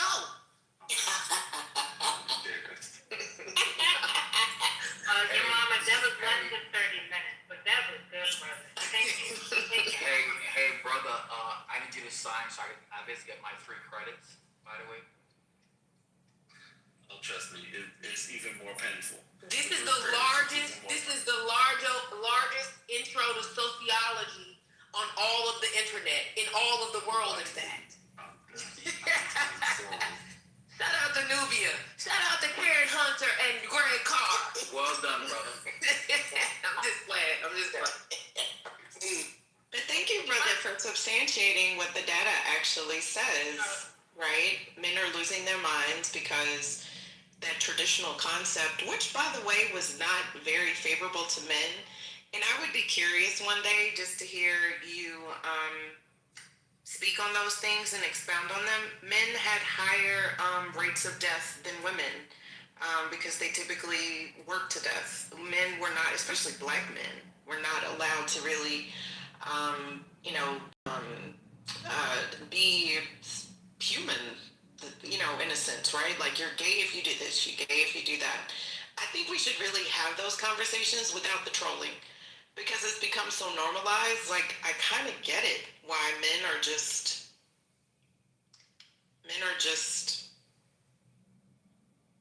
I don't know. It's just, yeah. I think that this is a great opportunity for men to redefine themselves, to be perfectly honest. The old views, and I'm not taking up for men, I'm just merely looking at the data, but y'all didn't have it so well, like before, with that idea of the patriarchy, right? Like, it didn't really work out for y'all. You just kind of worked and then you died. Like, I'm just saying. Can I be heard? Can you guys hear me? Yeah, we can hear you. Thank you. Brother, the part about,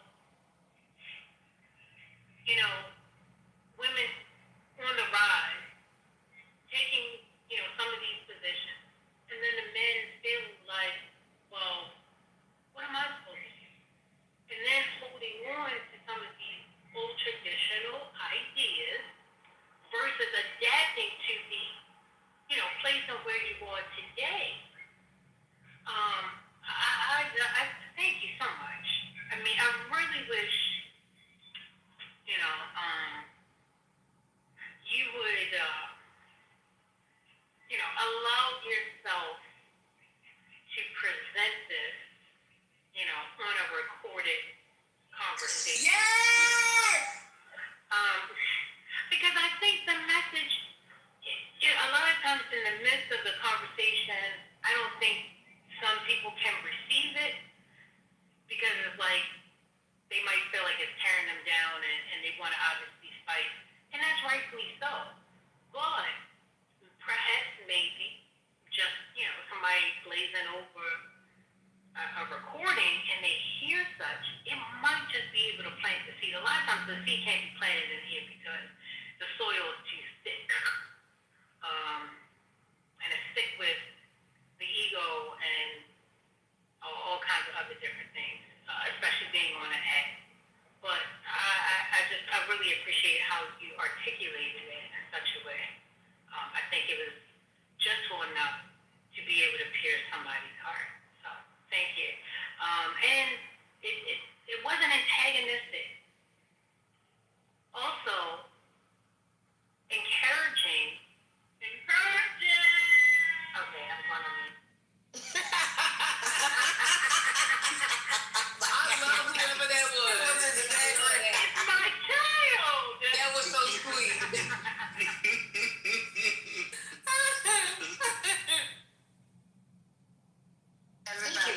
cheerleaders. Brother, I'm gonna just tell you something that I won't tell you in the back channels, but I need to know how you come.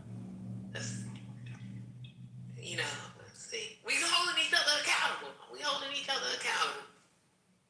I think that would be fascinating just to present the data, because I hate the conjecture, right? I just love looking at the data. Like, I think that men have a right to be upset in this regard, right? Like you said, when things change too quickly, it can cause severe disruptions. I think so. I think it is, and this is where it becomes a little diabolical. Because there is there are a lot of voices that are sort of reinforcing that everything is fine, and that it is that everything is fine. And so what that does for a lot of folks is, with I think there are a lot of things, but again, sort of the growing isolation of people. I think that also makes those narratives even louder, because I was looking at I was reading some stuff about hookup culture, and this was a while ago. But you talk to people, and they'll tell you, these are young people. They'll tell you what they do. Again, we've seen sort of the trends around sort of not having sex, not engaging in sexual activity, and it's not it's not the majority, but it's a significant group of of that population. And they'll say, okay, I'm not having this, but I think everybody else is, right? Or I think, and so then there are other questions where they'll ask, and so they have this sort of warped sense of what's going on, but they believe that they're the one who's the outlier, right? And so I think the same is true with some of the struggles that men are having, where these narratives exist about what it should be, what it is, or what's happening, right? That don't speak to what's actually going on, and people aren't talking to each other, and and so they believe that they're the only one, right? And then they find out that other people are struggling, and then they become resentful because they're the only ones. They think they're the only ones who are going through something, and we haven't really provided narratives. I mean, I've talked about this before. Again, I'll show it back to this. I think institutions are really important. What institutions communities build for their people. Like, these narratives don't just change on their own. And the issues that people are dealing with, if they feel isolated, they will make their own meanings. And when people, and this goes for children, right? This is why, like, not having conversations with children, not having age-appropriate conversations with children about things is frowned upon, because people make their own meanings, and oftentimes those meanings are wrong, but they are trying to make sense of the world around them. And so when they do so in isolation, and when they think that they're the ones who are sort of getting the short end of the stick with the old reinforcement of what they quote unquote are supposed to be doing, they think they can achieve that because either something they did right, or something something they're not doing correctly, or they just got the wrong end. You got a lot of resentment, and social media often does not help those conversations, it can, But yeah, I think institutions that are purposeful and sort of reaching out to people, and I think that's one of the reasons why the church is people are seeking the church because that is an institution that more or less is in every community, right? There's a visible, people know where they can go, or at least have an idea of where they can go. And in the past, I think. Let me get my mouth being help you real quick. There's power in testimony. And what you say. See, if people are speaking about the good things that are happening, and someone who's young and who's struggling, it's very difficult for them to have hope and believe. But people got to get back to testifying and, telling their story so that someone else can dream and believe. Go ahead, I'm sorry, Mom. Brother, I was going to say, I think there's some scholar who's written about the ways in which churches provide social structures or sort of what politicians might call wraparound services for communities. We're waiting for, I wish we could bring him on the app. That's what I wish we could do. Brother Messi, remember when I was arguing with a certain your favorite atheist, and they kept saying the way that we save the black community is we get everybody to be an atheist, and I was trying to tell them, you think that would be the answer, but these niggas that don't go to black church are worse.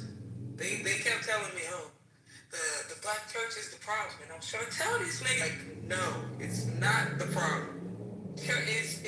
Your beef with rape, it doesn't mean you should shit on the institution, because we see when these niggas fall out of this institution, what happens to their mom? Dr. Library Cry, I was there when you had that conversation. And wait a minute, want to create an institution of their own without a purpose. That's what I'm trying to get them to understand. So, like, when you shit on the black church as an extension of your beef with organized religion, it creates an environment where niggas start doing this multiracial shit where the values are all fucked up. Like, it's all mixed up over there on the other side. But y'all's beef with organized religion makes you shit on something that is not politically what you believe is problematic, but that's just how it all gets wrapped up in.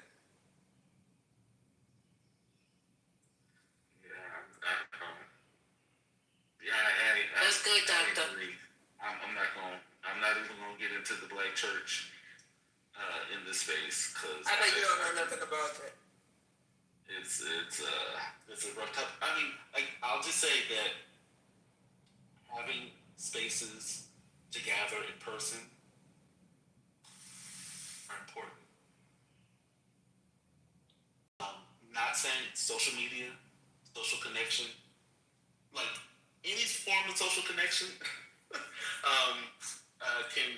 can be positive in the sense that it can help with sort of emotional well-being, sort of the feelings of isolation, but also, I mean, I've said this in other spaces, one of the things about the churches and religious institutions is that it also allows for people to gain a sense of cohesion, collectiveness, shared understanding. I mean, not everybody in the church historically has believed in everything that the church espouses. Not every member, not every person who's been in the church is a Christian, right? Especially in the black church, right? But it has been a space where people have developed language, have developed a sense of connection, and those things are important. Um, they just are. And it could be maybe another space. But, religion as a sort of a cohesive unit has been useful and valuable outside of the Black religious tradition. Like, religious belief has been sort of another organizing sort of unit that people have used throughout history. And it's been a valuable space, right? Like the Black church isn't unique in that aspect. We just, talk about it because it created, in more modern times, a culture and a group of people. It helped shape. It didn't do it, exclusively or by itself, but it helped shape sort of a culture and create a culture of people in a more modern time that did not exist before. And so we just have a lot of historical, tracking of this sort of modern phenomenon. But yeah, it's important. Institutions are important. And so again, and I think that's a consistent thing that we talked about in other days, in this one, right? Going back to the importance of institutions, valuing the role of institutions in, in American life and society. Scott, please.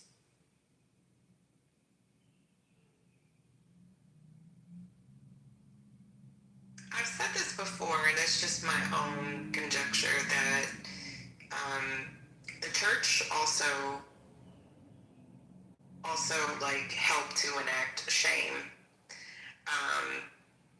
Because the church was community, the church was also a place, social place. But I remember hearing lots of times, not directed at me, but just like better to marry than to burn, and a lot of those things, right? Like, to be fiscally responsible or conservative. That's the manner in which I was reared. And I think that without that community judgment, so to speak, not like clubhouse judgment, right, which is based largely on boredom. You know what I'm saying? Like, I've said this before and it was taken the wrong way, but, it's just my thoughts. I think that, like, when we as a society kind of moved away from that it kind of took away shame, right? Because you can be anonymous and be a fool, but when we were all more so in unity by proximity, you really didn't have that option. And I think that has also made a lot of changes. So I do agree with what Dr. Library Card put in the chat, that church hurt has hurt a lot of people. But I just remember there just being more of community accountability, if that makes sense, for both genders, the expectations, the desired outcomes. Also, personally, like, we don't have to get into more like social structures of it all. Just a personal accountability to. That's why I be getting on the niggas that claim to be Christian in here and they don't go to church because they're afraid to be held accountable or to be disciplined, to follow a hierarchical structure within the community, or to do what you said you was gonna do and show up. They scared. So yeah, I would agree. Or more like what I see sometimes is more like an entitlement, right? Like, you're not going to tell me what to do, that kind of thing. Because there's also like a submission in that regard, right? I don't mean I agree with you, but that's what I'm saying. Separating it from gender, there is a sort of submission to the structure, to the leadership that these niggas don't have because they don't go. They doing it in their bedroom, so they don't have to submit to nothing but the computer mouse and the Dorito.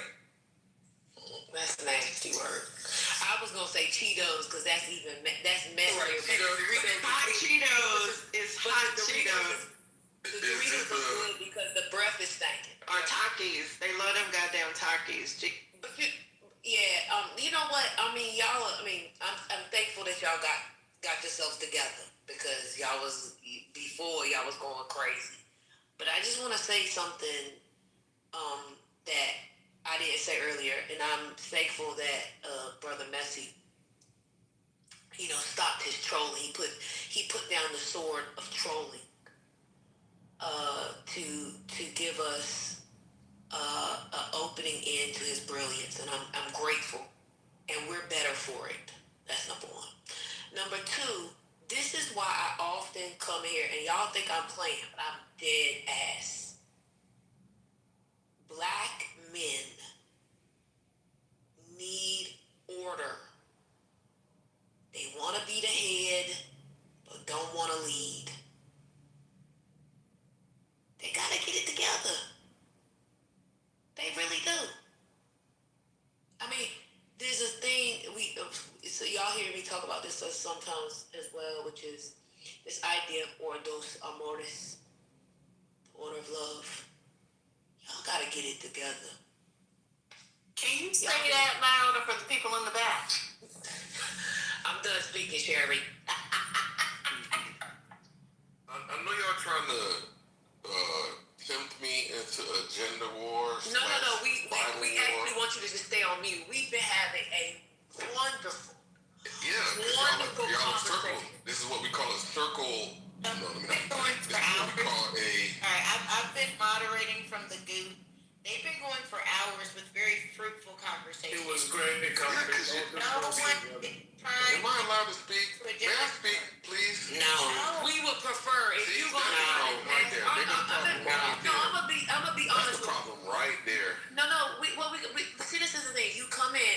I see what you wrote in the chat. Like, why can't you come in and try to engage in a conversation? That's what I just tried to do. That's what I just tried to do. Add to it and move forward. That's what I just tried to do. No, in the chat you chastise because you don't even know what we say. You listen. You heard one thing and you trying to take out your belt. Put your belt on. Put your stomach in your pants and pull your pants up. I'm not gonna do it. I love you too much. I'm not doing it. So I will say there is a misunderstanding and a conflation between your pastor, how he interpreted and presented the word, and the church being the body of Christ.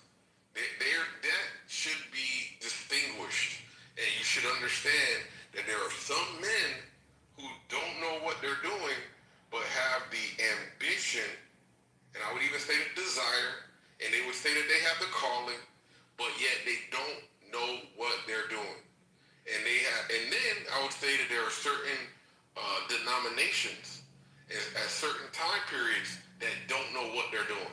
Why? Because the church is just men trying to figure it out, human beings. So we have to try to understand that, the body of Christ is imperfect. I would even say a work in progress. And you got to be able to distinguish between the church and some man's interpretation of the word and presentation of the word. Thank you. Have a nice day. But your mom and before y'all respond, y'all don't have to, please. I just want to say, your mama, one thing that I feel like I learned from the church when I'm always talking about discipline, there's a certain, because of the hierarchy, and what people, even the way that we use like the term elders in the church, that people put an amount of work in, whether that's committing to attending services, committing to volunteer in the community, committing to read something weekly or 2 times a week or 3 times a week. That level of commitment, it shows you what you have to do to be esteemed in that same way. And when you were saying there's a lot of people trying to be the head, they're trying to be the head without doing what being the head requires, right? So they don't want to uplift their community. They don't want to reach out and uplift the kids. They don't want to read the Bible. They don't want to be held accountable to doing things that they say they're going to do, but they want to be crowned the head automatically. That's why these niggas need to go back into the church. They think logging on is the same amount of work as people who commit their time and their money to doing other.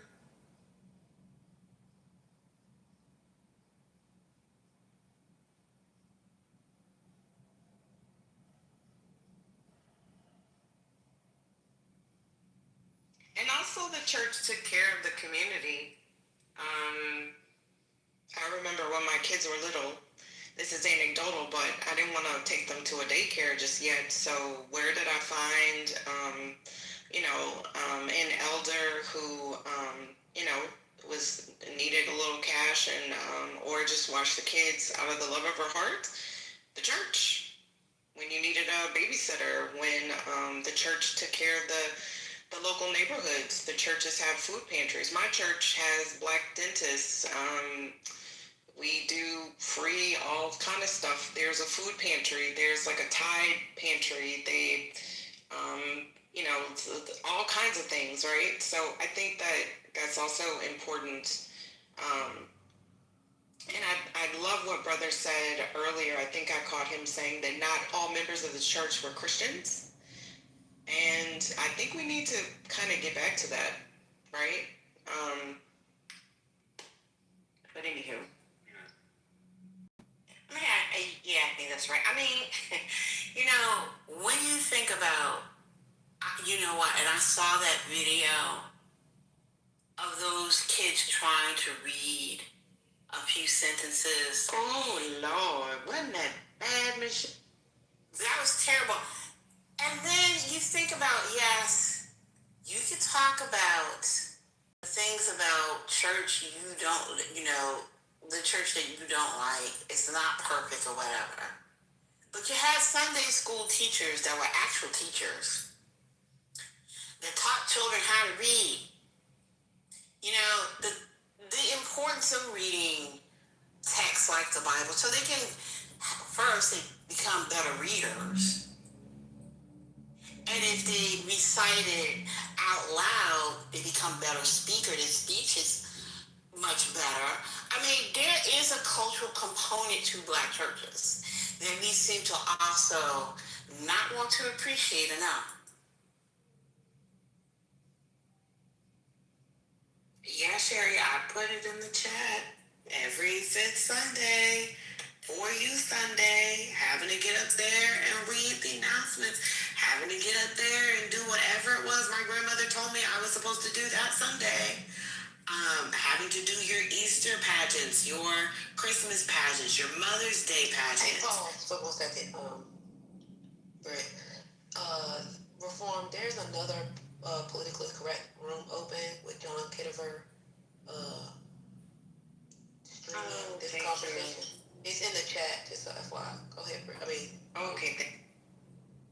Am I the only one in here? Oh, it's only Maria. Wait, Penny's down there. Yeah, I'm about to go. Y'all want me to boom it, right? No, they can have the conversation. Oh, okay. They're not having a conversation. It's a fake one. Oh no, I'm about to go in there. I'm gonna report it. I don't see it though. It's in the chat. I just put the link in the chat. He's got a fake house though. Oh, what the fuck is the title? Ultra elite liberal. Look at here, you son of a bitch. I wasn't gonna troll anymore. Record this, you crackhead motherfucker. Oh my God.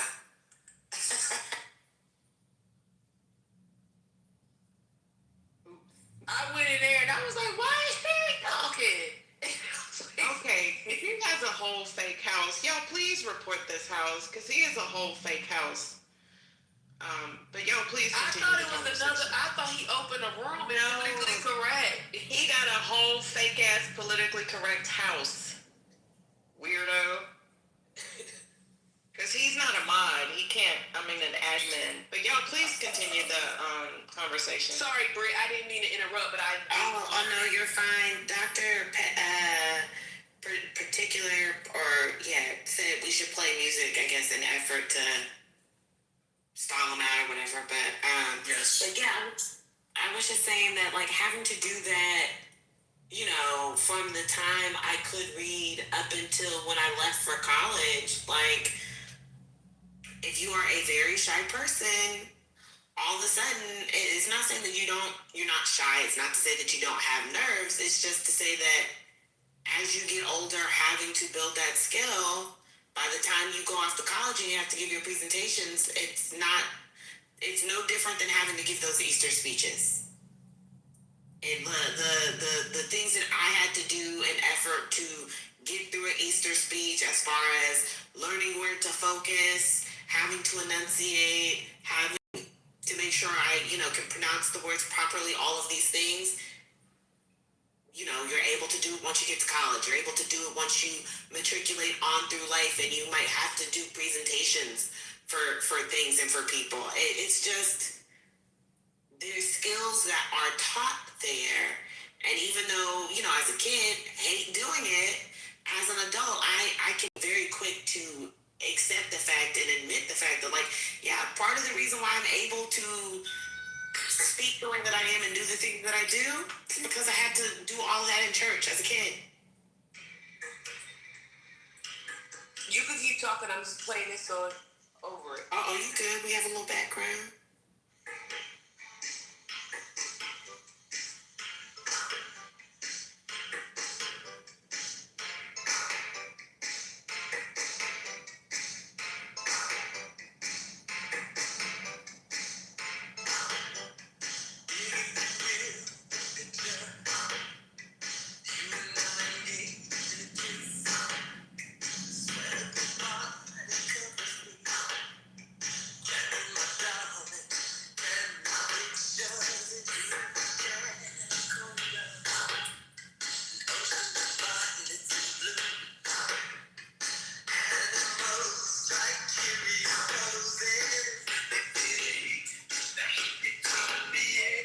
Okay.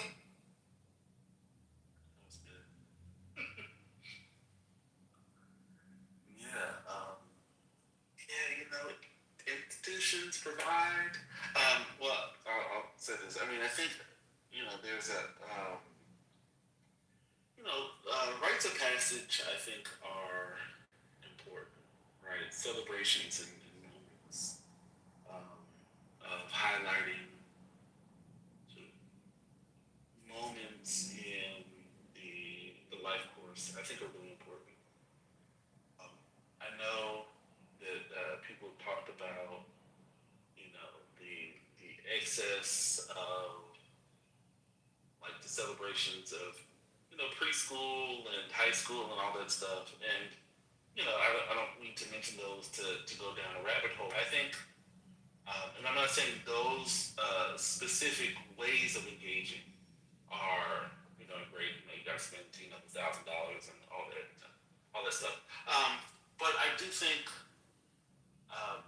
thinking about how, like, what sort of moments we celebrate, again, as a community, right? As an ethnic group, what sort of collective ways do we acknowledge sort of transitions among our people, right? How do we talk about the experiences of, you know, of changing, right?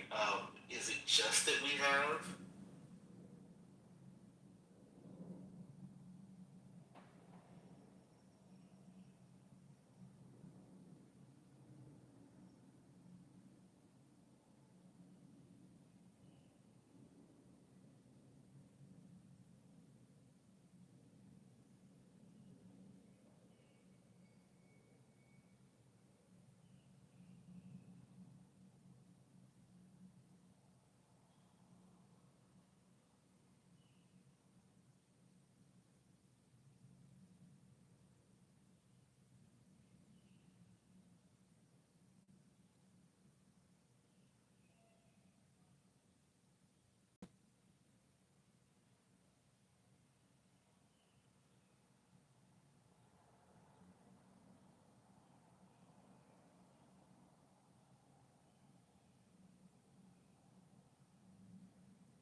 been around for like 2 months or so, maybe.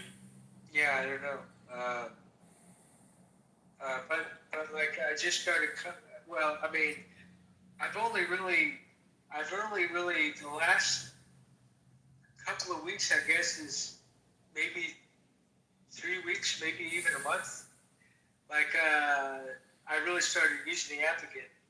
So, and I don't know. I love coming here. So it's just.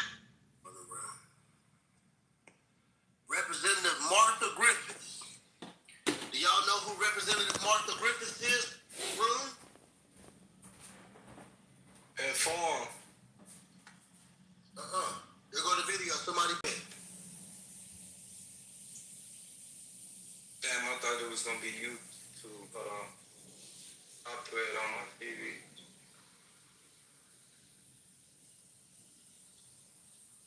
What is this? Play the video from 1971 of Martha Griffiths. Oh my God, are you using the computer? We're all using computers. Imagine that. We couldn't talk shit. We was plumbing, could we? No, I ain't say shit. We couldn't talk shit. We was plumbing. We couldn't talk shit. We were doing any of those on the trains. Automotive, you couldn't talk shit from people. You acting like a little crybaby whining that bitch. I ain't say nothing about your trade. I thought you supposed to be playing the video. Why you want to talk shit to me? I didn't say nothing about your trade, nigga. Who said they were? Who said you were? Stop bitching about it. Play the video. I'm not stopping you from playing the video. Play the video.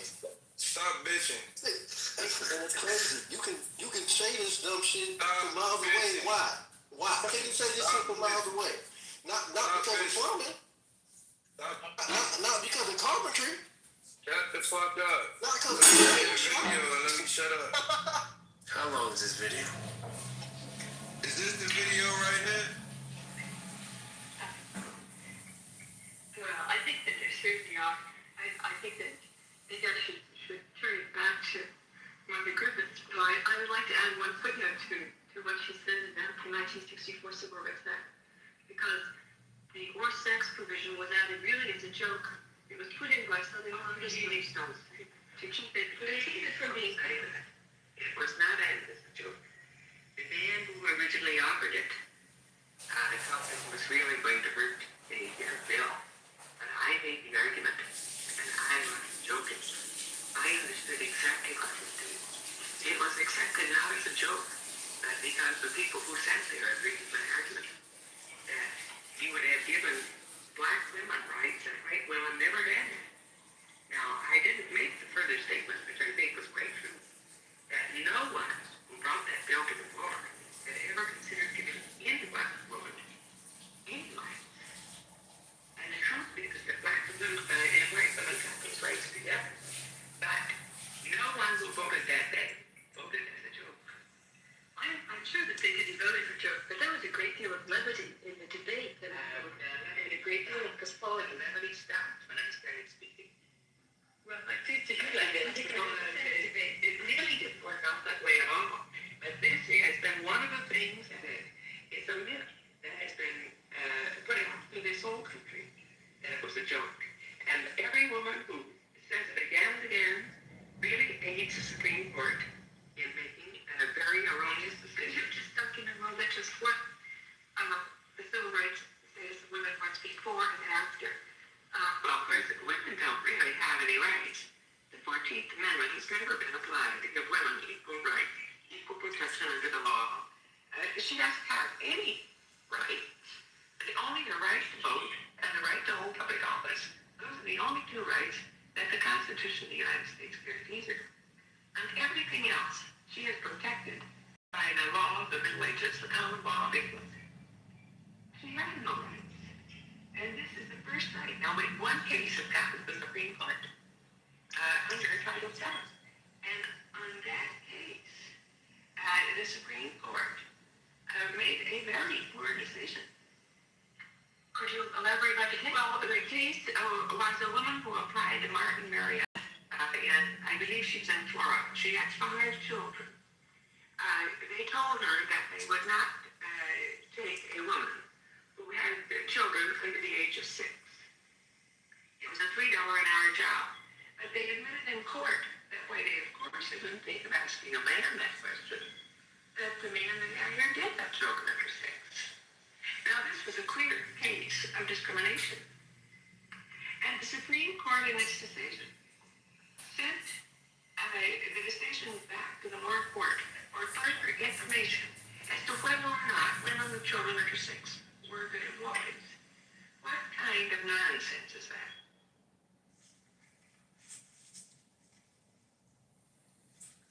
Start bitching again if you want to, brother. Listen, you don't stop the fucking talking to me. Talk to somebody else. Like, I don't even understand. Who told you could talk to me? Who told you? Who told you could talk to me? I'm in Toledo. Hey, what that supposed to mean to me? So shut your bitch ass Hey, up. what that supposed to mean to Stop me? bitching. What that supposed to mean to me? Stop talking to me. Stop Who bitching. told you could talk to me? Stop bitching. Stop. Who told you to talk to me? I did. I ain't need no permission. Well, guess what? You lying to yourself. Talk to somebody else. Stop bitching. I'm talking to you. I'm talking to Lloyd. Lloyd, stop bitching. Matter of fact, my bad. Lloyd Pearson the fourth, or the third, whatever the fuck that is. Stop bitching. Yo, I'm gonna do a quick room reset. Yeah, reset Hey, the room blow this so he can bitch stop up bitching. before y'all blow it up in here. Let me do a quick reset, man. Okay. All right. Welcome to By Any Means Necessary. Tonight we're talking about, do we really need the Voting Rights Act, black people? I've been really quiet, but I've been listening. King Sick dropping that knowledge. King Sick really should, I don't know if he thinks it's tacky, but y'all should be contributing some coins or some cash apps. He should put his cash app link somewhere on this doggone page. And if you don't want to donate financially, follow the house. Follow the mods. If you have a pink ticket, cash that pink ticket in. And if you want to respond to any of the submissions made so far, or any of King Six gems that he has shared, the mic is yours.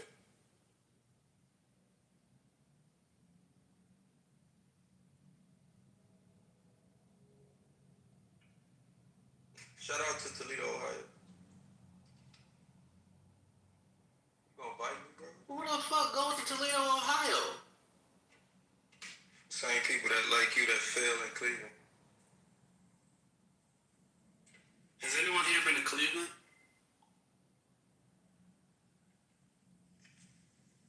Honestly, that's probably one of the worst cities in the world, in America. I mean, you know, I guess it is, because there's a reason why, you know, they have stuff like monopolies. But, you know, whatever. Shut up, nigga.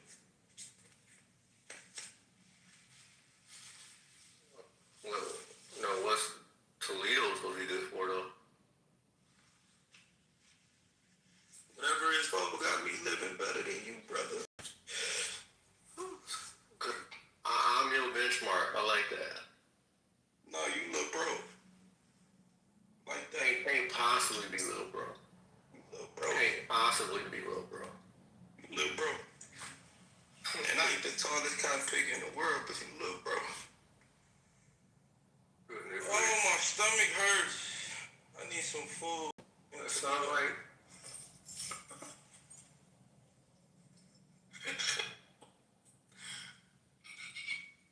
Yo.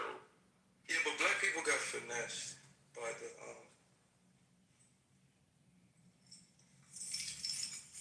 Still getting finessed. By the Democrats. The Democrats.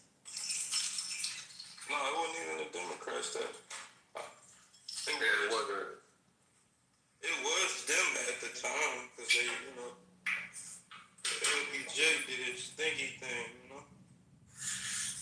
I mean, you know, when you talk to the black people at the time, how you like,